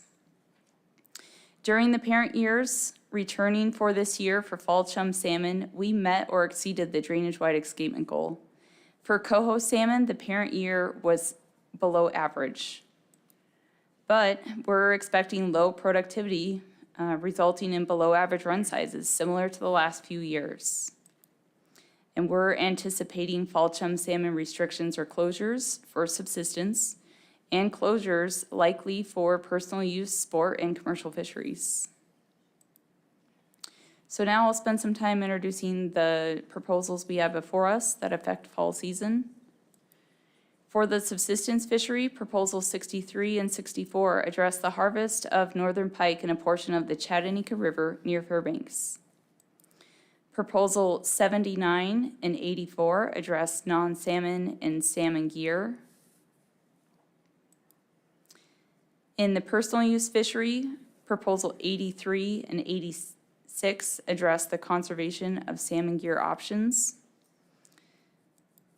In the commercial fishery, Proposal 88 addresses commercial salmon fishing gear and gear that we can use during times of conservation. And Proposal 82 and 89 address subsistence, personal use, and commercial fisheries for how gill nets and dip nets are operated. And with that, we're happy to take any comments or questions. Questions from the board? I have a quick question for you. And it relates to slide 16. And, sort of given, the statement and what we all know that these non-salmon species and even the pink salmon are not a replacement for the Chinook and chum especially. I mean, how are the non-salmon species managed or tracked for abundance, or are they?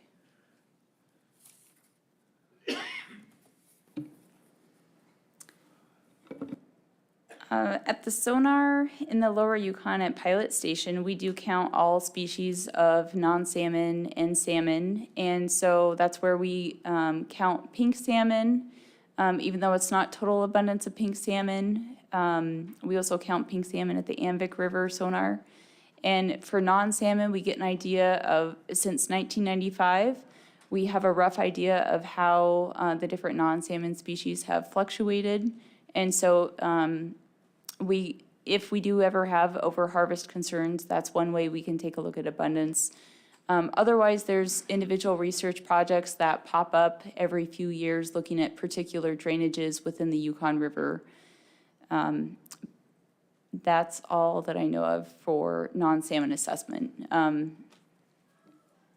Thank you. And I'll probably have a similar question, related to the Kuskokwim as well. I mean, considering, we're looking at the very real potential of additional pressure being put on some of these species, and, certainly we wouldn't want to harvest them or over-harvest them to the point where they're not available either. So these are just some of the initial concerns that I have, so thank you for that. Any other questions? Ms. Mitchell?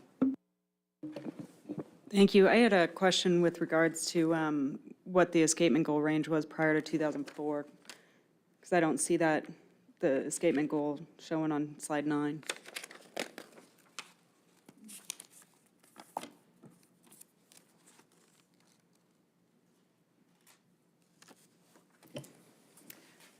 Through the chair, this is Bonnie Borba. We had different, prior to, we had goals since 93, but they were like OEGs and some different goals up until we made that range. And they're not on that chart there. They're in the status report, has a picture that, a graph that does show the various other goals we had. They were around, they were at 450, 400. They bounced around before we ended up with the range of 3 to 6. Okay, and kind of just a follow-up question with slides 10 and 11 here and 12, I guess. To summarize, what I'm gathering is over-escapement has resulted in or produced less yield.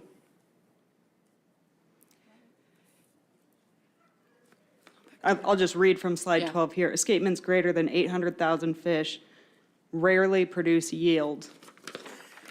And then I'm looking at a graph where the escapement range was 300,000 to 600,000. And so over-escapement is affecting returns, according to these slides. They're just, the productivity is lower, and so far, our range is when we produce over, 800,000 fish on the spawning grounds. There's a couple years that did produce, but on the overall, the yield does not meet the parent years for those years.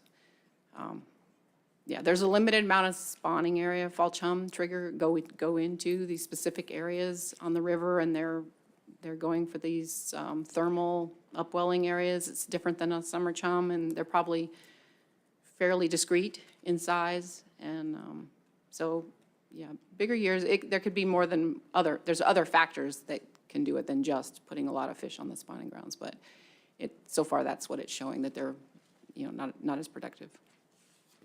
Thank you. Mr. Zaray. Madam Chair, let me see if I can get this right. During the salmon marine research overview, we heard about the possible effects of warmer ocean water on our fall chum.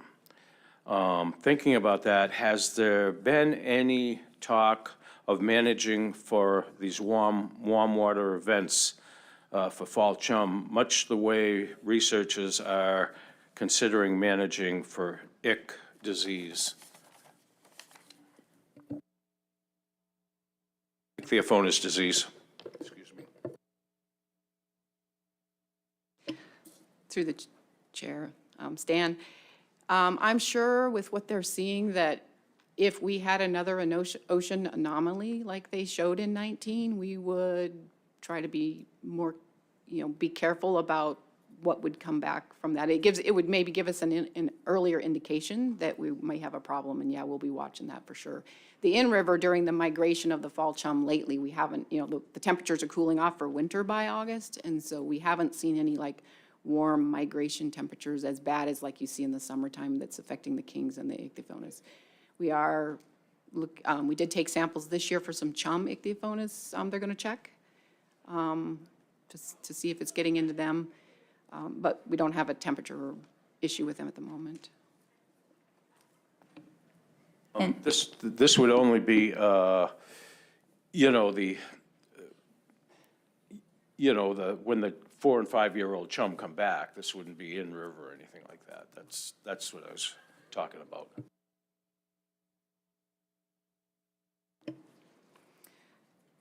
Chairman, the ocean part of their life? Okay, if you have a warm water event, it's not going to affect the chum return that year. It's going to affect it 4 and 5 years later. Yes. And so managing for that, you have a warm water event, clear warm water event out in the ocean in 2000, I'm not worried, I would think that maybe there should be some sort of conservative management 4 and 5 years later. That's what I'm getting at. Yes, you're exactly right. That's what I was alluding to, that if we saw that event, but I didn't do the part about, yes, when that particular age class would be coming back is the year we would definitely keep an eye on it. Commissioner. Yeah, it's exactly why we're doing the marine science program, is to better inform our predictive ability of what's going to come back in future years. Right now, we have a rough estimate, but as the marine science program evolves and we collect more information and have more data to inform that, we'll build that into our postseason projection for the preseason projection for the upcoming year. All right, I don't see any more questions. Thank you for your presentation today. All right.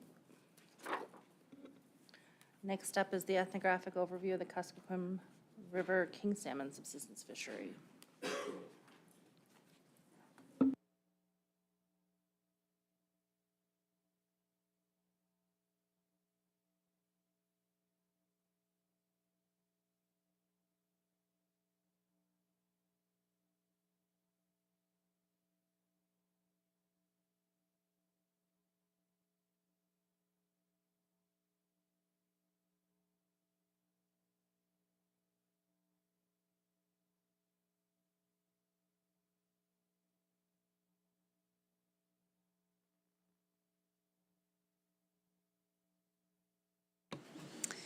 Madam Chair, board members, my name is Alita Trainer, and I am joined with Caroline Brown, the Subsistence Division Statewide Research Director. I am the Northern Region Program Manager in the Subsistence Division of Fish and Game. This presentation provides information pertaining to the historical and contemporary use and harvest of salmon throughout the Kuskokwim River drainage and will draw attention to the human dimensions of the salmon fishery. This presentation can be found in RC3, tab 13. The Subsistence Division surveys 25 of the 28 communities in the Kuskokwim drainage each year during the postseason salmon harvest survey. Data from the annual household harvest surveys are organized by 3 sections of river, the lower, middle, and upper Kuskokwim. The lower river extends from the mouth up to the village of Tuliksak. The middle river includes lower and upper Kalskag, Aniak, and Schwathblock. And the upper Kuskokwim includes all communities from Crooked Creek upstream to Nikolai in the South Fork Kuskokwim. There are a number of regional differences in the subsistence salmon fishery that distinguish these 3 sections of river. Approximately 15,200 people live in the entire Kuskokwim drainage. There are about 1,800 fishing households active each summer in these 3 river sections. I'm going to discuss these differences more in the next slides.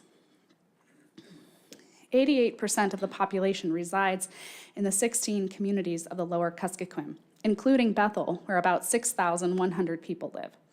There are roughly 1,500 fishing households in the lower river that harvest an average of 88% of the annual king salmon subsistence catch.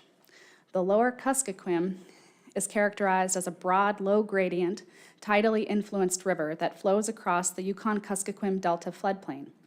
The widest stretch of river, with multiple channels and sandbars, has many good places to fish with drift gill nets up to 300 feet long. Set gill nets are also easily deployed in the lower river. Each season, fishers here have the earliest opportunity to harvest all species of salmon when the fish are at their greatest abundance and as they enter the river from the sea. 7% of the drainage's population live in the Middle River, including in the hub community of Antioch. About 167 Middle River fishing households harvest, on average, 9% of all subsistence kings each year. The Middle Kuskokwim is narrower with fewer channels. Fishers can use set nets and drift nets. However, there are fewer good set net sites. Drift nets are not usually more than 150 feet long and are often shorter. Fish wheels are deployed in the Middle River and are usually shared by several households or a community. Many fishers use rod and reel to harvest coho salmon late in the season. Abundance of all species is noticeably lower than further downriver. Approximately 5% of the drainage-wide population resides in the 8 upper river communities. This section's hub is McGrath with a population of 300. Here, 115 fishing households catch about 3% of all king salmon annually. In the upper Kuskokwim, fishers primarily use set nets to catch salmon. The channels can be narrow and often have too many large snags for drift nets. Fish wheels are also used by communities in this section, and people commonly fish with rod and reel gear. Sockeye are available for harvest as far upstream as the Stony River drainage. Above that point, in the 3 uppermost communities of McGrath, Dena'ina, and Nikolai, fishers rely mainly on king and coho salmon for their food. The following slides will provide additional information about subsistence harvests in each of these river sections. So the next 3 slides show regional harvest differences. Although some of these data are 10 years old, they are useful to consider because they were collected prior to significant decreases in salmon abundance across species. I will be comparing that data shown on each of the left pie charts with the salmon harvest data from the 2021 season shown on the pie charts on the right. On this slide, lower river communities' subsistence harvests are shown. On the left, average per capita harvests are shown representing more than 2 million pounds of wild foods, or 250 pounds per capita. Taken together, all salmon species combined accounted for an average of 33% of all the wild foods harvested by lower river communities between the years of 2010 and 2013. King salmon and chum salmon were primary resources for these communities. When compared with the figure on the right, created from 2021 data, we can observe the significant decline in overall contribution of salmon to the subsistence harvests by communities. As the amount of salmon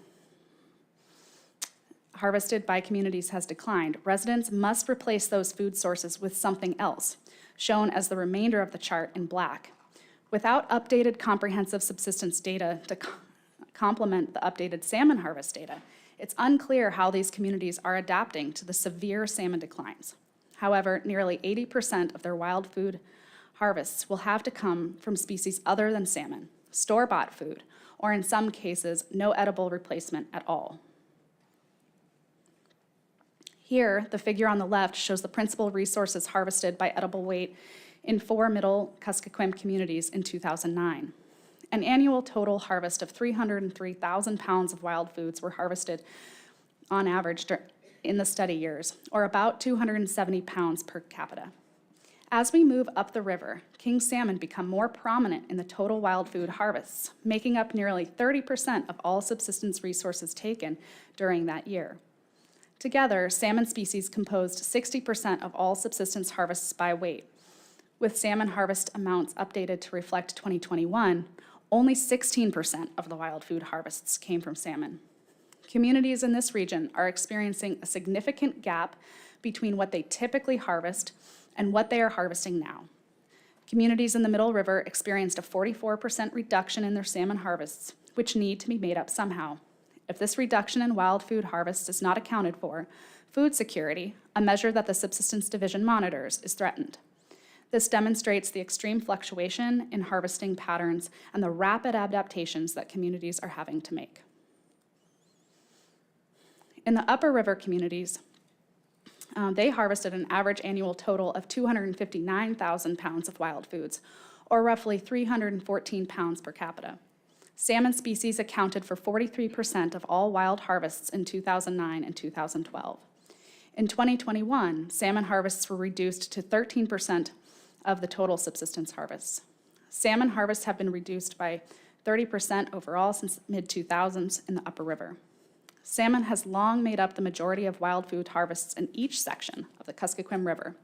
Rapid reductions in the harvest of such a critical resource are likely resulting in a variety of community responses.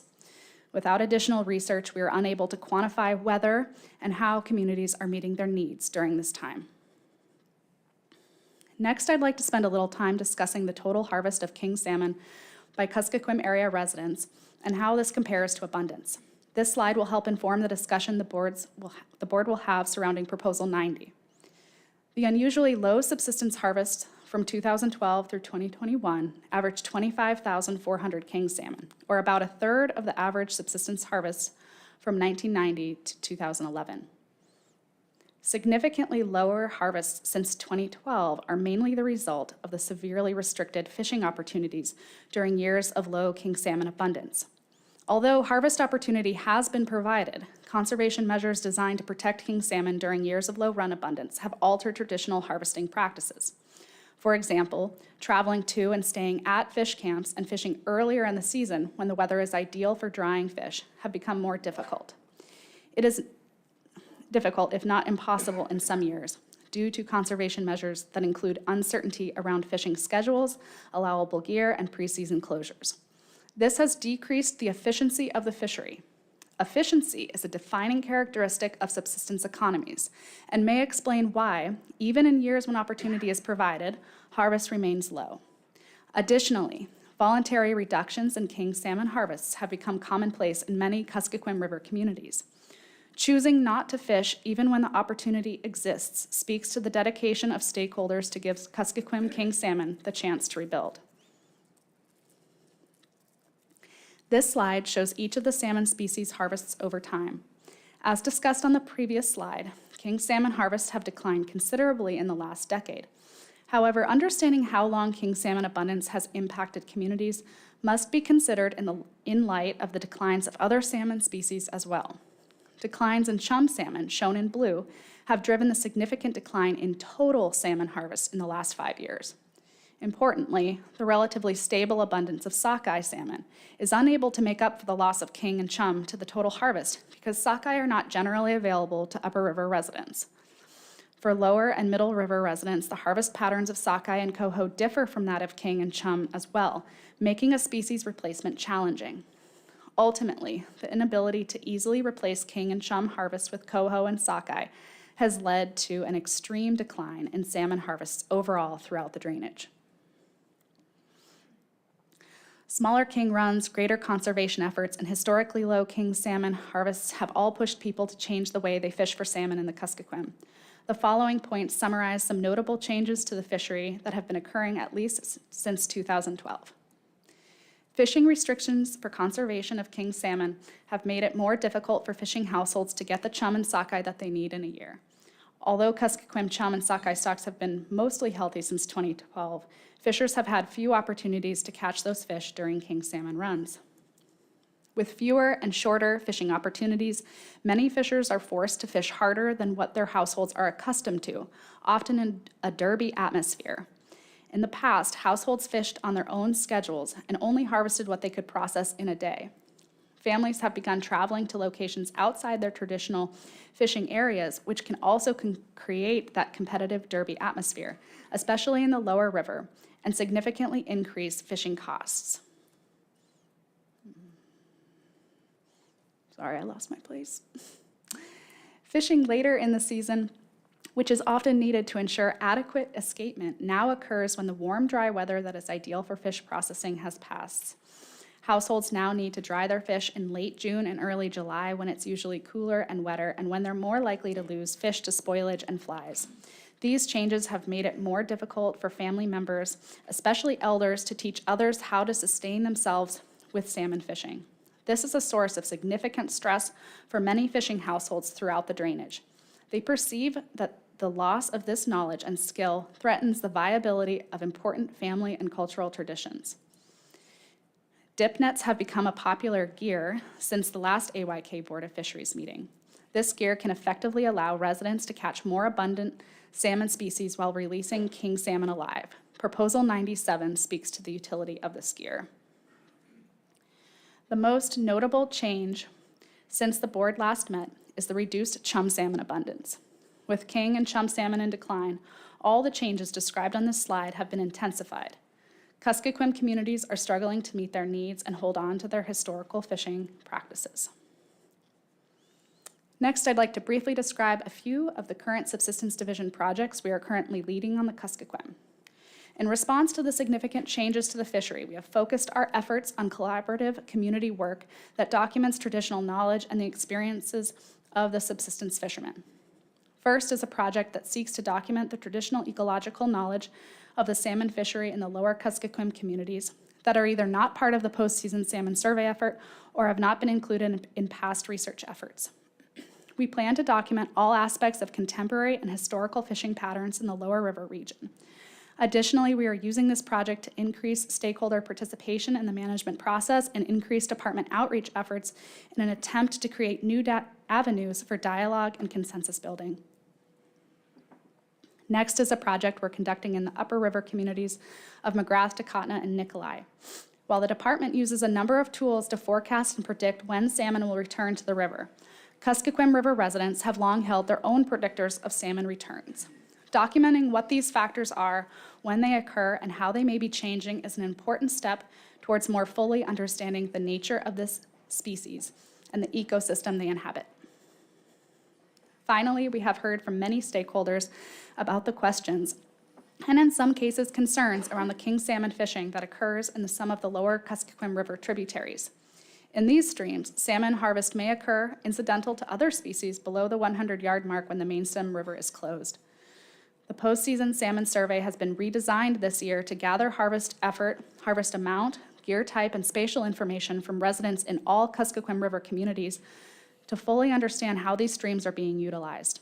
We plan to conduct extended ethnographic interviews in the 3 communities that demonstrate the highest use of these streams to learn more about the actual use patterns for salmon harvest in these areas. The Subsistence Division would like to extend our sincere gratitude to Kuskokwim area stakeholders who, despite years of difficult fishing, continue to participate in our research. I personally have learned so much from the perspectives of people along the Kuskokwim and am inspired by their continued desire to participate in the management and regulatory frameworks that have such consequential impacts to their lives. With that, I'd be happy to take any questions from the board. Mr. Heimbach. Thank you, Madam Chair.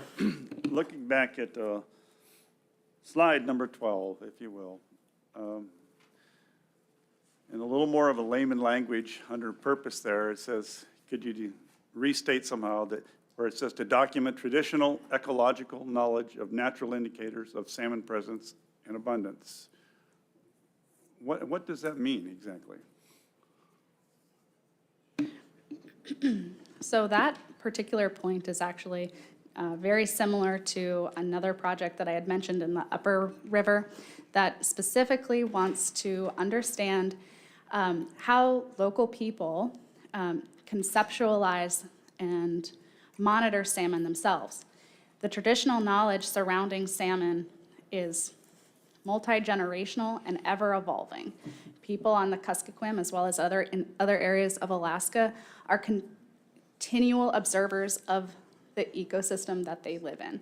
And there are natural indicators such as, I'll give you some examples, wind direction, insects, birds, particular types of grasses and other vegetation that grow at certain times of year that correspond or have historically corresponded to run timing and abundance. And so we're looking to document that along with a variety of other factors related to salmon in the lower river, to understand that knowledge, as well as understand how it might be changing in response to the unprecedentedly low abundance of salmon species. If I may follow up, where I'm going with this, as a person who grew up by Tyonek Village, and I was there for a long time, how does that differ from what I might have seen as natural indicators? Through the chair, there are natural indicators everywhere. They are going to be different. They're going to be location-based. And so the Subsistence Division does take a very regionally specific approach to documenting traditional ecological knowledge on a variety of different topics, because it's not a one-size-fits-all knowledge system. It's unique to area and people. Mr. Wood. Thank you, Madam Chair. You know, under the statutory scheme that we operate on, are the 7 allocative criteria that we have to take in consideration when we're dealing with the issue. And I have to say, your 2 presentations have addressed that in the most professional manner that I've seen since I've been on the board. And I for one, appreciate you delving into the socioeconomic aspect of it, and it's going to be helpful in further deliberations. I'd like to look at slides 6 and 7. And if I'm misstating what you stated, please feel free to correct me. But I understood you to say because of lacking budgetary resources, you can't determine where those black areas have been made up or something to that effect. You were raised in the regions, my understanding. Even if it's not a professional opinion, do you think it is being made up? And if so, where would you believe these substitutes would be found? Okay, through the chair, I'll break this into a 2-part response. First, to address funding. One thing that makes the Subsistence Division unique is that we do seek outside funding for most of our research. The slides that were shown on the left that show all the types of wild resources that are harvested, those were actually coming from years that we call the Donlin days. In response to the proposed Donlin Creek mine, the Division of Subsistence was contracted to explore the full seasonal round, all wild food harvests in all communities on the Yukon and Kuskokwim that may be impacted by such a mine. So we have this really great data set that we're able to use, but we haven't actually been able to secure money to update that data. Now it's starting to age, and it is time for us to go back and to make a comparison. It is a priority of ours to do that. To address your second question, where do I think personally and professionally communities are making up the replacement? I would say that it's not going to be it's going to be different everywhere in each community, in each region, as well as within each household, because some households, like we discussed in the earlier presentation, they may be able to pivot and have the means to go out and harvest something different and make up for that lost food source with salmon.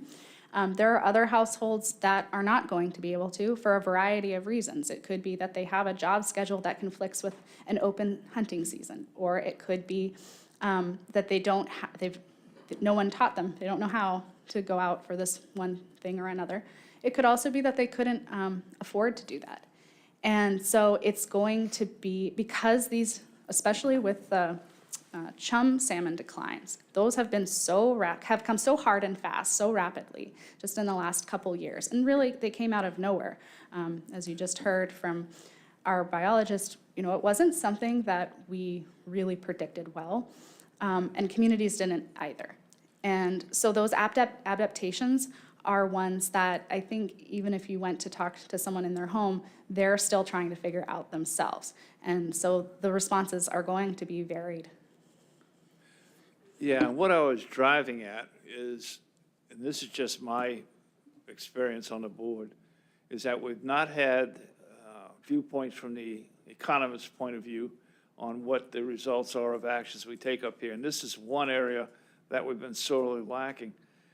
the economy out there is built on a totally different structure than it would be here in Anchorage or urban areas.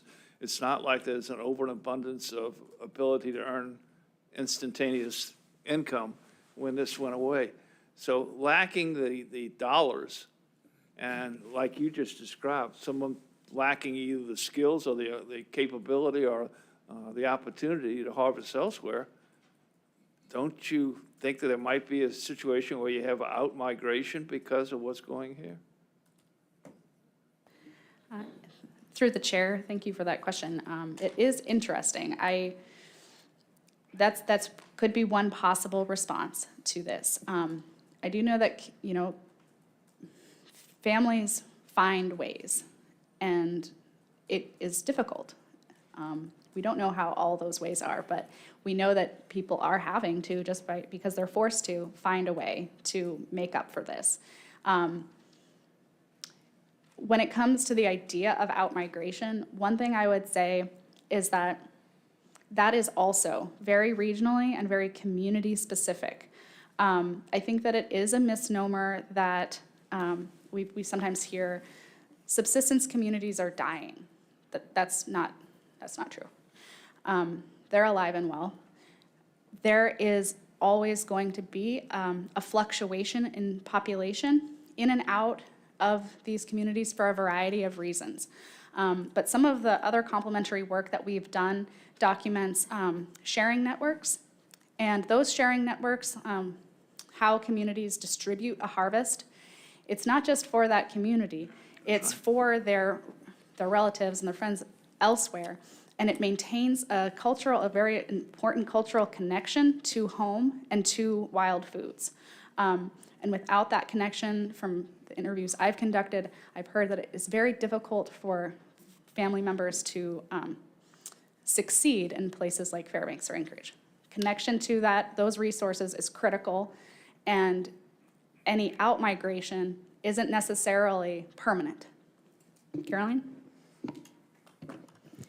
And through the chair, as Alita mentioned, those responses will be different place to place, and very much so regionally. And when we look at things like demographic change, for example, through migration, out-migration, looking at subsistence as an entirety, as a system, rather than just fish or just game or what have you, is a really important aspect of things, which is why we do those comprehensive subsistence surveys. But also looking at, for example, things like community size and the resource base of the community. I think in the Yukon presentation you saw, for example, coastal communities that have access to marine mammals. They're in a different resource system than, say, a Middle River community that is really reliant on salmon and non-salmon and moose or caribou. So, and a smaller community isn't also going to have the same infrastructure. So you'll see differences in different regions of these big rivers where we're seeing these salmon declines. Their responses can be pretty varied depending. So on slide 6 and 7, I look at these graphs, and to me, this communicates a visual representation of failure. And that's not meant to be a statement of blame. There's a lot that is happening. There's a lot we can't control. There's a lot we don't know. But this is a picture of failure. And I just want to say thank you to the work that you're doing. It's excellent. It's incredibly important, and we're lucky to have you doing it. Thank you, Madam Chair. Anything else?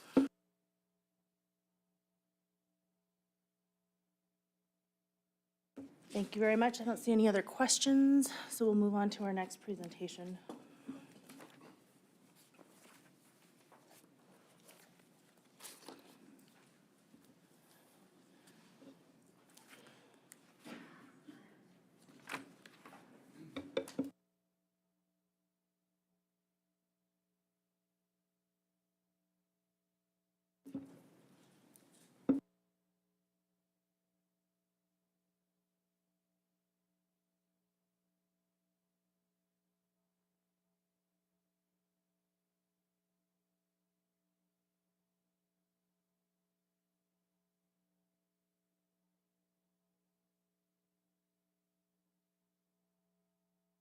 whenever you're ready. Thank you. Madam Chair and members of the board, my name is Nick Smith, and I am the Kuskokwim Area Subsistence and Commercial Fisheries Manager. I will be providing a brief overview of Kuskokwim Area Subsistence and Commercial Fisheries with an emphasis on the years since the last board cycle and the proposals that will be before the board during the next few days. This oral report can be found in RC3 tab 14, and the Kuskokwim Area written report can be found in RC3 tab 3. Topics that will be covered in this presentation will include an area background, stock status and recent fishery performance, and an overview of the Kuskokwim area proposals that will be discussed at this meeting. The Kuskokwim area includes state waters from the western tip of the Nasconnet Peninsula to the southern tip of Cape Newningham. There are 4 commercial fishing districts, District 1 and 2 located in the Kuskokwim River, and District 4 and District 5 located in Kuskokwim Bay. The next series of slides will address the Kuskokwim River. In this presentation and subsequent discussions, we'll be referencing the lower Kuskokwim River and the middle upper Kuskokwim River. The break between these areas occurs between the communities of Tuluksak and Lower Kalskag. The distinction needs to be made that this is a break in communities and community-related harvest and not an accounting of substock-specific salmon harvest. Within the Kuskokwim River drainage, 87% of the population resides in the lower river communities, while 13% resides in middle and upper river communities. Generally, salmon harvest between these 2 geographic areas follows the same proportional breakdown as population. A second geographic distinction that needs to be made is the current separation of management agencies on the Kuskokwim River when the federal government issues a federal special action. U.S. Fish and Wildlife Service has issued federal special actions annually since 2014 to manage the king salmon fishery. Those special actions apply to waters within the boundary of the Yukon Delta National Wildlife Refuge. The Yukon Delta Refuge boundary extends from the mouth of the Kuskokwim River upriver to Aniak. This area is where approximately 90 to 95% of the subsistence king salmon harvest occurs. However, on average, 80% of Kuskokwim River salmon, king salmon escapement occurs in tributaries upriver of the Yukon Delta Refuge. With most harvest occurring within the Yukon Delta Refuge, management practices in this area have the high potential to impact harvest and escapement upriver from the refuge boundary. All waters upriver from Aniak are managed by ADF&G regardless of a federal special action. The Kuskokwim River Assessment Program consists of a diverse set of in-season assessment and escapement monitoring projects that are distributed throughout the Kuskokwim River drainage. Starting with in-season assessment projects that are used to inform management decisions, there are 2 test fisheries, a main stem sonar, and in-season harvest monitoring. 1 test fishery and the sonar are in the lower Kuskokwim River near Bethel. The second test fishery is in the middle Kuskokwim River at Aniak. In-season harvest monitoring occurs in the lower Kuskokwim River. The escapement monitoring program consists of 7 tributary weirs that enumerate salmon escapement, and currently peak aerial survey king salmon counts on 13 tributaries. Diversity in the assessment program also extends to the agencies and organizations that operate and collaborate on these assessment projects. Various tribal or community groups, federal agencies, and the department operate and often partner on the Kuskokwim River Assessment Program. Since the last board meeting, fisheries discussions in the Kuskokwim River have continued to be focused on king salmon. The Kuskokwim River subsistence king salmon fishery has continued to be restricted because of low runs. Subsequently, the management plan has been modified to include a variety of conservation tools. Since the 2013 cycle, the board has addressed Kuskokwim area proposals annually except for 2018. Recent management actions include early season subsistence fishing closures, tributary closures, time and area openings, gillnet mesh size and length restrictions, and live release requirements for hook and line, dip nets, and fish wheels. Federal special actions have been in place to limit the subsistence fishery to federally qualified users within the Yukon Delta Refuge. As of late June 2022, when a federal special action is in place, the department is injuncted from implementing any fishery management actions within the Yukon Delta National Wildlife Refuge due to current litigation against the state of Alaska from the federal government and other interveners. The Kuskokwim River subsistence king salmon permit for waters upstream of Aniak was implemented for a short amount of time in 2021. This permit allowed for a harvest of 10 king salmon when the subsistence fishery was closed to gill nets. In addition to subsistence fishing closures and restrictions, the Kuskokwim River drainage sport fishery for king salmon has been closed as well.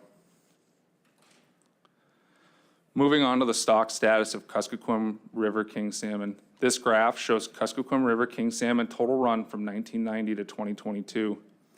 The left axis shows the number of king salmon, the bottom axis represents year, and the horizontal black line is the 1990 to 2021 average. The next couple of slides will be oriented in a similar fashion with numbers of salmon on the left axis and year on the bottom. The dark orange colored bars represent the estimated total run of Kuskokwim River king salmon. Total run is the combination of harvest and escapement. King salmon numbers declined starting in 2005, with the lowest recorded total runs occurring in 2012, 13, and 14. While abundance has increased and plateaued since 2014, abundance is still below average except for the 2019 run. The 2019 total run was near the long-term average. Please note that all 2022 data are preliminary and subject to change and are depicted in a different shading. This next figure shows Kuskokwim River king salmon subsistence harvest estimates from 1990 to 2022. Lower river harvest is the dark portion of the bars, while the middle upper river harvests are shown in the lighter portions. It's clear that most king salmon harvested for subsistence are taken in the lower river, which is consistent with how residents of the Kuskokwim River are distributed. You will see the same harvest pattern in the following figures for chum, sockeye, and coho salmon. The amounts reasonably necessary for subsistence as determined by the Board of Fish, or ANS, for Kuskokwim River king salmon are represented by the solid lines. In this figure and future harvest figures for chum, sockeye, and coho, you will see that 2 ANS ranges are presented. In 2013, the board revised the ANS for Kuskokwim River king, chum, sockeye, and coho salmon. Both the old and current ANS ranges are presented for historical context. Kuskokwim River king salmon ANS was last met in 2010 under the old ANS range. The last figure that we will look at for king salmon is the estimated spawning escapement for the Kuskokwim River drainage dating back to 1990. A drainage-wide sustainable escapement goal, or SEG, was established for the Kuskokwim River in 2013 and was subsequently reviewed during the 2019 and 2023 AYK board cycles. The SEG range of 65,000 to 120,000 fish is represented by the horizontal lines. Estimated king salmon escapement for the drainage is made at the end of the season using a run reconstruction model. The drainage-wide escapement goal has been achieved annually since 2014 due to the very conservative management approach taken to the king salmon subsistence fishery. Now we will transition to the stock status of chum, sockeye, and coho salmon. Total run and escapement information is not available for these 3 species, so I will use data from a test fishery operated near Bethel and subsistence harvest to illustrate current status. On this slide and the next 2 slides, the top right figure presents catch per unit effort data from the test fishery. The bottom axis is year and the left axis is end of season total catch per unit effort, or CPUE. The bottom right figure shows Kuskokwim River subsistence harvest between 2008 and 2021. The bottom axis is year, and the left axis is number of fish harvested. Like the king salmon figure before, lower river subsistence harvest is the dark portion of the bars, while the middle upper river harvest is shown in the lighter portions. As seen in kings, and you will see in all the following harvest figures, most subsistence harvest occurs in the lower Kuskokwim River. The current and old ANS ranges are represented by the solid horizontal lines. Since 2020, the Kuskokwim River has had a dramatic decline in the abundance of chum salmon. 2021 was the lowest run on record, and the single escapement goal was not achieved in 21 or 22. All other escapement projects observed poor escapements in both 2021 and 2022. Subsistence fishing restrictions were implemented into late July in 2021 and 2022. Fishing restrictions included main stem and tributary gill net closures, gill net restrictions, and limited time and area openings in the lower Kuskokwim River. The impacts to chum salmon subsistence harvest from decreased run sizes and continued fishing restrictions in July are evident in recent years in the bottom right subsistence harvest figure. ANS has not been met in the Kuskokwim River since 2018, and 2021 had the lowest subsistence harvest on record. ANS is not expected to be met in 2022. There has not been a large-scale commercial fishery within the Kuskokwim area since the 2015 season.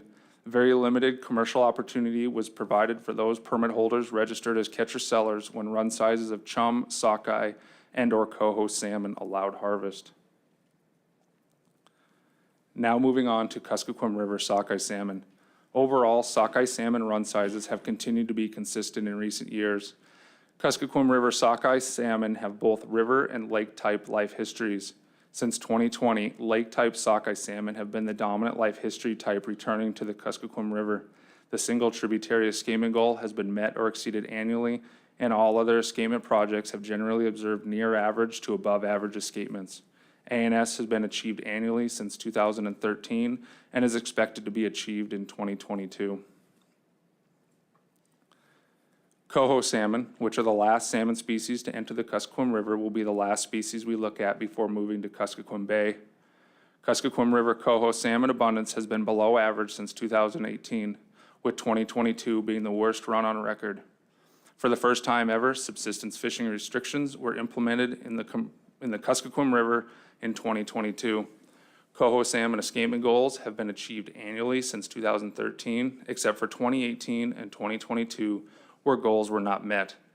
ANS has been met 6 out of 9 years between 2013 and 2021, and ANS is not anticipated to be achieved in 2022. Now shifting focus to areas outside the Kuskokwim River, the next series of slides will provide an overview of Kuskokwim Bay fisheries with District 4 shown in the rectangle and District 5 shown in the oval. The main drainages that make up Kuskokwim Bay are the Connectoc and Good News rivers. The rivers within Kuskokwim Bay have experienced the same poor king salmon returns as the rest of the Kuskokwim area. Sockeye salmon have had some of the highest runs and escapements on record. Due to the lack of funding, we have not been able to assess chum or coho returning to this area since the last board meeting. However, local fishers and catch statistics have indicated that chum and coho runs have been poor in recent years. The Kuskokwim Bay salmon ANS has been met or exceeded annually. In 2020 and 2021, a single large-scale processor operated in commercial fishing districts 4 and 5. Due to the poor king salmon returns, the department has continued to implement restrictions to the subsistence fishery in District 4. These restrictions include closing subsistence fishing 1 day a week and reducing gillnet mesh size to 6 inches or less. During the commercial fishing season, subsistence fishing was closed before, during, and after each commercial period.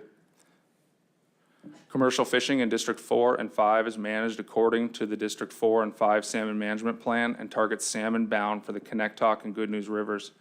The commercial fishing season was delayed until late June in 2020 and early July in 2021 to allow for king salmon escapement in order to achieve escapement goals in light of continued low returns. An additional action taken was closing marine waters around the mouth of the Connectoc River in District 4 during the first few commercial fishing periods to reduce the harvest of king salmon. Commercial periods in both fishing districts were announced by emergency order and were based on commercial catch statistics and aerial surveys. This graph depicts commercial salmon harvest in District 4 from 2008 to 2022. The bottom axis is year, and the left axis is number of fish harvested. The colored lines correspond to each salmon species, and the number above all lines in each year is how many permits made at least one delivery. There were no commercial fisheries in District 4 from 2016 to 2019 and 2022. Record low participation, sockeye salmon being the target species, and utilizing a conservative approach to the District 4 fishery to protect kings can account for fishery performance in 2020 and 2021. The 2020 and 2021 seasons saw the fewest permits fished in District 4 on record, with the exception of sockeye salmon. Commercial harvest for all species in District 4 were below average in 2020 and 2021. This table shows aerial survey estimates for king and sockeye salmon on the Connectoc River between 2004 and 2022. The numbers highlighted in red indicate years that established escapement goals, shown at the bottom of the table, were not achieved. Note that in some years, escapements were well in excess of their respective escapement goals. Where there is no data, either the survey did not meet acceptable criteria or was not flown due to either weather or time constraints. Moving on to Good News Bay, this graph shows commercial salmon harvest in District 5 from 2008 to 2022. The bottom axis is year, and the left axis is number of fish harvested. The colored lines correspond to each salmon species, and the number above all lines in each year is how many permits made at least one delivery. There were no commercial fisheries in District 5 from 2016 to 2019 and 2022. Similar to District 4, the department has approached the District 5 fishery conservatively to protect king salmon, which can account for some of the fishery performance in recent years, along with record low participation. The 2020 and 2021 seasons saw the fewest permits fished in District 5 on record. With the exception of sockeye salmon, commercial harvest for all species in District 5 were below average in 2020 and 2021. This table presents aerial survey escapement estimates for king and sockeye salmon on two tributaries of the Good News River between 2004 and 2022. The numbers highlighted in red indicate years that established escapement goals, shown at the bottom of the table, were not achieved. Note that in some years, escapements were well in excess of their respective escapement goals. Where there is no data, either the survey did not meet acceptable criteria or was not flown due to either weather or time constraints. Now moving into the proposals. Proposal 91 seeks to establish fishing gear alternatives and align gears during times of chum, sockeye, or coho salmon conservation. Proposal 90 would designate the Kuskokwim River king salmon fishery as a Tier 2 fishery. Proposal 92 addresses subsistence fishing closures before, during, and after commercial fishing periods in Kuskokwim Bay. Proposal 93 would close the Buckstock River, a tributary of the Antioch River, to all fishing, sport, and subsistence between June 14th and September 1st annually. Proposals 95 and 96 seek to restrict the ability of ADF&G to manage salmon in the Kuskokwim River when a federal special action or emergency special action is in effect. Proposal 97 would allow Kuskokwim River commercial fishermen additional opportunity to harvest surplus salmon by authorizing the use of dip nets and beach seines, which allow for the live release of less abundant salmon during times of salmon conservation. Further, Proposal 97 would provide a clear definition of a commonly used dip net operational method. This concludes my presentation, and I would be happy to answer any questions you may have at this time. Any questions? Quick question for you. On slide 15, I think you said that you're not monitoring the runs for chum and coho because of budgetary constraints. Is that correct? Through the chair, Madam Chair, yes, that is correct. So we have operated weirs in the past, both on the Connectoc and Good News Rivers. Funding for those projects has expired, and we're currently seeking out additional funding to operate assessment projects on both those systems so we can get coverage for coho and chum. Good, thank you, because it seems like we need to have some way of being able to measure whether it's worse or better. You know? Anyways, hopefully not worse. Any other questions? All right, thank you for your presentation this afternoon.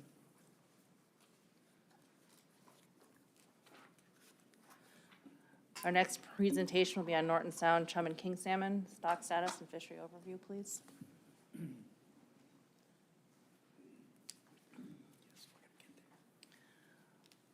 Welcome, gentlemen. Get yourself sorted and begin when you're ready. Thank you.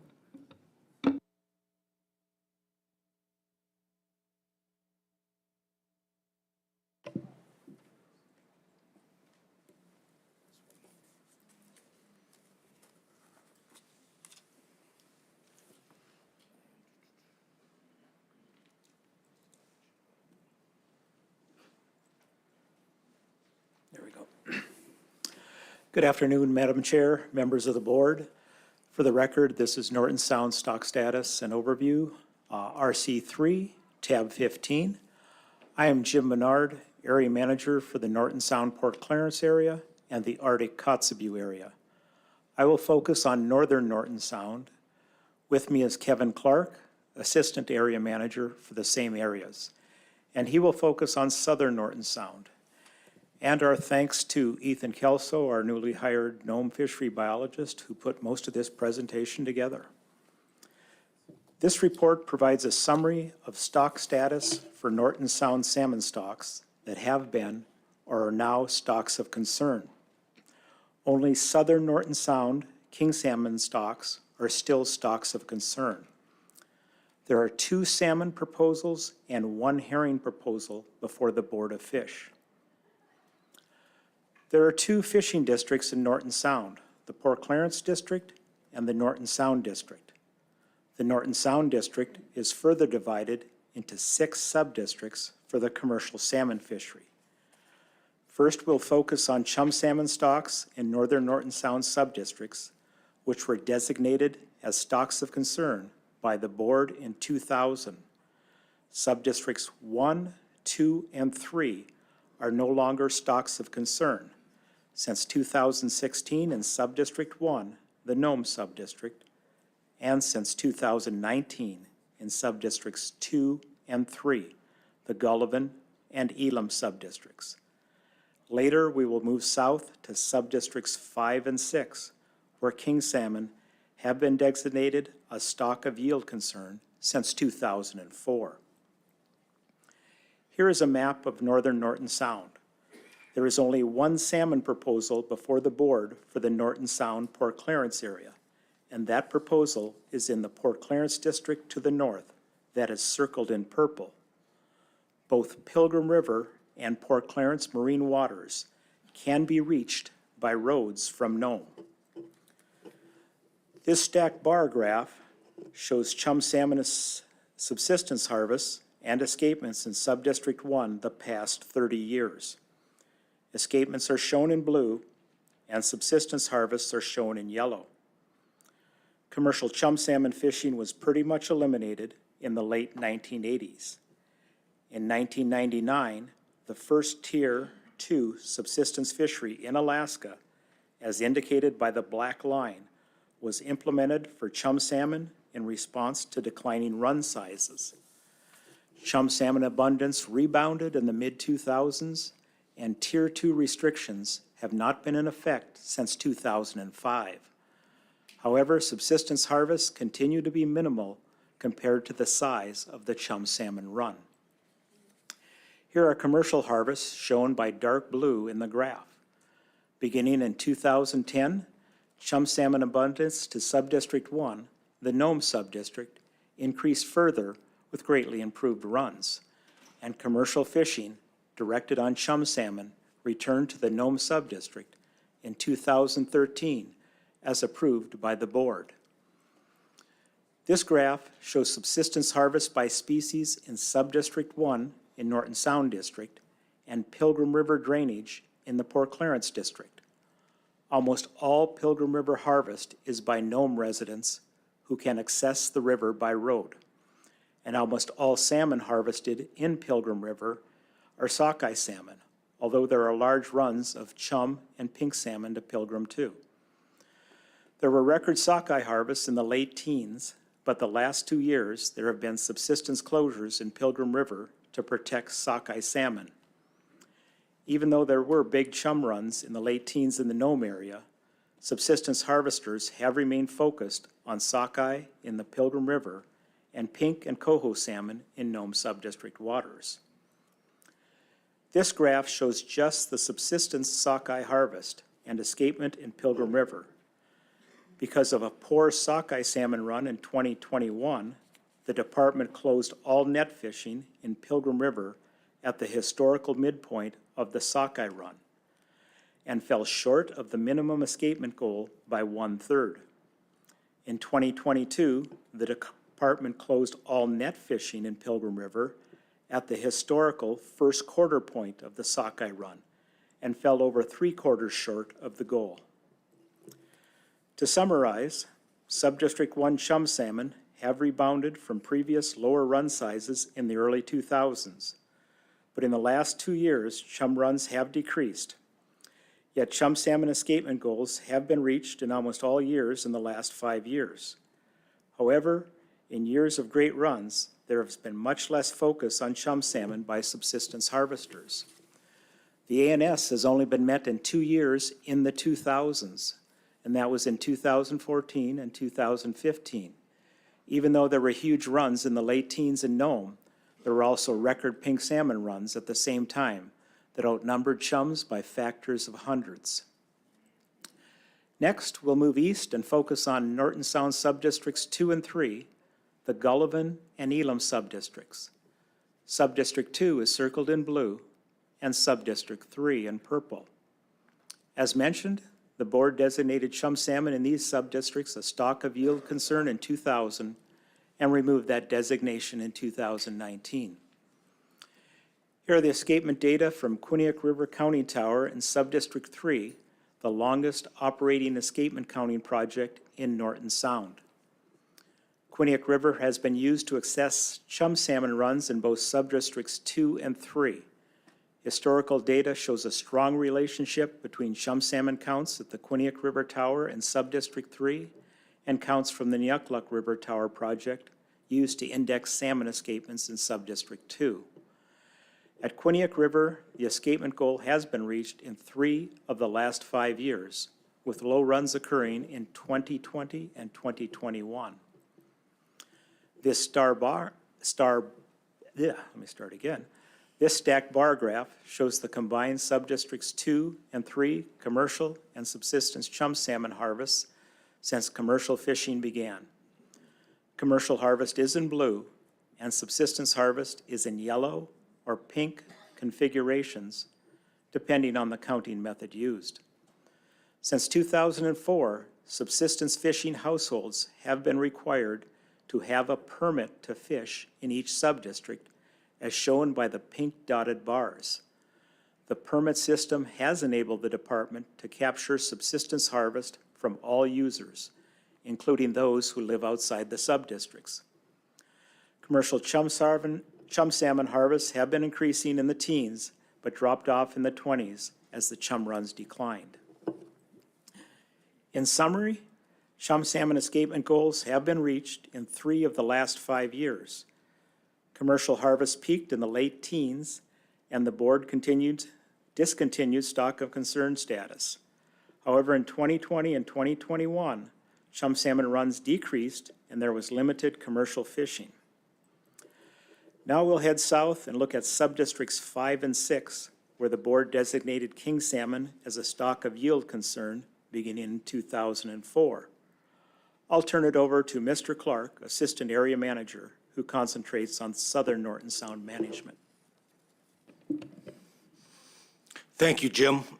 For the record, my name is Kevin Clark. I'm the Assistant Area Manager for the Norton Sound, Port Clarence area and the Kotzebue and Arctic areas.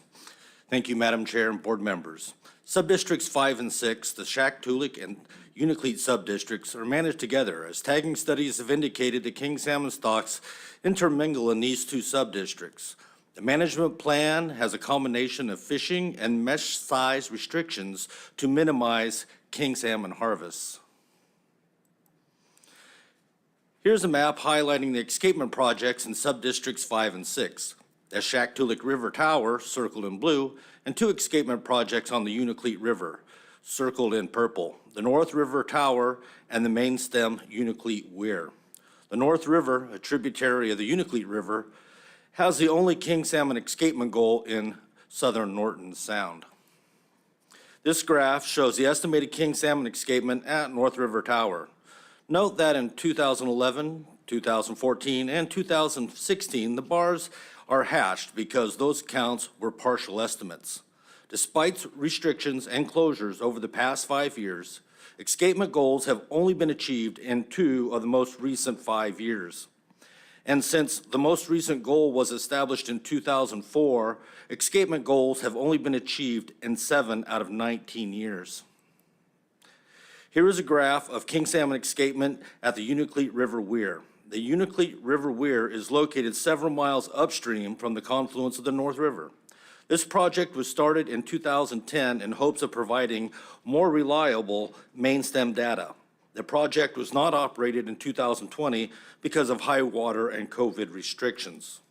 Currently, there is no escapement goal for the Unalakleet River. However, Funding has been extended through 2026, and this is a possibility in the future. This slide shows the estimated king salmon run size to the Unalakleet River drainage, assuming all king salmon caught in the Unalakleet subdistrict, subsistence and commercial fisheries are bound for the Unalakleet River drainage. The Unalakleet River drainage-wide escapement are shown in light blue, and the commercial harvest are shown in darker blue. The subsistence harvests are in yellow and sport harvests are in black. Recent estimates of the Unalakleet River king salmon run size have declined to less than 1/2 of the mid to late 90s estimates. Subdistricts 5 and 6 king salmon have undergone dramatic declines beginning in the early 2000s. Here is a stacked bar graph showing the combined commercial and subsistence king salmon harvests for subdistricts 5 and 6. Commercial harvests are in blue and subsistence harvests are in yellow. No directed commercial king salmon fisheries has occurred since 2005, and all commercial harvests reported after 2005 is incidental catch. Any king salmon sold after 2005 have been late in the season when escapement goals were expected to be achieved. In summary, king salmon runs to subdistricts 5 and 6 have undergone dramatic declines since the early 2000s. Abundance and escapement estimates continue to be at low levels despite restrictions and closures to king salmon directed fisheries and remain a stock of concern. Pink salmon have been strong in the last decade in Norton Sound and have displayed an even odd year cycle since the mid-'80s, with even years typically being larger than odd years. There has been little commercial interest in harvesting pink salmon in the Norton Sound, and in most years, pink salmon harvested has often consisted of incidental catch when targeting other salmon species. Starting in 2016, Norton Sound pink salmon runs were at record levels. The record runs of pink salmon drew interest from buyers outside the region, and in 2021, an experimental purse seine fishery was conducted under the auspices of a commissioner's permit to gauge the effectiveness of purse seine gear in the shallow waters of Norton Sound. Purse seine harvests from the experimental fishery accounted for less than 10% of the total pink harvest in the pink salmon directed fishery. There are 2 salmon proposals before the board. In the Kotzebue district, Proposal 76 is a salmon proposal affecting requirements for commercial set net operations.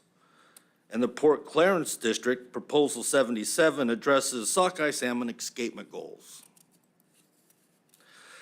There is one herring proposal before the board. Commercial herring sac-roe fisheries began in southern Norton Sound area in 1979.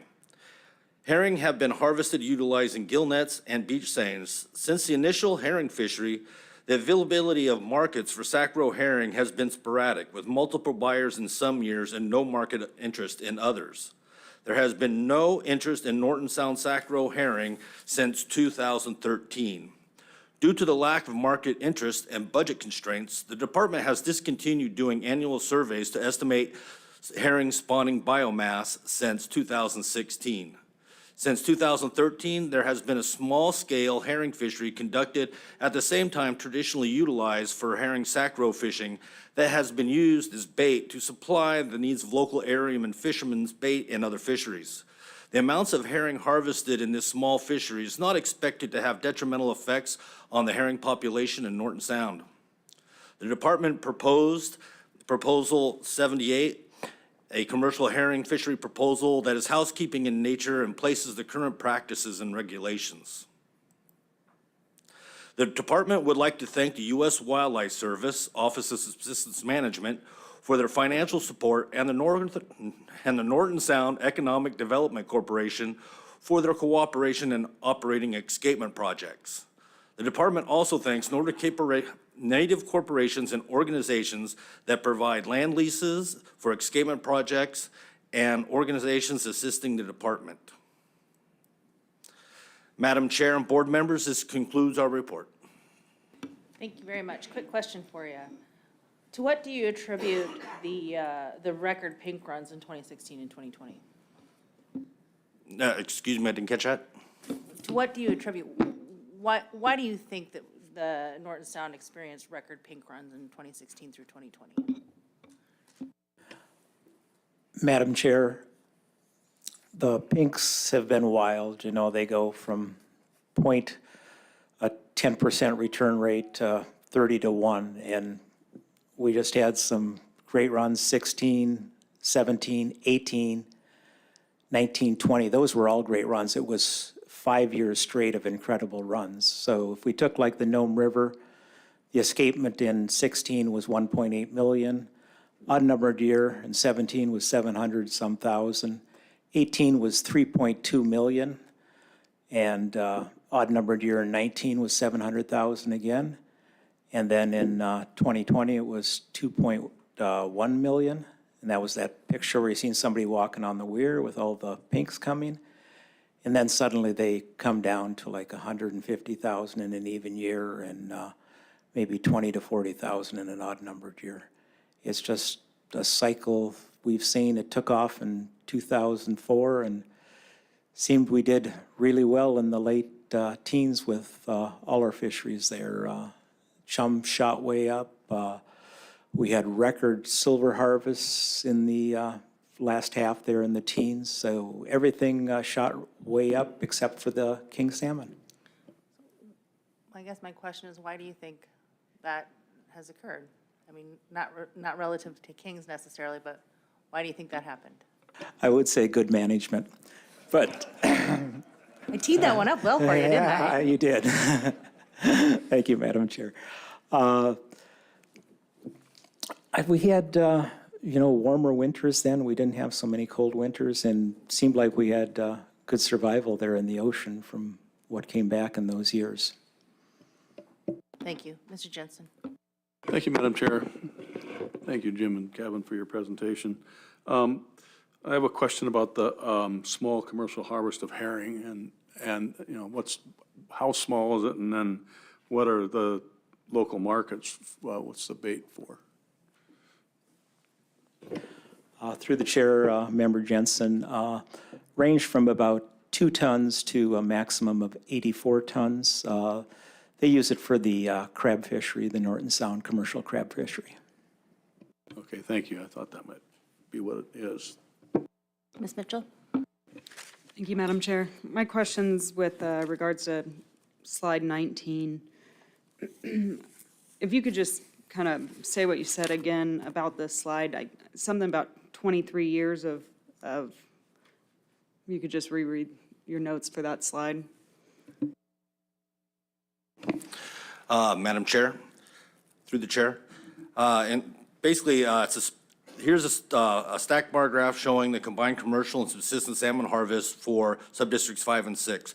So basically what this graph is showing us is that the production of that area has decreased since about 2000, and as you can see by the graph, has remained at a relatively stable level compared to the historic catches that we saw prior to 2000. I think what he was also talked about is that there hasn't been a directed commercial fishery in 20 years, and that any catch that you see commercially on the I-bar graph was a result of incidental catch, correct? That is correct, Madam Chair. Since 2005, all commercial harvest on that graph has been incidental harvest that has been while fishing for other stocks, for like chum fishing and or pink fishing, and they're only allowed to retain for commercial, to sell commercially if we expect, we usually let them do it late in the season if we expect escapement goals at the North River are going to be met.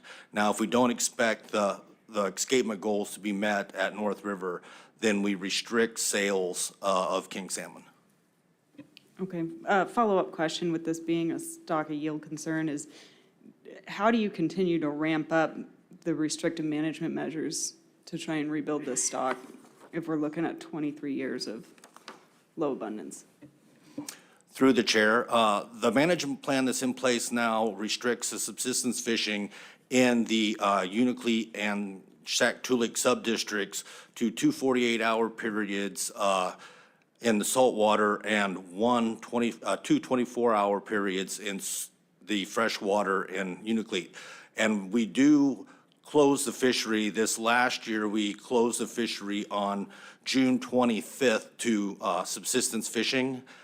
We had one or two more subsistence openings in salt water last year that were restricted to 6-inch to minimize the effect that that would have on king salmon while still allowing some subsistence harvest for chums.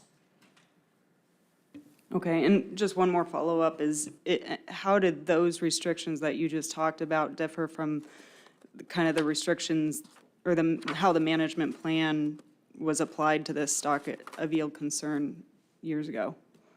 I mean, have these management measures increased significantly over the last 20-something years that this has been a stock of concern?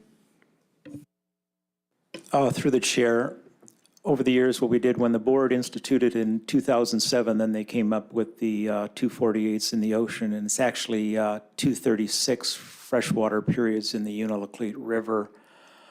What happens is we suspend the fishing periods and then go, like, we had 2 good years, say in the last 5 years, was the 18-19 years, where we stayed with the schedule. And things looked really good, and we stayed with it in 20 and 21. We thought we would squeak it out. We didn't, and we suspended it this past year. So we will suspend the normal fishing schedule when we don't think we're going to make the escapement. All right, thank you for your presentation today. All right, everyone, it's just coming up on 5 o'clock. We've got one more presentation. I'd really like to get through staff reports today, and hopefully by 5:30, so that we can begin with public testimony tomorrow. So let's go ahead and move on to our final staff report, please.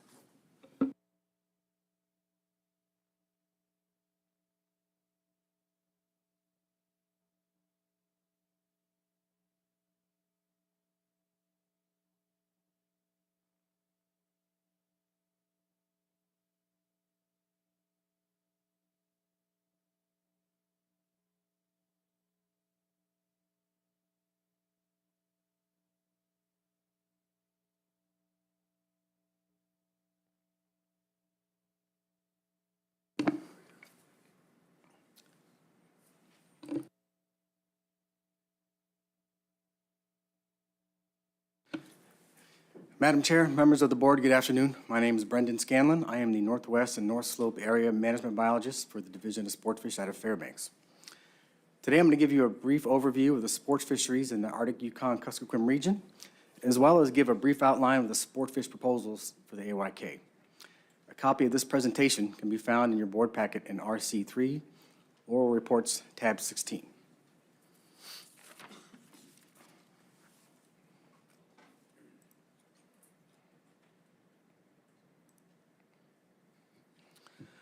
So in this presentation, I'm going to give an overview of the sport fisheries in the AYK region, including the geography of the Arctic Yukon Kuskokwim area, detailed description of the 5 management areas within the region. I'll briefly describe fishing effort in the region by residency and describe our stock waters program. Finally, I'll introduce the 11 proposals before the board regarding sport fisheries in the region.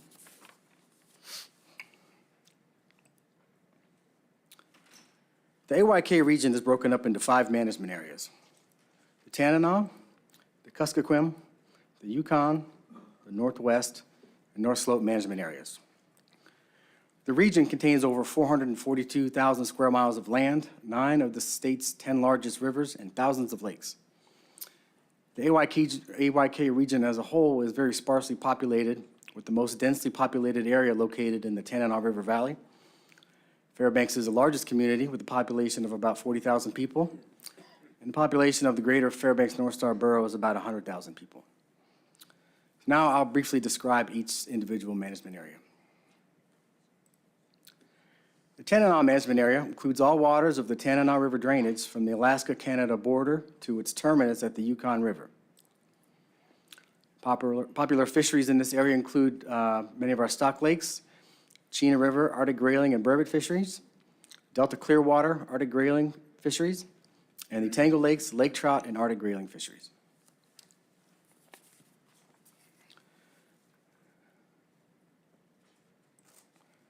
The Kuskokwim Management Area includes all waters of the Kuskokwim River drainage and all drainages into Kuskokwim Bay. In Kuskokwim Bay, popular fisheries include the Connecticut and Good News River salmon, rainbow trout, and dolly-varden fisheries. And along the main stem of Kuskokwim, popular fisheries include the Antioch and Keezerolic rainbow trout, dolly-varden, and coho salmon fisheries.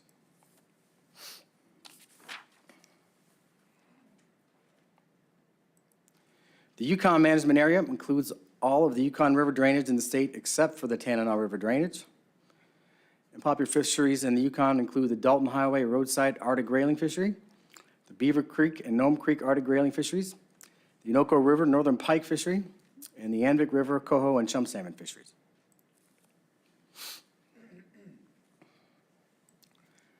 The Northwest Management Area includes all waters draining into the Bering Sea, Chukchi Sea, Kotzebue Sound, and Norton Sound from Point Romanoff to Point Hope. In Norton Sound, popular fisheries include the Unalakleet River king and coho salmon, and the Nome roadside Arctic grayling and coho salmon fisheries. And in the Kotzebue Sound region, popular fisheries include the Noatak and the Willick River dolly-varden fisheries and the Kobuk River sheefish fishery. The North Slope Management Area includes all waters draining into the Arctic Ocean, Chukchi Sea, and Beaufort Sea from Point Hope to the Canada border. And popular fisheries include the Dalton Highway roadside Arctic grayling and lake trout fisheries, and the Ivishak, Hula Hula, Canning, and Congacut River dolly-varden fisheries.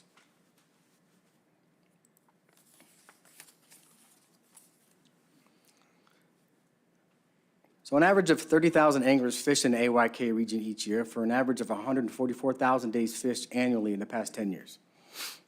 And an average about 70% of the fishing effort in the region is from Alaska residents, or about 100,000 angler days per year. The dip in effort from out-of-state anglers in 2020 can be attributed to travel restrictions and health concerns related to the COVID-19 pandemic. And just for comparison, the Kenai River drainage alone averaged 516,000 angler days per year for the same time period.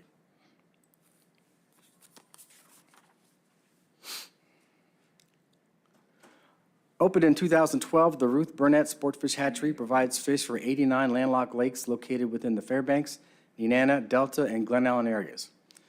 This program stocks both fingerling and catchable size rainbow trout, Arctic char, coho, and Chinook salmon. These fish produced at the hatchery can reduce pressure on wild fish stocks, increase sport fishing opportunities, and provide diversity in sport fisheries throughout the interior.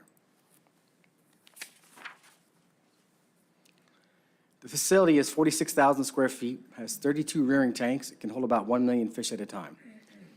There's also a visitor center with a 5,000-gallon freshwater aquarium, and visitors can observe operations of the hatchery through the expansive windows in the lobby.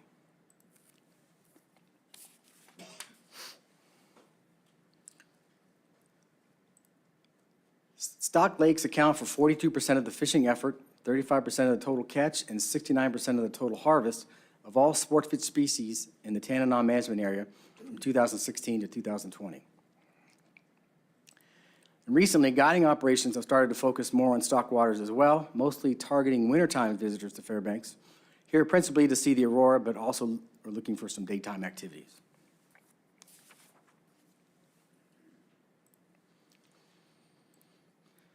So now I'll jump into the proposals before the board today. There's 13 proposals regarding sport fisheries in AYK this cycle. In the Dena'ina, there's a proposal for all salmon species, 2 for northern pike, 1 for burbot, 2 for Arctic grayling, 1 for lake trout, 3 for stock waters. 2 of these stock waters proposals are just simple updates to the stock waters management plan, and they won't be discussed in this presentation. In the Northwest Management Area, there's 1 proposal for Arctic grayling. In the Yukon Management Area, there's 1 proposal for all salmon species. And for the Kuskokwim Management Area, there's a proposal for chum salmon. So I'll jump right into the proposals. Proposal 65 pertains to the Dena'ina River drainage salmon fisheries. The Dena'ina River drainage supports runs of king, chum, and coho salmon. And the biggest salmon fisheries in this area occur on the Chena, Salcha, and Delta Clearwater rivers. Catch of all salmon species combined averaged about 3,300 fish per year, the period of 2016 to 2020, and harvest about 371 fish per year. The poor condition of the flesh of these fish by the time they get this far from the ocean results in most of them getting released. 81% of the harvest and catches of coho salmon. Proposal 65 would require retention of sport-caught salmon if removed from the water in the Dena'ina River Management Area. Proposal 66 pertains to the northern pike fishery in Harding Lake. Harding Lake is the largest road-accessible lake in the Dena'ina drainage. It's about 45 minutes from Fairbanks and has about 300 homes and recreational cabins nearby. Sport fishing for northern pike has been closed since 2000 due to declining abundance related to receding water levels, which substantially reduce spawning and rearing habitat. The abundance decreased from about 2,500 fish 18 inches or larger in 1993 to 531 fish in 2000. Since 2007, the lake surface area has increased by 250 acres. You can see the space between the red dashed lines and the blue line. In part, this was due to the installation of a water diversion structure on a creek at the northeast corner of the lake. In 2022, the abundance was up to 927 fish, 18 inches or larger. Proposal 66 would allow catch and release fishing for northern pike in Harding Lake.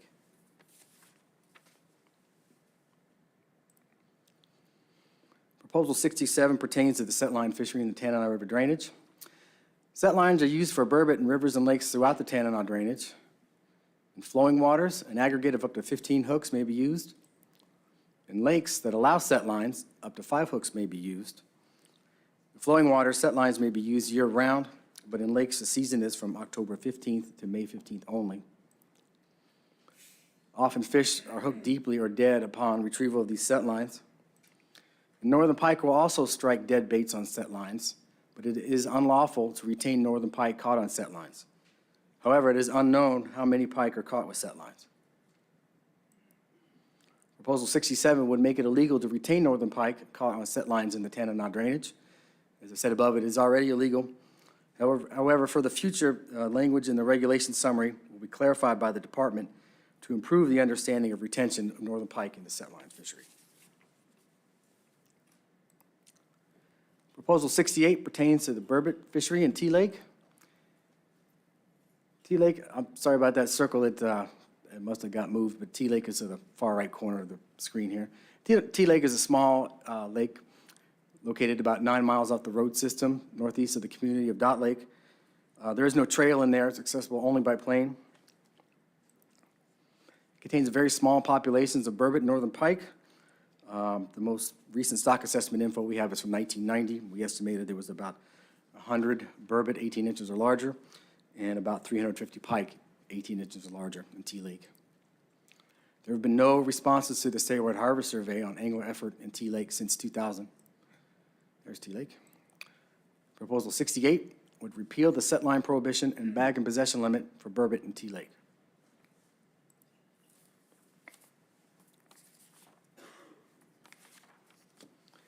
Proposals 69 and 70 pertain to the Chena River Arctic grayling fishery. Harvest of grayling in the Chena River averaged about 30,000 fish per year in the late 70s and early 80s, which had the effect of reducing abundance of Arctic grayling and shifted the size composition to smaller fish. The entire Chena River drainage was made catch and release for Arctic grayling in 1992. In 2019, a youth-only fishery opened in the lower river downstream of Moose Creek Dam. There's a Moose Creek Dam right there. To a harvest of 1 fish any size over 4 weekends each summer. Our most recent stock assessment from 2021, we estimated about 25,000 fish, 12 inches or larger, in a 93-mile index area from bridge up on Chena Hot Springs Road down to the terminus at the Dena'ina River. Radio telemetry revealed that more than 95% of the large fish migrate upstream past Moose Creek Dam in the summer. There's much better summer feeding areas up there. Proposal 69 would close the catch and release fishery for Arctic grayling in the lower Chena River and its tributaries from April 1st through May 15th. This would have the effect of a spawning closure. Proposal 70 would establish a bag and possession limit of 1 Arctic grayling with no size limit in the lower Chena River and its tributaries, downstream of Moose Creek Dam to the Dena'ina River between June 1st and March 31st. The effect of this proposal, if adopted, would also repeal the 4-weekend youth fishery in June and July.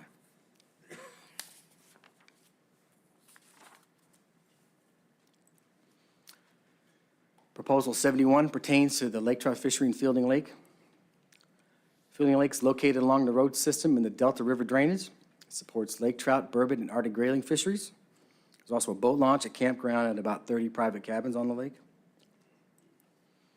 Harvest of lake trout averaged 231 fish annually in the early 1990s to only 21 fish in 2016. 2016 is the last year we received a sufficient number of responses to the statewide harvest survey to accurately estimate catch and harvest. The current bag and possession limit is 1 fish that must be 26 inches or larger. There's also a spawning season closure to lake trout for the entire month of September, and only 1 unbaited single hook artificial lure or fly may be used year-round for lake trout. Most recent abundance estimate in 2022 was 1,637 fish, 14 inches or larger. Under the Dena'ina River Area Wild Lake Trout Management Plan, the department manages wild lake trout populations conservatively, and we consider that an annual 10% exploitation rate to be a conservative guideline for management and below sustainable yield, maximum sustainable yield. Proposal 71, we remove the minimum size restriction and make it 1 fish per day, any size.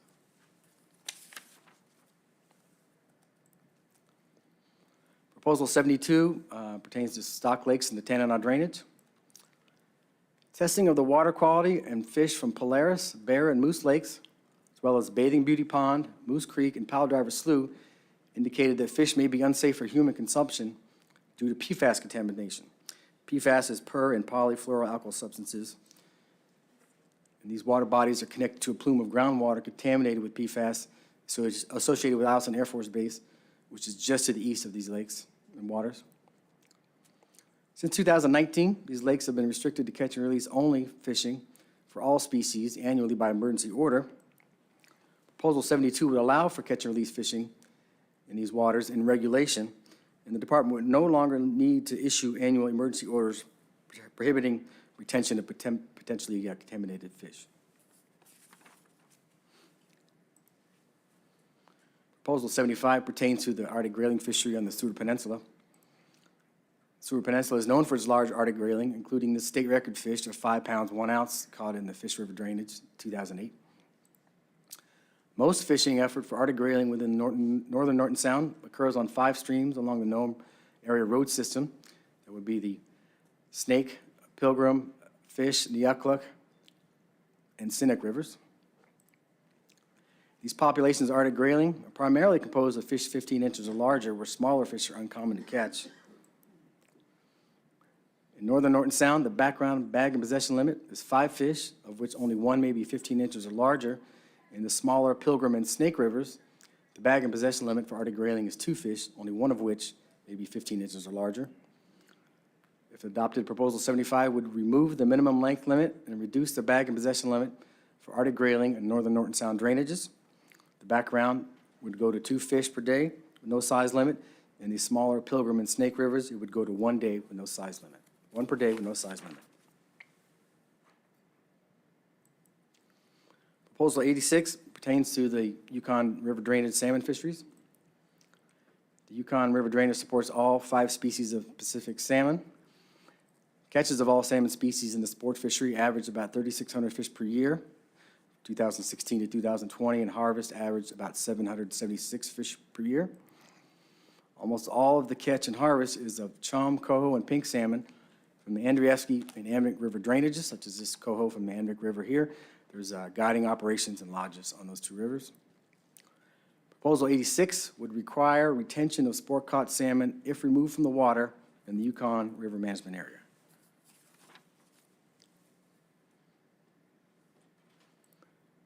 Finally, Proposal 94 pertains to the chum salmon fishery on the Kuskokwim River. The Kuskokwim River drainage supports runs of all 5 Pacific salmon species. But the majority of sport fishers to the Kuskokwim are non-resident anglers who come to target rainbow trout, king, and coho salmon, while chum salmon are caught incidentally. The catch of chum salmon averages 10,800 fish per year for the period 2016 to 2020.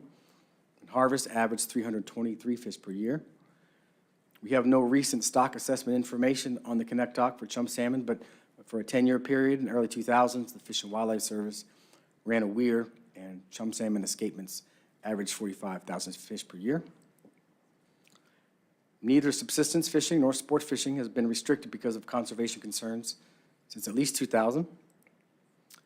Proposal 94 would close sport fishing for chum salmon in the Connecticut River to non-residents from June 1st to July 15th. Madam Chair, members of the board, that's all I have today. Thank you for your time, and I'll be glad to take any questions. Thank you, Brendan. Mr. Jensen. Thank you, Madam Chair. Thanks for your presentation, Brendan. Very good. I got a question on slide number 2. Is that a she-fish?